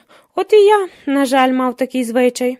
Скажіть, чи читаєте мою писанину? Як ні, то будете писати менше, але виразніше. У 25-му Липинський перебував у санаторії Вінервальд під наглядом знаного на всю Європу легеневого доктора Гуго Красова, який підтвердив, що легені Липинського дуже знищені. Але сам туберкульозний процес є лангсман, тобто повільний, а не гострий, як пацієнт думав раніше. Липинський цілоденно лежав на воздусі, покинув всяку розмову, працю і добре відживлявся. Тоді ж на ньому випробували експериментальний метод лікування, впомплювали воздух в легені. Відживився. Липинський на 3 кілограми, щоправда, інтенсивна праця над передмовою до повного видання листів швидко зневілила невеликі здобутки. Це видання готувалося як остання битва. Липинський знав, що вже нічого більше написати не зможе, бо війна програна і йому самому залишилось кілька років, але саме тому, мабуть, не побоявся піти до кінця. Прогресивне українство з нетерпінням чекало на вихід книжки, щоб зголодніле кинутися до передмови. Самі листи, хто хотів, міг прочитати раніше у періодичці, проковтнути їх за лічені хвилини і, проковтнувши, затамувати подих, втратити мову, зачаїтися у передчутті неймовірного скандалу, який мав неминуче нагрянути. Того ж року вийшла ще одна відома книжка, а саме «Націоналізм» Донцова, найбільшого опонента Липинського ще з їхньої першої зустрічі у польському Закопаному. На сторінках обох видань відбувся історичний бій Липинського, побовника державних гасел, які об'єднувалися всіх мешканців України заради інтересів спільної землі, і Донцова, який із крайнього лівого раптом зробився крайнім правим. Мешкав у Львові, редагував львівський літературно-науковий вісник і став ідеологом інтегрального українського націоналізму. Попри пристрасні застереження Липинського, попри всі його контраргументи і лайки, у передмові назвав Донцова Мітькою Щелпоперовим, оберскунсом, який свою власну внутрішню смердючу теч притискає на все, що йому заважає живитися з руйнівної України. Саме книжка Донцова, а не його, стане Біблією для наступного покоління української молоді, яке металося між соціалістичною та націоналістичною ідеологіями, мов між берегами бистрої гірської річки, що на них мало кому вдавалося вилізти живцем. Відчуваючи, що по руїні почнеться серед молоді поворот до ідеальності і політичної активності, я благаю вас всіх, щоб ми були з'єднані і сильні для захоплення ідеологічної хвилі, що гряде. Хвиля ця прийшла, але захоплюють її на погибель України націоналісти. Тому що ми, які маємо право в руках, занадто гнилі і занадто індивідуалістичні, щоб цю хвилю захопити. Без честі, дисципліни, ідейності та благородства, якими тільки можуть дирижатися монархії, немає чого думати про Україну. Тільки гетьманство може бути тією віссю, біля якої українство одвернеться від Польщі і не повернеться в Москву. Без гетьманства українство може бути тільки млою. Колихатиметься ця мла безсило то на схід, то на захід. В залежності від того, хто на неї віє, а в самій млі добре почуватиметься лише ви, українці хаосу і безпросвітної ночі. Будьте спокійні, до одної з вами на цій українськості не належу, і в жертовниках та пантеонах ваших місць вам не відберуть. Ніякої України ви на зненависті націоналістичній ніколи не сотворите. У 1926-му Липинський схуд одразу на 11 кілограмів. За наполяганням Скоропадського він переїхав до гетьмана в Берлін, де обійняв посаду викладача політичної історії України у Східному інституті на Фрянцозіштрассе, 28. Гетьман хотів мати свого творця під рукою, але з творцем ставало дедалі важче вживатися. Він зробився неможливо категоричним, вимагав від гетьманців і самого гетьмана все більшої, майже утопічної моральності, відкидав будь-які компроміси, виявляв колосальну силу волі, супротив якої решта здавалися легкодухними нікчемами. Теорія вдавалася творцеві краще, ніж практика. На Липинського спеціально приїжджали подивитися. Всі читали його книжки, але мало хто бачив наживо. Він виходив назустріч гостям, приязно та безжурно усміхаючись, мужчина середнього зросту, гарний з себе, з темним, зачесаним назад волоссям, елегантно вбраний, з воєнною виправкою. Очі гарячково блищали, на щоках грав рум'янець. Гості не вірили, що Липинський такий хворий, як про нього кажуть. Вони з порога заявляли: «Ваше оточення, пане Липинський, мабуть, дуже вас любить і цінує, якщо так перебільшує поганий стан вашого здоров'я». Липинський мовчав із застиглою гримасою на обличчі. Після кожного такого візиту він на кілька днів не вставав з ліжка. Виказали свою фізичну неміч перед чужими людьми, вважали негідним справжнього гетьманця. Цю рису Липинського добре знав секретар Ципріянович, але був за натурою нерішучим і маломовним, тож у потрібний момент не встиг попередити співробітників інституту, які організовували Липинському лекцію, і, знаючи про туберкульоз, вирішили хитрим способом полегшити йому підйом по сходах. Актова зала, де мала відбутися лекція, містилася на 4-му поверсі. Вже всі були зібралися, чекали тільки на промовця. Липинський саме підходив до головних дверей, коли назустріч вибігли 4 студентів із кріслом в руках. Так, на кріслі, немов якогось фараона на золотому престолі, вони мали підняти Липинського нагору. Той завмер. У грудях знову стислося і хруснуло, як колись, у мить падіння з коня на дядькових перегонах. Безсилля власного тіла раптом стало для нього самого нездоланним тягарем і посміховищем одночасно, прокляттям, тюрмою, з якої неможливо вибратись. Липинський розвернувся і пішов геть. Лекції тоді так і не відбулося. А у 28-му він сам почав називати себе калікою. Іноді калікою в пустелі. Берлінські лікарі наказали терміново повертатися в гори. І пацієнт, ледь живий, виїхав назад до Австрії. Його будиночок у Райхенау вже був зайнятий. Велика помилка сталася, що мене звідти рушено. А іншого за доступною ціною в тій самій місцевості не знайшлося. Довелося шукати де дешевше, в Штирії. Ці пошуки зайняли багато місяців, протягом яких Липинський пережив сильний криз і був переконаний, що помирає. Фін Юлі, як колись Казимира, тримала його за руку. Витерла під з чола, і, як вірний пес, Ципріянович читав уголос давнішні листи найближчих друзів. Наприклад, Осипа Назарука, який тим часом уже повернувся до Львова і став головним редактором релігійної газети «Нова зоря». «Ви, поважний і дорогий пане после», – читав Ципріянович, – «взагалі недооцінюєте сили пропаганди, якою Москва вже другий раз повалила нашу державність. А мільярдер Вілгер призначив цілий народ – 100 мільйонів жувати гуму в Америці. Це факти, з якими треба рахуватись». Липинський усміхався крізь гарячковий дурман і веселів секретареві надіслати до Львова поштівку з вітанням. Від дружби з Назаруком його неодноразово відмовляли, але Липинський любив таких людей, енергійних і нестерпно відвертих, яким був сам. Врешті, на гроші заможного мецената з Канади, і завдяки допомозі братів він придбав у глибокому поблизу Гранца півзруйновану хатинку, назвавши її Стербехау – домик на смерть. З усіх ліків допомагав лише дікодіт, дериват опію, у 1,5 рази сильніший за морфін. Мої брати, Станіслав і Володимир, які вважають себе поляками, купили мені, українцеві, ограбленому українцями, цей домик, щоб я на чужині, принаймні не в чужій хаті помер. Їхати до мене треба спершу з Відня до Грацу, а тоді залізницею до станції Ліобош. Там вас зустріне П. Ципріянович і поможе добратися до хати. Напишіть, чи любите і можете ходити. Від станції сюди, в Бегет, коло 2 кілометрів, інакше вишліть фіра, бо тут великий гул і фіарків немає. Домик був одноповерховий з невеликою терасою, яку домогосподарка заставила квітами в горщиках. Одне крило займав Липинський, спальня служила одночасно і спальнею, і кабінетом. Посередині стояв робочий стіл, який, втім, все частіше слугував домочадцям за обідній. В іншому крилі меншу кімнату зайняла Фін Юлі, а кімнату для гостей зовсім крихітну – Ципріянович. Коли приїздили гості, секретар мусив вибиратися на сіно під домом. Якщо було тепло, а якщо холодно – до кімнати Фін Юлі. Кухня містилася у коридорі посередині. Прокидався Липинський дуже рано. Випивав чаю, який коло міг готував собі сам в електричному чайнику, подарунок на 45-ліття від Ципріяновича, і брався до письмової роботи. Ніхто не мав права його потурбувати. Пишучи листи, Липинський говорив сам до себе.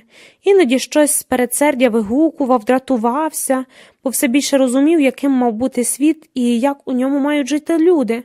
Але світ і люди чомусь мов би навмисне робили все навпаки. Найбільше опирався улюблений ученик Липинського Осир Назарук. Він вміщував газету, яку редагував, статтю людей, на думку учителя, абсолютно цього негідних. В одному із різких листів Липинський з передсердя припустив, що таку поведінку можна пояснювати винятково матеріальною вигодою. Про Назарука неодноразово подейкували, що він ласий до легких грошей, бо дуже боїться вмерти з голоду. Солодкаво-улесливий колись, що завжди чудово порався з різкою манерою спілкування Липинського, Назарук несподівано ошкірив зуби і вкусив так боляче, як ніхто не сподівався. «Звинувачуючи мене у хапчивості», – сказав він людям, які все слово в слово донесли адресатові. «Пан поважний посол забуває, що сам одержав від галицького уряду багато років тому з моїх рук коло $200, але обіцяної історії України для шкіл так і не написав. Я це кажу, і це правда. Можете на мене посилатися».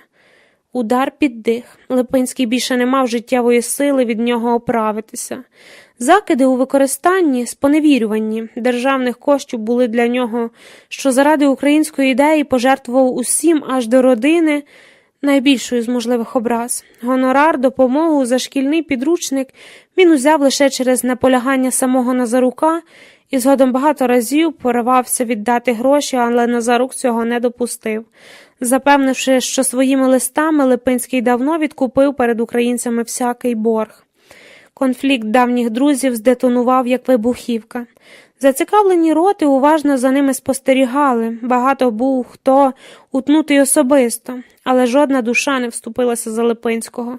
Навіть найближчі соратники. У довгих листах вони обтішно виправдовувалися, натякаючи, що Липинський може справді дещо зарізкий, може не варто бути таким категоричним, на що Липинський відповідав.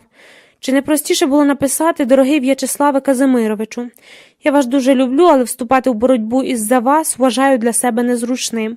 Результат такий. Мене ніхто не оборонив. До історії я активний український державник. Переходжу на якийсь авантюрист, заробляючи на ідеї або споневірювачі, як каже Назарук, державні гроші. А люди пасивні будуть фігурувати в українській патріоти, що насправді нічого не робили і навіть не знали, що мають робити, але були сильно придушені капусним москалем і ляхами. Тільки завдяки посередникам вдалося уникнути судової тяганини. Липинський надіслав Назарукові кілька жорстоких листів, приклавши до останнього заляпану, вишкарляну кров'ю хустинку. Назарук зреагував самовпевнено і зверхньо. «Їдкий глум над вашим умом тиснеться мені під перо, але я з вами ощаджу такого глуму. Відповідаю, бо маю звичку відповідати навіть найбільшому ворогові. Розуміється, ви помилялись, думаючи, що я дам себе стероризувати, бо це у такої вдачі, як я, виключена річ. Ви дресурою упокоїли своє обличчя так, що трудно впізнати, як безмірна гордість в значенні першого головного гріха криється під ним, і який гнів». Тут Назарук поцілив у саме яблучко, гнів і гордість. Уще, що в Липинського залишилося. Він рвав і метав. В останні роки життя він став ангелом помсти. Колишній ондодумець Сергій Шемет, тепер секретарем гетьмана Скоропадського, все частіше саботував авторитет ідеології Липинського. Вважаючи її індивідуалістичну схоластику, ураженою релігійним містицизмом. Насправді йшлося про усунення негнучкого Липинського від влади з партії і зменшення його впливу на весь гетьманський рух. Стремління зробити з Липинського Магомета, а з його листів Коран – це пересада, написав якось Шемет у партійній бюлетні. Така пересада тільки відштовхує від нас реалістично настроєні елементи, котрі шукають політичного значення, а не політичної віри. Для цих елементів, до котрих причисляю я і себе, листи залишаються підручником, але не Кораном. Обурений Липинський після кількох пропозицій компромісу вирішив діяти у найрадикальніший спосіб. Він відрікся від гетьманства і всіх своїх колишніх однопартійців, проклятих, сліпих, глухих і дурних, а разом з тим милих і симпатичних шереметів, рабів, негідників, політичних шахраїв, боягузів і глупих словолюбців, нездатних до державної праці. Сам союз хліборобів-державників, як голова Ради присяжних Липинський ліквідував, помістившись у львівському ділі різкий комунікат за делікатним поясненням. В самий рішучий спосіб я протестував проти ширення з гетьманського дому і з гетьманським відома ідеологічно та організаційного хаосу, а ще більше проти Смердяковщини, від Смердякова, героя роману Достоєвського, убиваючи всяке завзяття, всякий порив, усяку охоту до творчої полеміки і дальшої праці. Бо як тут переконати, що я не претендую на Магомета, а мої листи не Коран? Як обороняти перед Смердяковською насмішкою те, що для тебе святе? Те, чому ти віддав цілого себе, свій спокій, своє здоров'я, своє життя? За довгі літа громадської української праці я надивився досить на спустошення, ширення Смердяковщиною. Тільки вона убиває в українстві всяку жертву трагічним питанням. І чи за таке варто вмирати? Смердяковщина – це зараз в 100 крат найнебезпечніша від цілого комунізму. Бо комунізм – антихристова ідея, в боротьбі з якою може відродитися ідея Христова. А Смердяковщина – це трупний яд, викликаючий тільки розлад, гнилість і смерть.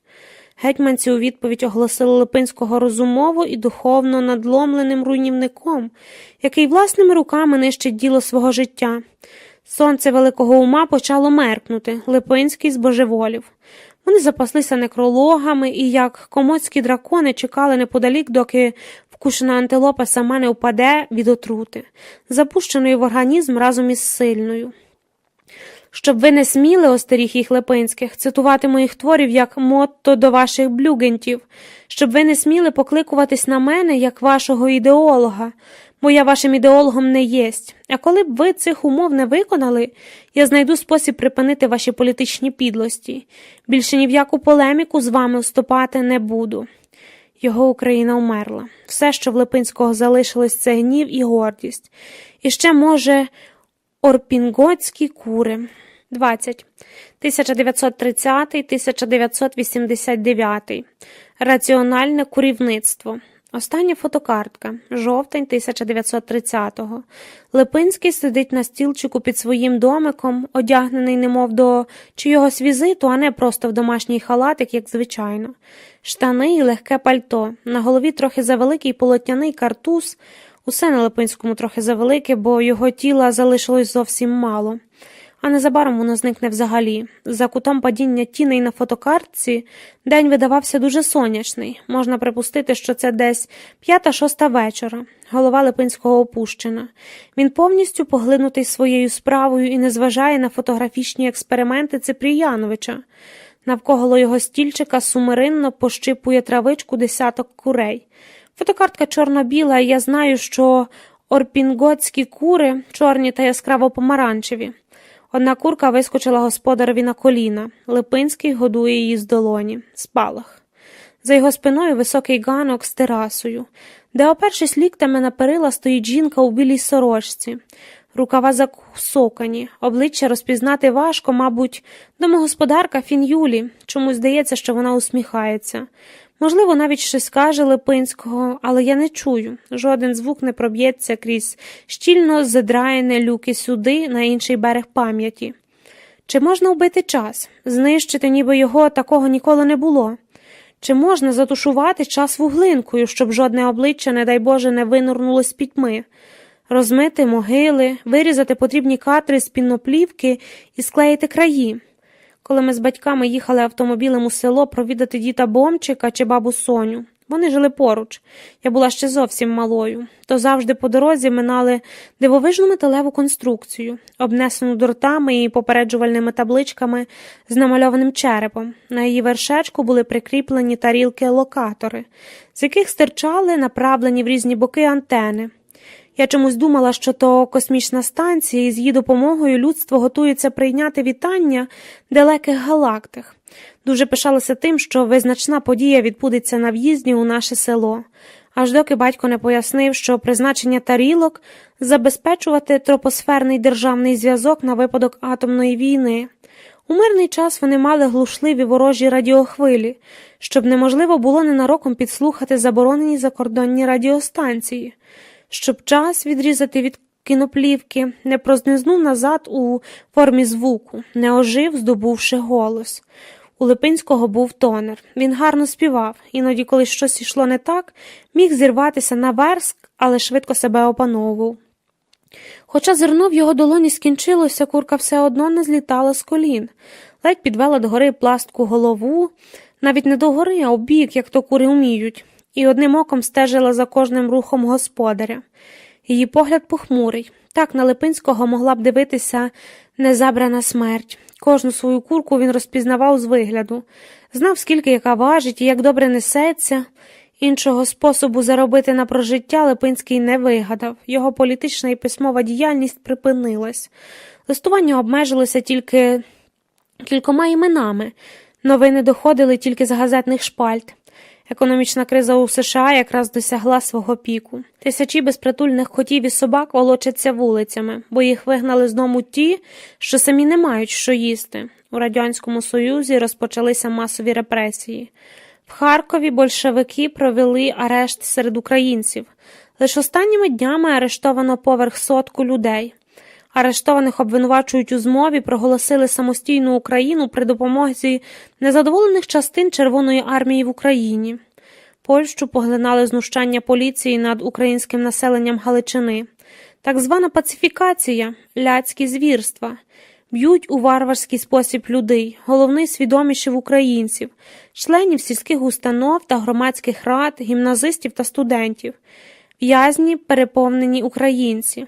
У багатьох випадках люди після побиття мають поламані кістки, ноги, руки, чи борються зі смертю. Чи, наприклад, чоловікові зав'язують руки і коліна, між руки живіт вкладають дручок, обертають зав'язаного по землі і б'ють ланцюжками, роблячи з його тіла купу м'яса. В однім із сіл Львівського повіту прив'язали селянина до воза, і він мусив бігти за возом коло 3 милі аж до Львова. Липинський уважно стежив за подіями, але нічого більше не коментував. Поки я був здоровіший, казав він Ципріяновичу, то вів терпеливо своє діло. Коли вже сил не стану, я вбився з рівноваги і 2 роки без устанку всіх по черзі лаяв. Але і це минулося. Сьогодні поволі починаю вертатись до спокою. Опрінготські кури. Меланхолійне завершення бурхливої кар'єри. Важкі й коренасті, вони з трудом злітають, несуть максимум 180 яєць річно. Півні опрігонів за красою могли б позмагатися з королівськими плавачами, але півнів Липинський ще не придбав. Вам написала пані Арні, Ципріяновичу.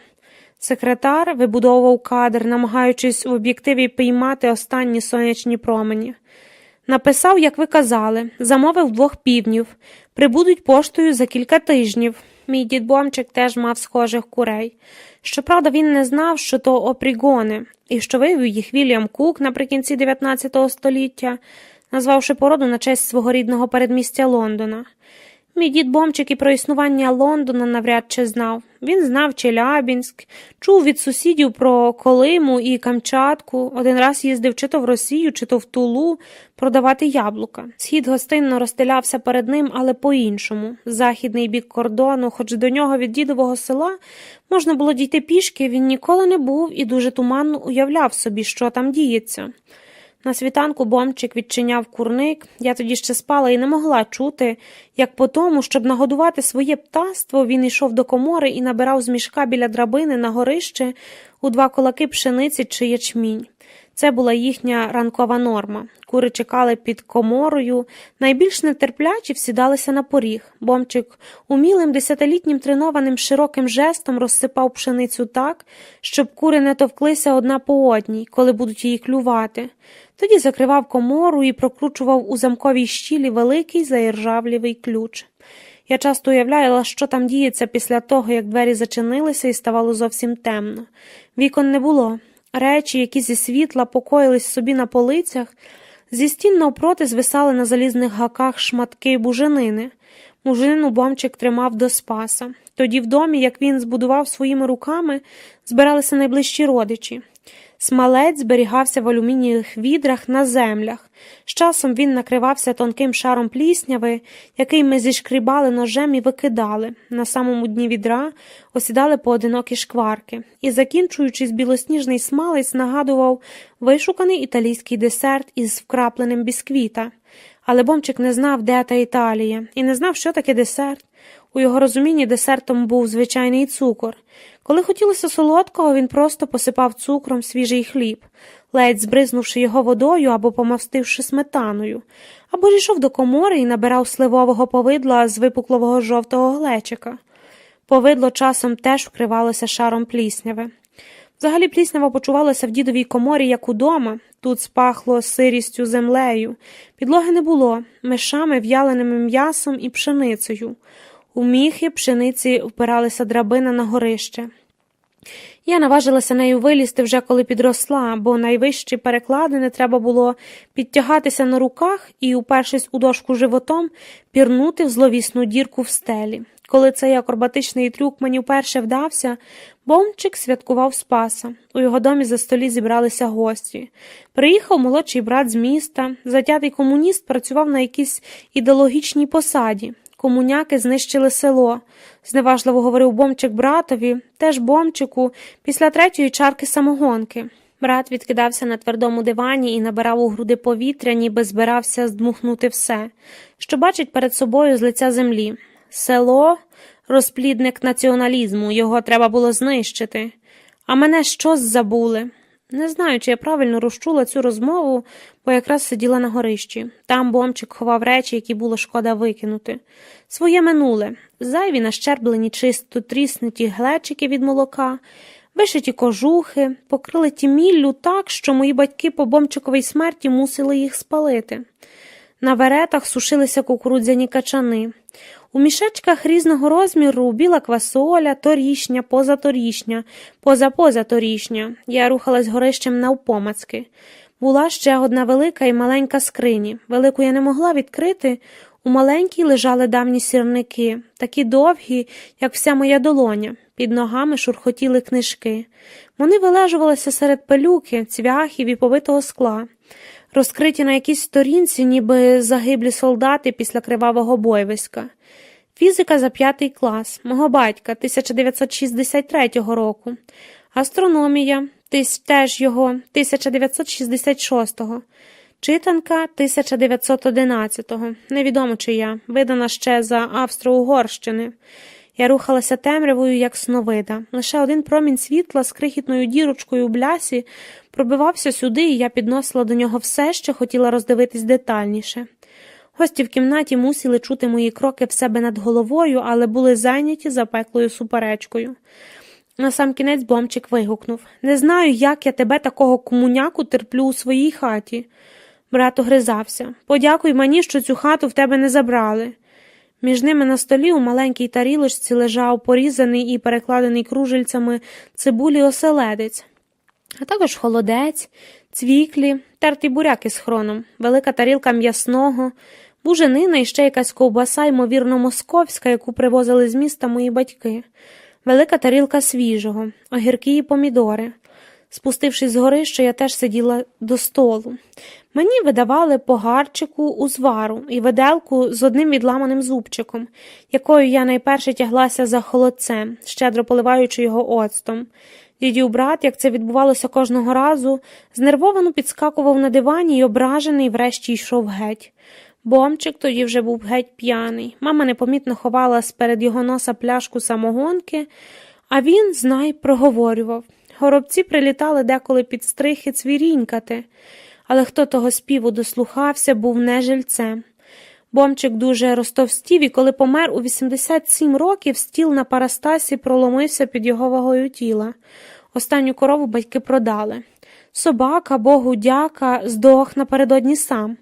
Курей довелося всіх одночасно порізати. Це робила мама, батько тоді переховувався в сусідів. Я чомусь завжди думала, що з усіх пам'ятаю діда Бомчика найкраще. Але коли беруся до самих спогадів, то з'ясовую, що їх не так багато, і те, що є, мало між собою пов'язане і нічого не говорить ані про самого Бомчика, ані про епоху, з якої він прийшов. Небоби всередині у мені, в той частині мозку, яка відповідає за пам'ять, теж встановили антенну тропосферного зв'язку. І вона глушить радіосигнали. Я навіть не знаю, і не залишилось нікого, хто б знав, як називалися Бомчикові батьки. Прізвище їхнє було Охрим, але імена вони забрали з собою в могили, місця розташування яких я вже так ніколи не зможу віднайти. У листі до Андрія Жука Липинський розчаровано написав: «Однаково ми з вами тут на чужині загинемо, а їздити на курації, виживатись і плодитись в Україні буде всіляка мерзота. Такий закон української природи». Чи ці жорстокі слова адресовані також і мені? Забутий всіма Жук помер на Йожефстрейсе у Відні, аж у 1975-му. Здається, він проживе найдовше з усіх емігрантів тієї потужної першої хвилі. Потім будуть нові й нові. Брат Липинського залишить усе і тікатиме із-за Туриць до Польщі, коли Волинь захоплять радянські війська у 39-му. В екзилі він нарешті здобуде славу як селекціонер. Його найновіший сорт картоплі називатиметься Вольтман-Затурецький, найвідоміший сорт пшениці – Вигнанка. Нарешті жінка на фотокартці, та, що опиралася ліктями на перила тераси, виструнчилась. Стало видно, що обличчя її зовсім молоде, і не схоже на обличчя домогосподарки. До того ж у Фін-Юлі коротке волосся, а в цієї довге.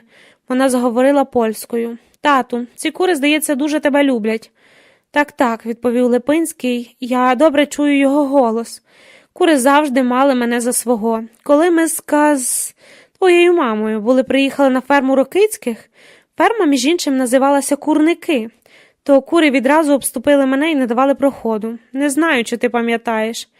«Як я можу пам'ятати, якщо мене тоді ще не було?» «А, дійсно. І в Україні ти ніколи не приїздила».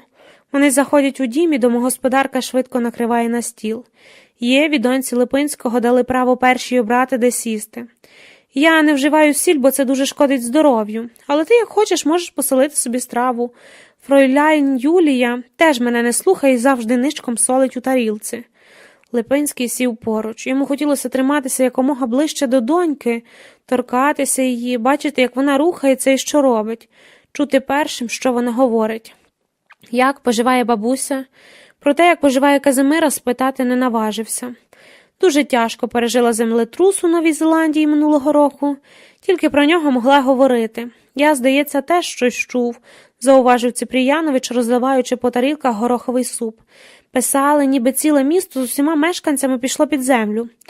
Ви, Ципріяновичу, вірите всяким дурницям. Єва потяглася за сіллю, але, глянувши на батька, таки передумала. «Тату», Липинський кожного разу здригався, коли чув це слово з її вуст, «я завжди хотіла дещо спитати. Те, чому ти присвятив ціле життя. Тобі ж нічого не вдалося, правда? Я не осуджую, я подорослішала, ти не думай, просто хочу знати».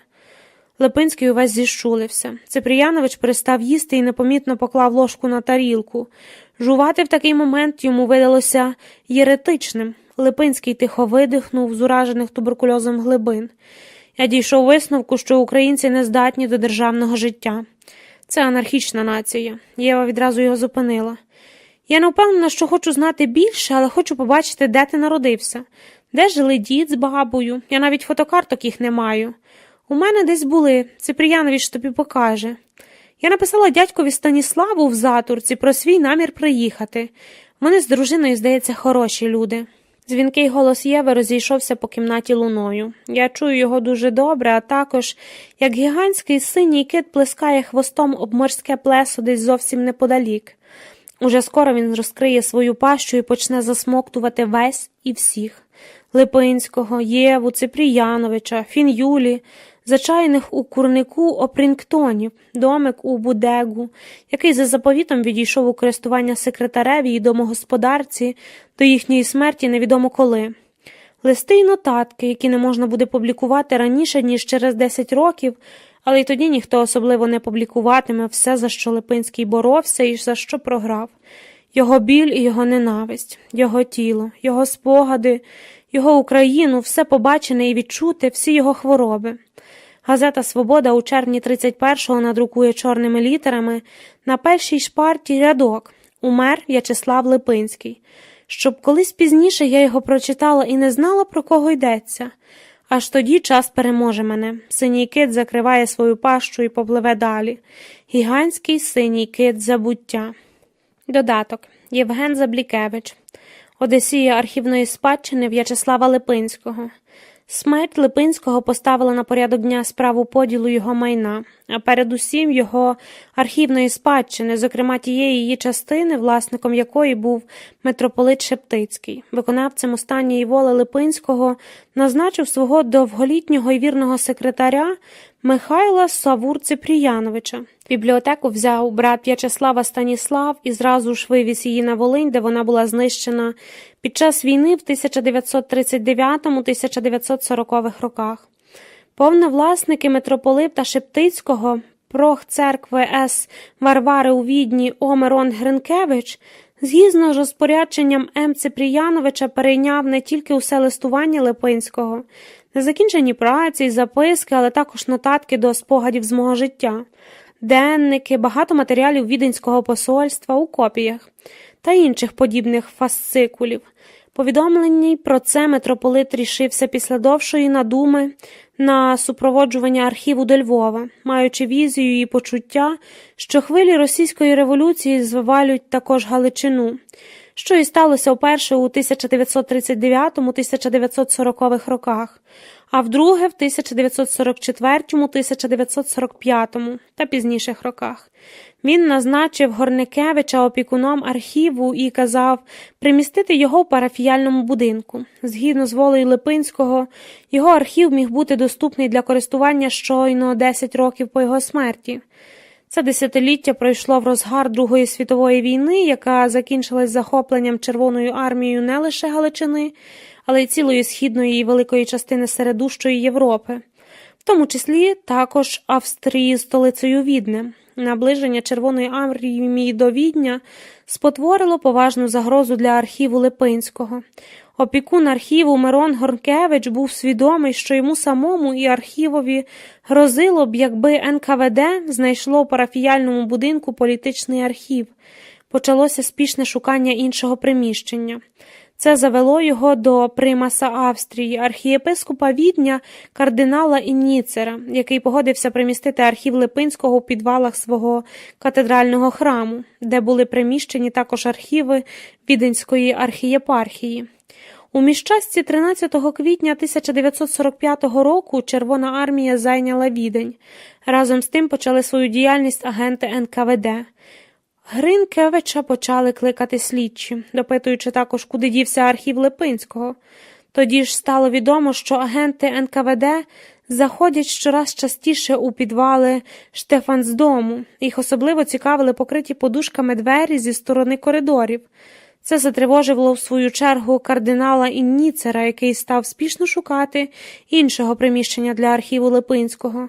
І, знайшовши його, закликав до себе Горенкевича, кажучи, що він відправить наступного дня богослужбу на інтенцію щасливого перевезення архіву і попросив Горенкевича відправитись на цю саму інтенцію у себе в церкві Святої Варвари. Новим місцем був Державний архів у Відні. Але ж перевезти скрині з архівом Липинського до Державного архіву не було так просто, бо по вулицях Відня вешталися днем і ніччю патрулі Червоної армії і НКВД, затримуючи транспортні і контролюючи їх. Кардинал Інніцер придумав доручити вести скрині вантажним автомобілям, що належали Віденській архідієзенції.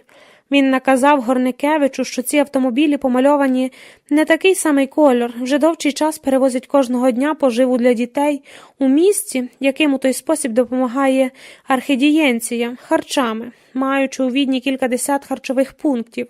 Кардинал казав також, що патрулі вже освоїлись з цими автомобілями і рідко коли їх спиняють та перевіряють. В цьому він бачив добру можливість для щасливого перевезення скринь з архівом. Операція пройшла успішно. Ніхто не зарадив таємниці. Після цього Горникевичу довелося втікати з Відня, бо слідчі НКВД грозили йому арештом, якщо він не даватиме їм бажану інформацію. Кардинал Інніцер примістив його в одному з монастирів у Горішній Австрії біля містечка Травнштайну. Я жив як скиталець недалеко від цього монастиря, і це дало мені можливість часто відчувати Горенкевича. Моя дотеперішня розповідь про долю й одіссею архіву Липинського у великій мірі основується на інформації, отриманій від Горенкевича. Від нього я діставав адресу його брата, професора Теофіла Горенкевича, який жив постійно у Відні і був втаємничений у всіх справах архіву. Це виявилось вирішальним чинником у пізнайшому рятуванні архіву. Мій зв'язок з професором Теофілем Горенкевичем був налагоджений кілька місяців після його переселення. У 1949 році до Нью-Йорку, а згодом у 1950 році до Філадельфії. Мене мучила думка, що кожен втрачений день загрожує захопленням НКВДистами архіву. На новому місці поселення, у цілком нових обставинах, я почував себе безрадним, а проте днями й ночами придумував собі зрушити з місця справу архіву. Прийшло мені на думку шукати зв'язку з якимось університетським або приватним американським архівом. Навесні 1950-го я знайшов разом з доктором Остапом Котиком Степановичем до професора Колумбійського університету Филипа Мовзлі. Мій супутник знав його з Праги. Вислухавши мою інформацію про сучасне походження архіву Липинського, І мою сугестію, чи не міг би Колумбійський університет купити чи в інший спосіб перейняти архів до Державного архіву за посередництвом американського представника у Відні. Професор Мовзолі був, видимо, зацікавлений тією справою, але просив 2 тижні часу, щоб він міг порозумітися зі своїми університетськими чиновниками. Вслід розмов професор Мовзолі цим чинникам в основі був позитивний, але поставлена була вимога, щоби хоча одна з найповноважніших українських громадських установ або філадельфійських митрополит склали на письмові заяву, якою вони погоджуються, щоби Колумбійський університет перебрав на власність архів В'ячеслава Липинського. Таку заяву погодився дати Дмитро Геличин і Слободян від імені Українського народного союзу тоді, як справа рятунку архіву Липинського дозріє до реалізації. Багато корисного для цієї справи зробив Колумбійський університет, але все застрягло на рішучій відмові директора Державного архіву продати чи передати будь-кому архів Липинського, бо його передали до Державного архіву кардинал Інніцер, як депозит митрополита Шептицького. Поки ця справа вияснялась, пройшло безрезультатно 7 місяців. При такому стані справ залишилась тільки можливість дістати згоди директора Державного архіву на повне мікрофільмування архіву Липинського на ніші кошти. Це міг виконати тільки О. Теофіл, який мав зв'язки з впливовими колами у Відні. Зокрема, користувався довір'ям кардинала Інніцера, який в свою чергу міг допомогти. Взявшись за здійснення такої думки, треба було мати на увазі збереження особистої безпеки Теофіла, неналадненість і непевність нормального поштового зв'язку, використовування тільки нагод безпосередньої передачі листів довіреним особам, трудність з перекладачами грошей, потрібне на оплату мікрофільмування і так далі. Усі ці труднощі ускладнювали, відтягували і сповільнювали здійснення планів. Врешті трапилась добра нагода в зв'язку з виїздом Володимира Гавлєвича з Нью-Йорку до Відня через Рим, де він був передбачений як парох, настоятель парафії Святої Варвари. Ним був мною переданий особистий лист до Теофіла. Прийшлось довго чекати на поворот Гавліча, а разом з тим на відповідь Теофіла. Це сталося в літі 1952-го. Відповідь Теофіла була позитивна. Директор Державного архіву пообіцяв йому можливість замікрофільмувати архів Липинського. Я мусив переслати Теофілові $1500 на початок тієї роботи. Треба було знову чекати на добру нагоду. Несподівана допомога в цій справі прийшла від митрополита Константина Богачевського у Філадельфії, який погодився передати до рук Теофіла гроші, використовуючи для цього свої зв'язки у Вашингтонській нуціаторії. Гроші зібрав невеликий гурток ідейних однодумців Липинського у Філадельфії, уникаючи будь-якого розпису. Було це у січні 1953-го. Мікрофільмування почалось вже навесні. Виконував цю роботу заприсяжений на секретарність мікрофільміст Державного архіву вечорами, 3 в тиждень. Мікрофільмовано все включено з лікарським рецептом. Роботою керував Теофіл, який був прийнятий як співпрацівник Державного архіву. З деякими перевагами, зумовленим нездужанням О.Т. Горникевича чи мікрофільміста, тривала ця мікрофільмова операція більше як 2 роки. У міжчасці Теофіл зумів наладити листовий зв'язок зі мною через Міністерство зовнішніх справ у Відні та австрійську амбасаду у Вашингтоні. Тією ж дипломатичною поштою йшли не лише листи Теофіла до мене і мої до нього, але також рольки з мікрофільмами. Так наладнався мій живий зв'язок з амбасадою, що було надзвичайно допоміжне в цьому ділі. У 1956 році наспіли останні рольки з мікрофільмовим архівом. Це дало поштовх до заснування та діяльності Східноєвропейського дослідницького інституту, патроном якого стало велике ім'я В'ячеслава Липинського. Свобода, 1983, числа 41-42.